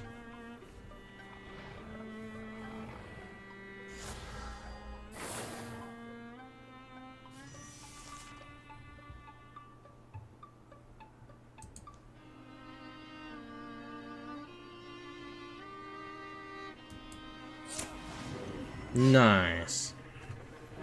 I knew Jay had it in her.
Oh, damn. That's 10. Yeah, I don't have any particular plans tonight or tomorrow.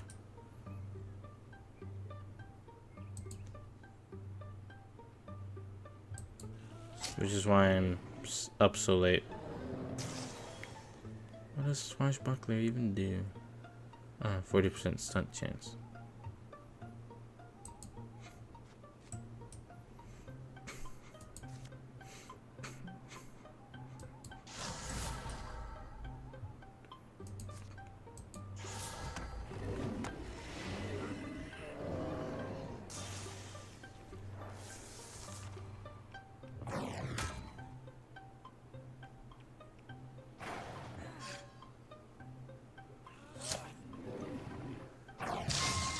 Hey.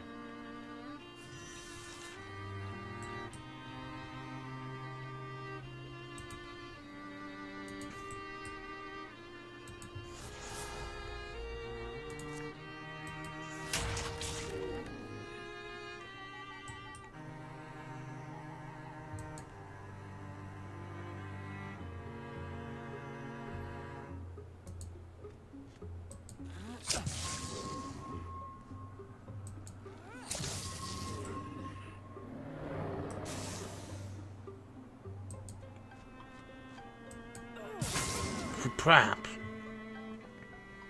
Prap.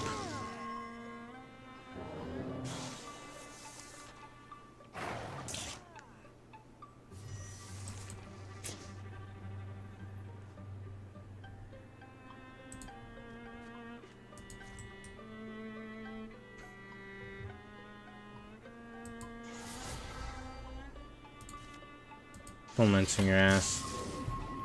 I wasn't lying to you. Your ass has been bone lanced. Get lanced.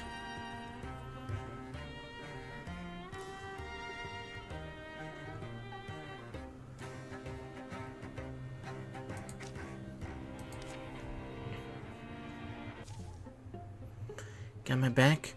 May not be done fighting. Arnon emerges rather suddenly from a damp shadow, standing before a framed tunnel. So you made it? You doubted we would? The old deepest leads them into the dark. The earth walls are slimy and black. Streams of water slosh on either side of a hastily heaped gravel path. Clouds plop from the ceiling. Support beams have clearly been rushed into place. Oh, I just reminded myself that,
hey.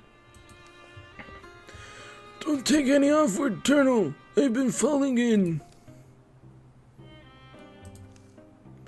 Deeper in, earth walls give way to granite. The roaring rots. The flowing water follows carven channels away from the main tunnel to some dark end. When will you abandon this place? Oh, no. We can't. Do you want breakfast? It's mid-afternoon. But we're not chained to the sun cycle. We have breakfast whenever. My God! Arnon shows the way inside a marked passage. Weird smell beckons them through. To the other side. Here they are, dear. The badger and the mystic, and more to follow. Well, did you offer them grub? Sure I did. No one wants lukewarm, chewy old grum, I keep saying. Why don't we have a warren? Lots of digging, really. Hi, adventurers. This is some drunk I knew. Yes, I'm Velda. It said I was born in the basin of a dried caldera to spirits of the salt and rock. News gets said a lot, but not actually true. Right, technically it's false. You two are married to each other?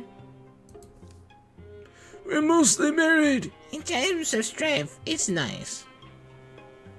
I'd love to crack wise, but even I know we're up against the calendar, Aya. The mythist shows her dazzling impatience. You came because you must defeat the Gorgons, is that right? You were told you knew how. I know what the Gorgons did. Their leader, I learned of him, Ulstryx. Arnon tucks into a bowl of beige mush. Looks like shroomy gruel, with some kind of green gold dressing. Ulstryx. You know that name well enough. Yes, Ulstryx raised a great number of his brethren, and they went to the valley of God Beast Moatona. And of that great God Beast, they made pewter.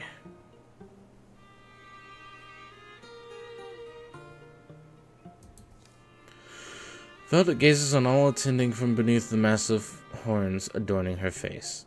A scowl twists her already crooked features. Arnon finishes his meal, pulls at his beard, and wipes on his cowl. Who? Moatona! Moatona is an ancient one, a keeper of balance. The unassailable balance of Moatona keeps all opposing forces of this world in harmony. And because Moatona's dead, that throws off the weather? And the seas, and the peaks. All will turn into a big blue Gorgon soup. Where's the carrots and beans? And you're the onions.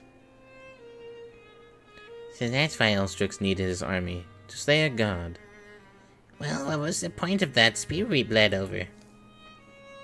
Was that supposed to be the symbol he needed to unite whatever Gorgons behind his crusade? What matters is this: Moatona cannot die. She's petrified. The reason I called you here is that I've been hoarding a certain restorative spirit, distilled from the roots of the extinct bullflax flower. I call it Root Bear.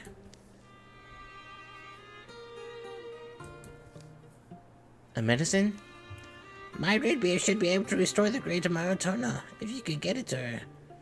My brewing goddess Velda. Well, assuming all that's true, why us? Don't you have your own lackeys? Deep down, some of it is. We're afraid, so our people are made frail. What is the worst doom? The Gorgon leader is strong and fearless, so too are his hordes. We're too old, so I'm scared to die. The Gorgons aren't going to let us do this thing, are they? And do we know where to go? And are we sure reviving this god beast will fix everything? The badger grows quite asky, but I'll answer all your questions with a question of my own.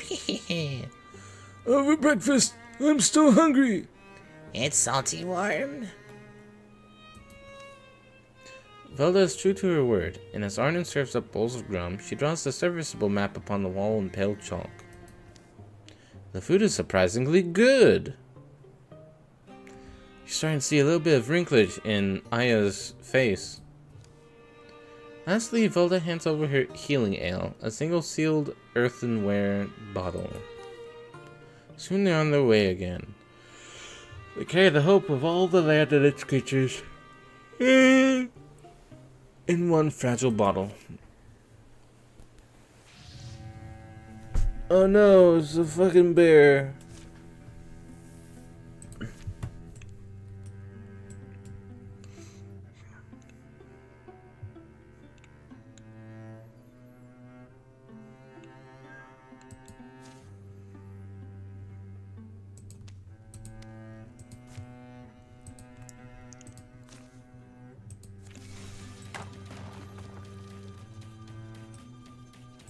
Okay, we've still got cities around. Okay.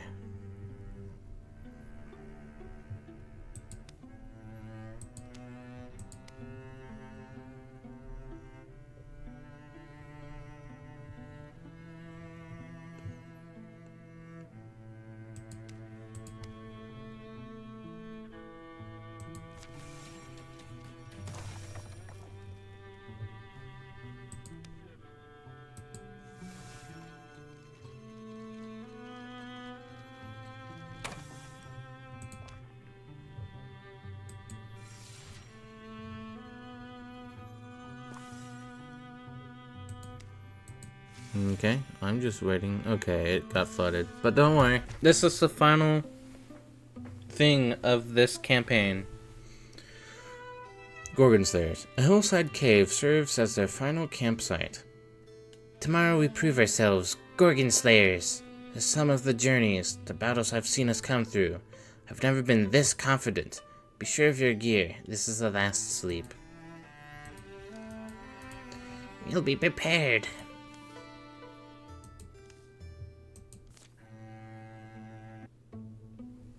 Alright. It's time to get ready.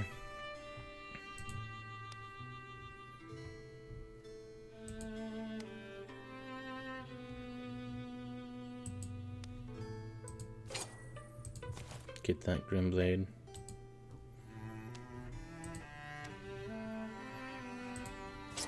Let's spend that LP.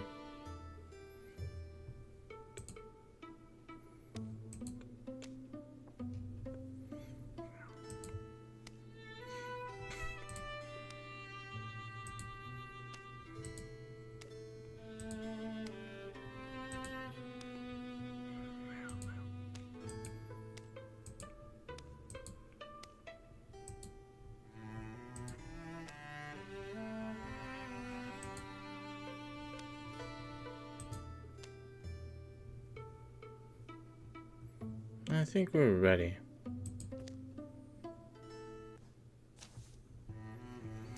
Age of Ulstryx. The Valley of the God Beast Moatona. We knew we were set up for an unwinnable fight. Even in the relentless rain, it was a beautiful place to die. We stand a chance, Mio. Don't get down about it, yeah? I'm not worried about myself. I'll fight. I assume if they stoned this god beast once, they can do it again. Courage, when you can't be fearless. A clear path climbs the hills ahead of them, to whatever awaits.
I should have done it with the other raccoon.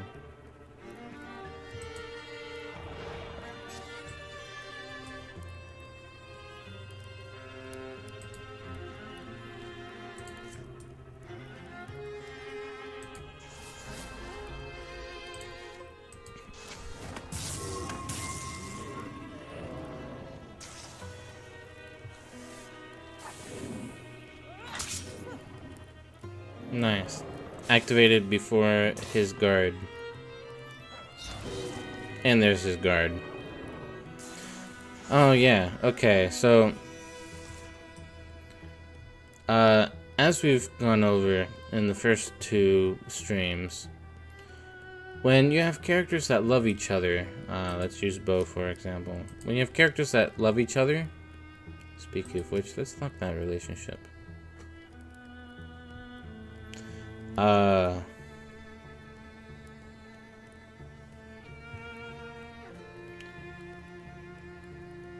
They get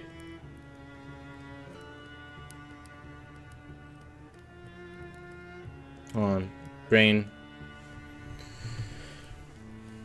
When you have characters who are lovers, they get passion, which means that if an enemy attacks their lover, they deal a bit more damage against the enemy that attacked them. However, oh yeah, and then just like a neutral friend thing, there's Got Your Back, which provides 20 block when you wall with them. Oh, I guess it also kind of changes depending on how much you have. But there's also rivalries, giving you watch this. So when your rival stunts, you get a bigger chance to stunt until you successfully stunt. And if you forgot, stunting is just critical hits. And unfortunately it doesn't chain.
Kill that fucker.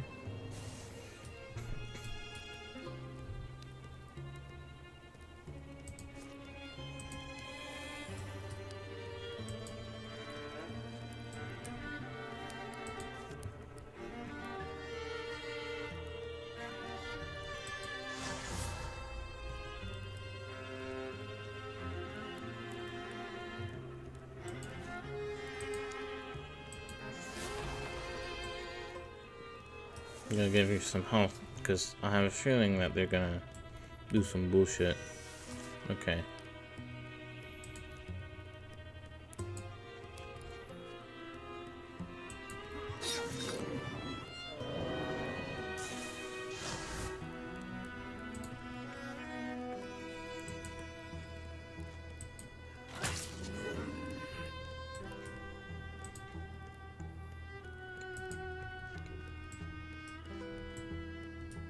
There she is.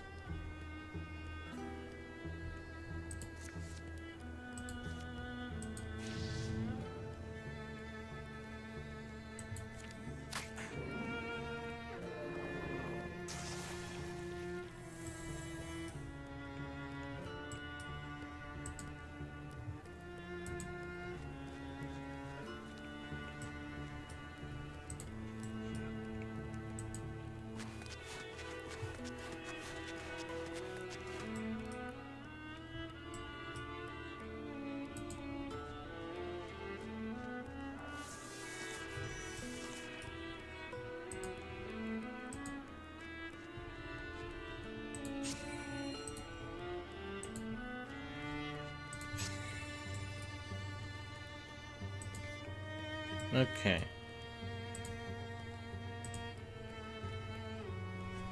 We've approached Moatona.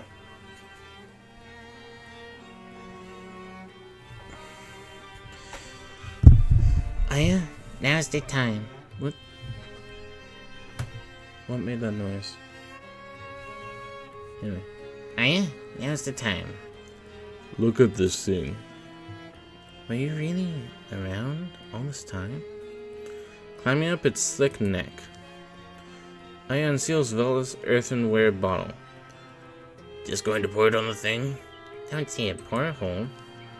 She douses the petrified head of the god beast Mootona in the spicy sweet smelling elixir.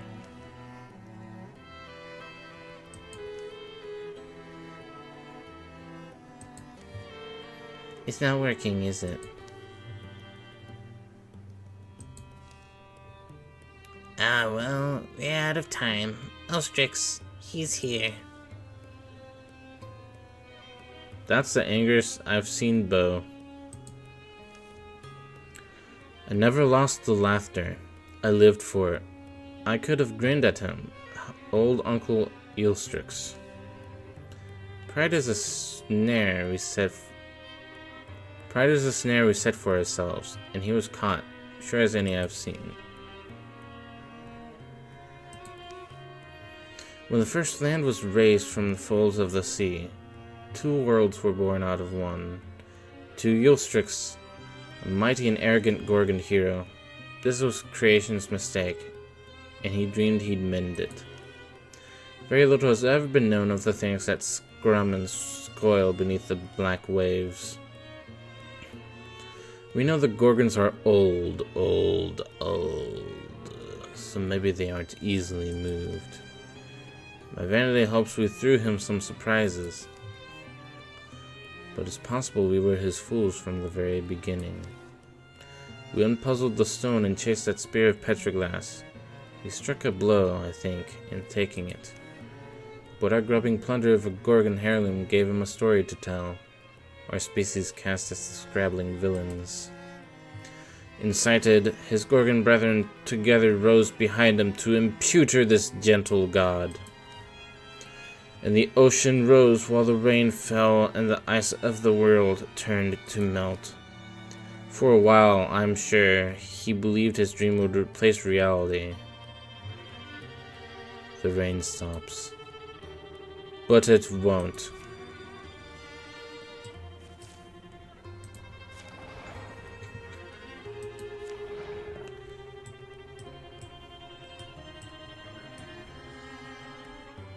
This is Ulstryx.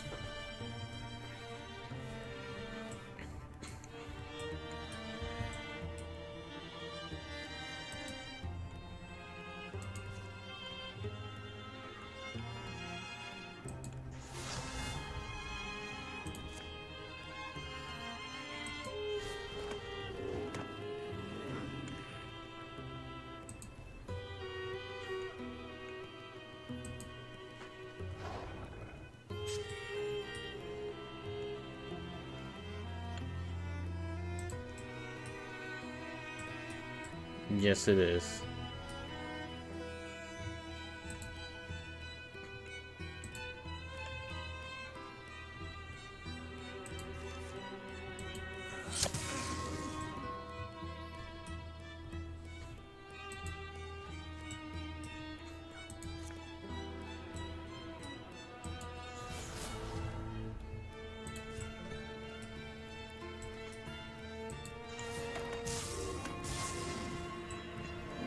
Oh, hell yeah.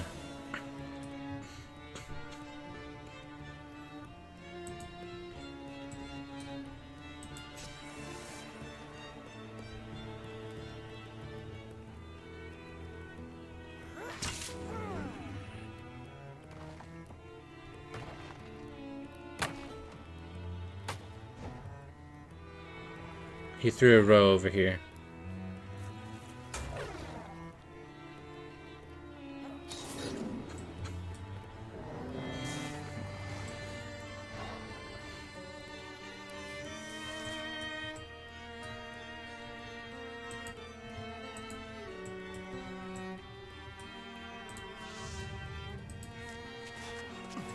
He can take it.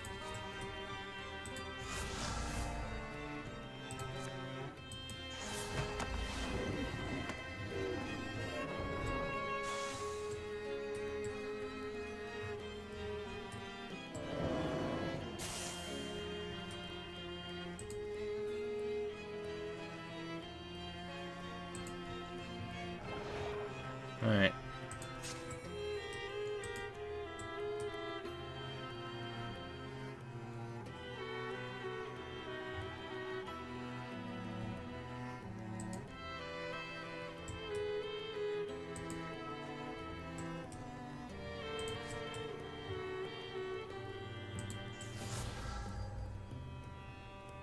Hello, Ulstryx. Fuck you.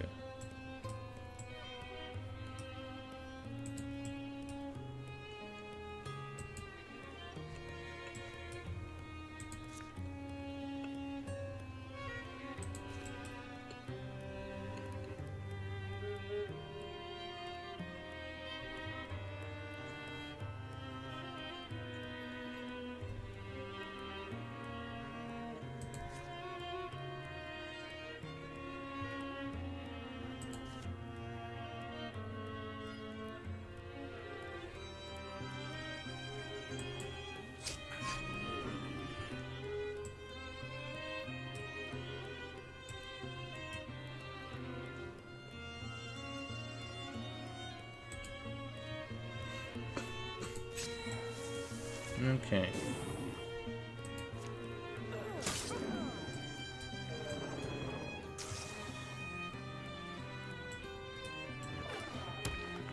Yep.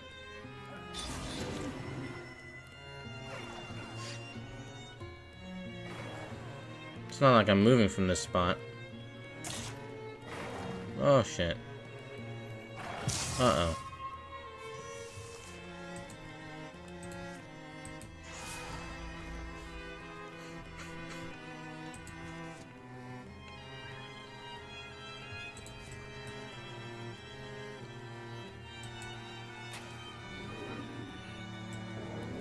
Yeah, take that.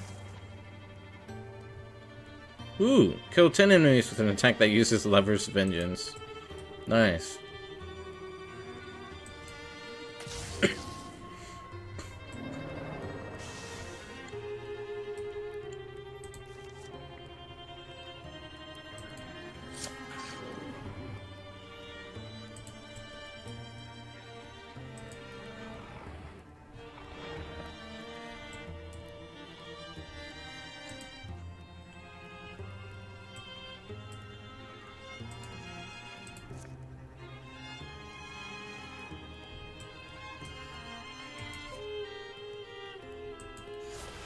I'll give you Rock Shield. Because I think you're going to need it.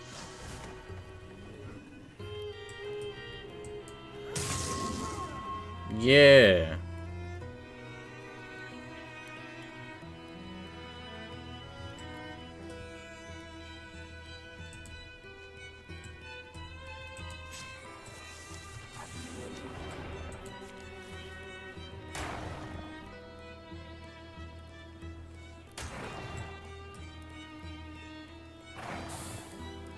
Woo! Hell yeah, dodge them. Okay.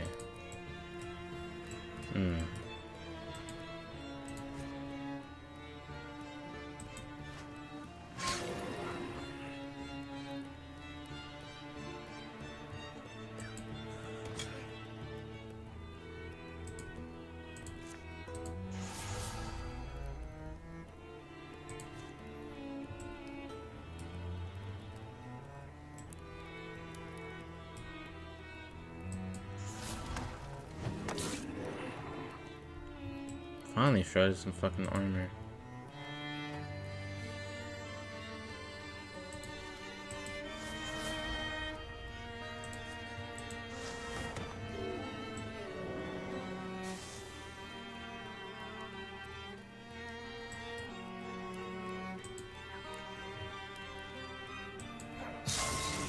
Hell yeah.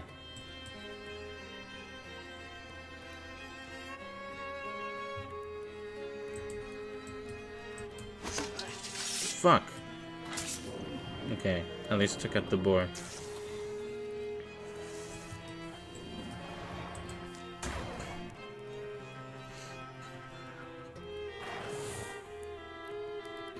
Hell yeah. Uh-oh. Uh-oh. Hubert! Stay strong! Hell yeah, Lover's Vengeance! Good job, Bo!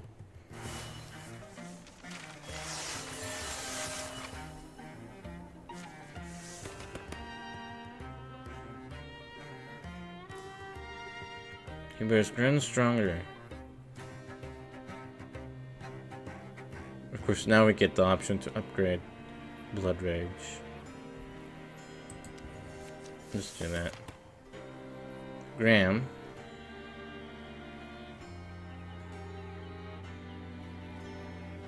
Yeah, upgrade Archie's. Bo will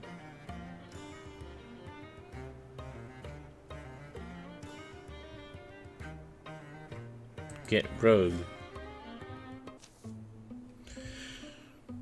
Whew. After a long reign, the mighty Ulstryx finally crumpled before us. His reeking corpse twitched still. It was over. Some would say we saved the world. And we did save the ember of it. We cupped this red coal of life, held it away from the water, carried it into the next morning. Through wreckage, loss, destruction, it would take time for the water to go down, the memories to lose their bite, to rebuild, to heal, and maybe to live new lives someday. But our story is just one of many.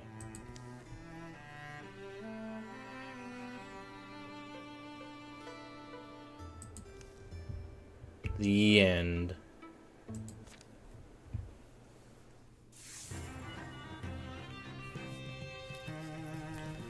Alrighty. So,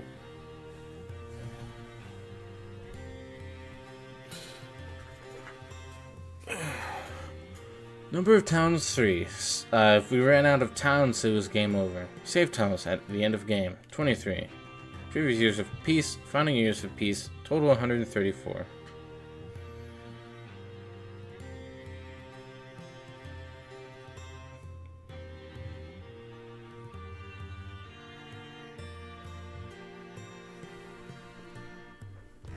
We're about to see the credits. And I'll be voicing the comics that appear.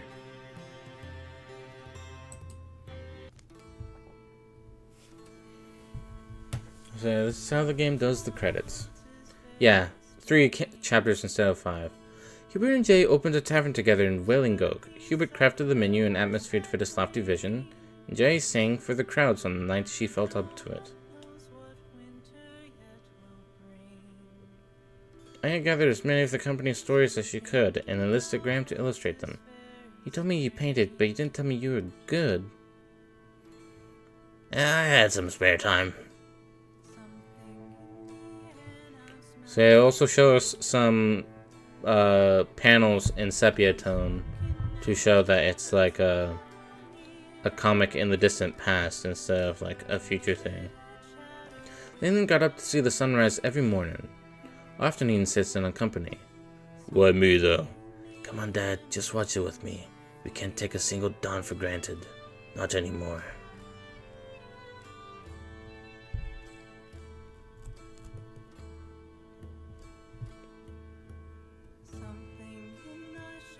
The Morn cleaned up the old bakery and renamed it Bo's. Is there some over at Bo? Has to be.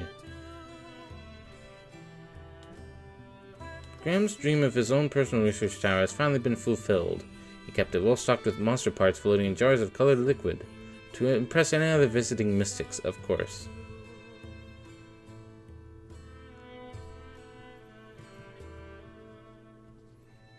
See, look, this is them when they were younger. Hey, we did that this stream. Mew showed up one day as the new goddess of tick bites. Now what you want to ask, don't. How did just don't?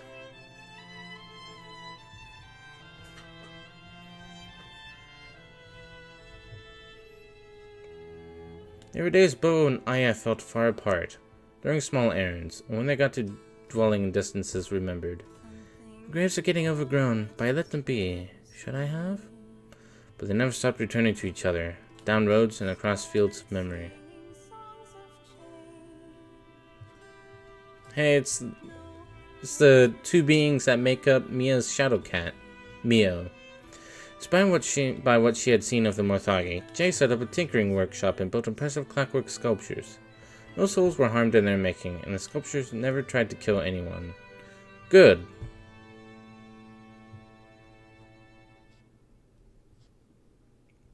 And that was the first campaign.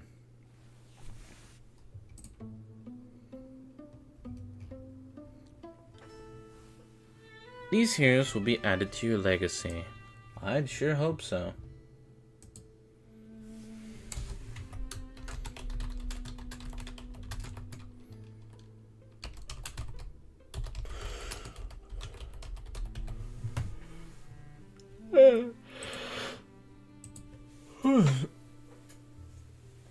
But yeah, out of all the story campaigns, if I remember correctly, actually, let me double check. Did I guess we can look at it. So, a typical length for a story campaign is 5 chapters. For the first campaign that the game forces you to start off with, it has 3. Do I keep them for the next campaign? Sort of. I'll explain how that works in a bit. First off, legacy. These characters will be added to it. So we can promote our legacy heroes.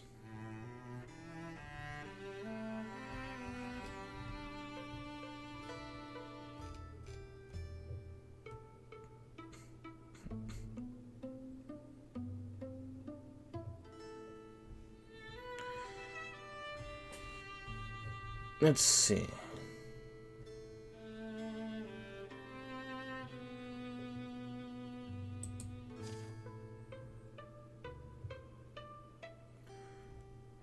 So,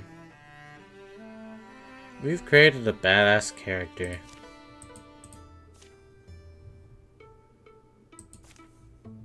We're gonna promote Aya.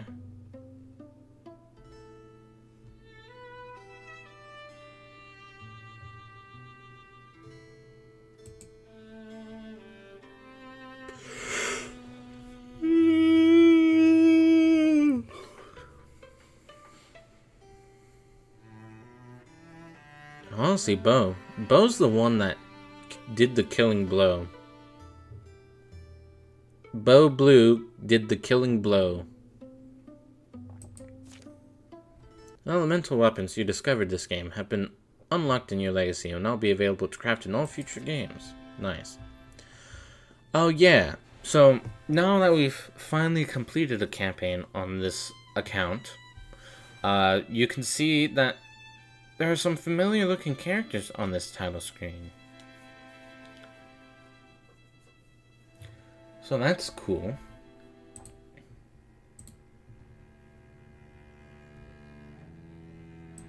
So to explain how Legacy works, you do not technically keep them for the next campaign.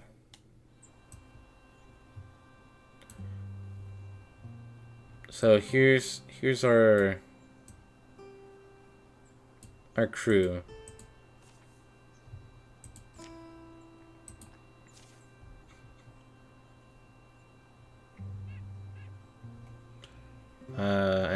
As you can see, we can change their age. I don't really want to show that right now though. But we can also like customize them a little bit again.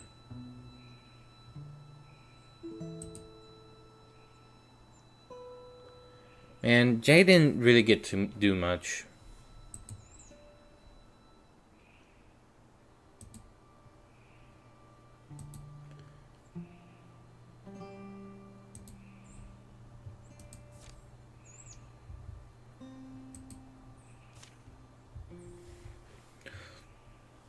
Yeah, here's what I want to show. So, there are certain events. Not just that, but there are also some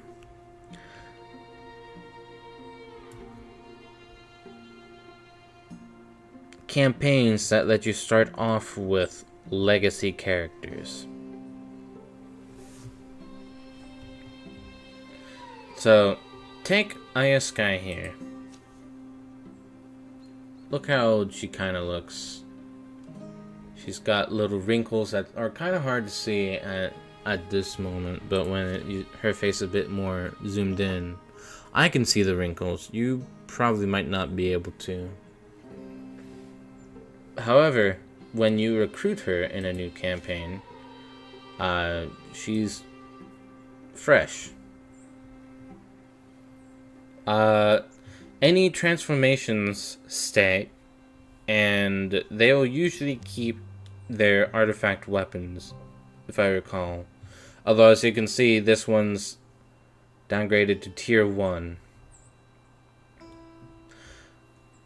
Keep in mind that the spear that we got her, this Petroglass Sea Spear, was a tier 3 when we retrieved it. So yeah, like, this is what she would look like when we're recruiting her in a new campaign. These aren't exactly templates.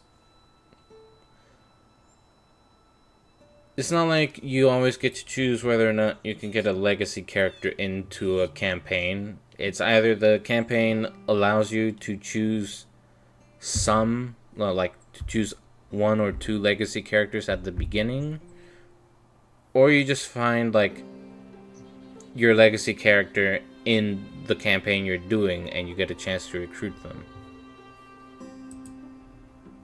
Alright, here's Bo. All fresh.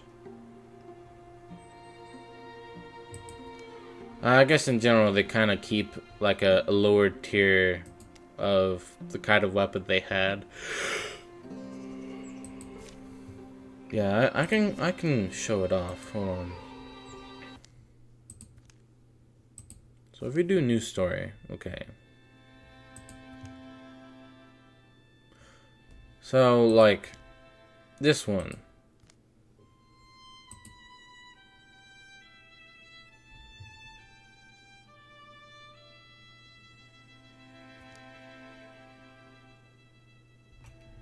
So yeah, this is... I need to find it. Okay. I've selected the 3rd campaign, so we won't be seeing this one for a while, but this campaign allows us to pick characters from our legacy. So as you can see, the game already decided, hey, Jay hasn't seen enough screen time.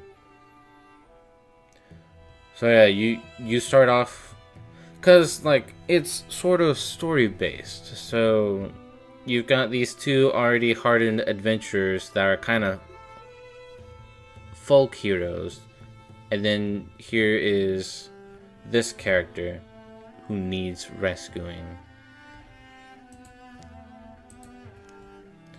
I believe you can also do the same here.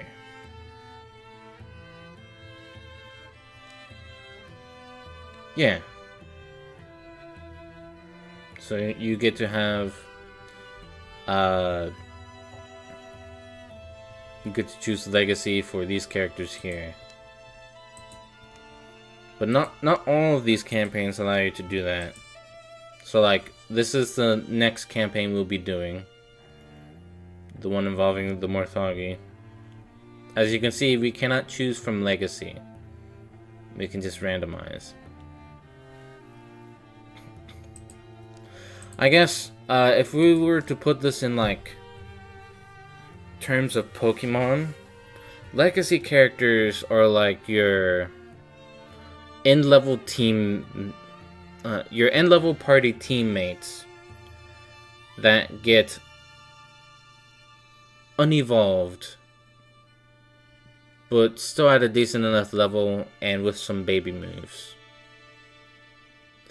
I guess that's the best way to put what legacy characters are. So yeah, we'll be able to see more of some of these characters again in the future. But for now... we've basically got these guys.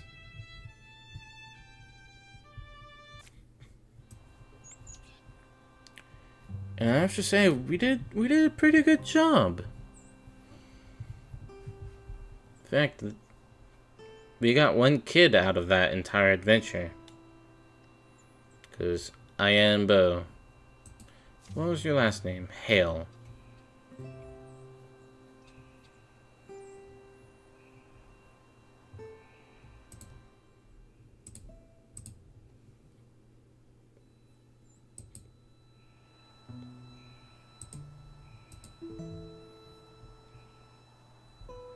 And now that we've actually gone through a campaign with these guys, they're a local legend. Also, this ancient elm thing is because of her elm soul, but regardless. Her legacy: she's fought Gorgons with the Zesty Zaner Guild. She's killed 28 monsters. Bo. He lived a long time beneath a curse, shedding it only to loose its vicious caster upon the world. The exchange would never sit well with him. Oh yeah, okay, so because we've completed a side quest for Bo, this adventure thing that he has here, this curse, this was from his proud hook. Jesus Christ, you have a lot, Graham. But for Graham here, too, his inhabited hook, we checked that off, and in his adventures, this one right here shows us what happened to get that to resolve. The foul presence inhabiting Graham's body was banished, thanks to the bold actions of one of his stalwart companions in the party. But as we can also see, here's the adventure with the rock. Here's Graham trying to help Bo out, and then releasing Volta. Because of his decisions, an ancient and blood-bent lord was set free upon the world. Ever after, he would treat each choice with greater discretion. I'm sure he did. Then here's the wings that he got from the Crow Witch. Since Hubert got maimed, here's just a little thing. He chose a simple hook in place of his hand. Since she didn't really do much, she's just a folk hero.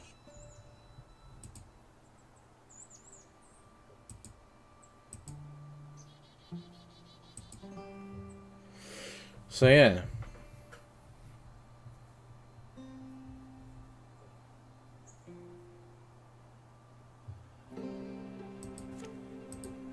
The best part about it is that, like, this is kind of how legends are made.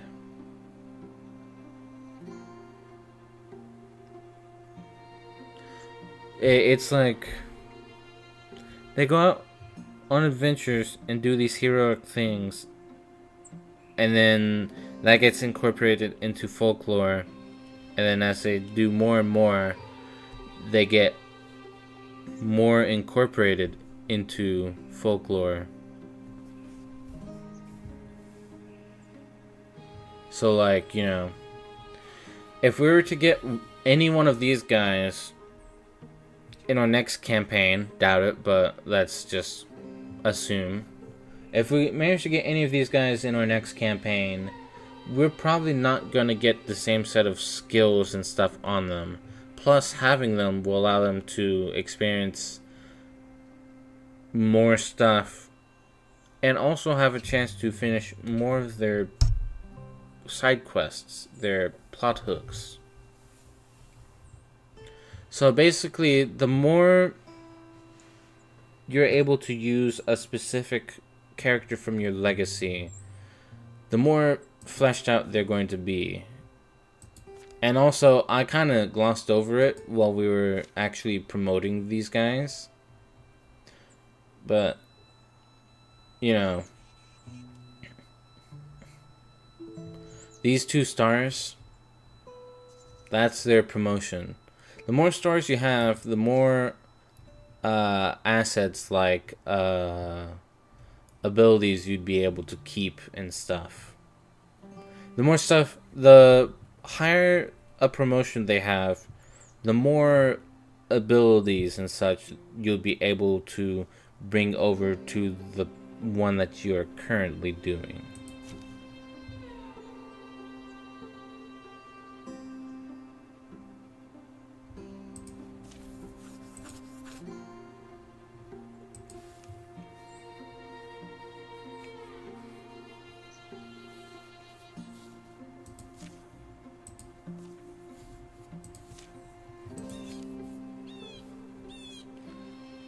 Alright. Think I've done enough talking for tonight. Streamed so late. But hey, I'm glad we did that. We've gotten the first campaign done of this game. I'm just hoping we'd be able to get more.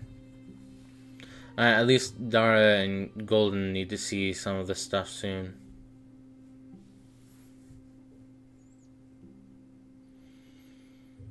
Yeah, I'm feeling the effects of sleep. So, thank you for watching and hanging out. Like I have stated, I'm probably going to... Probably being a very heavy keyword here right now. I am probably going to start Resident Evil 2 tomorrow night. Technically tonight, but, you know, whatever. But in the meantime, thank you for watching, and you guys have a good rest of your day or night.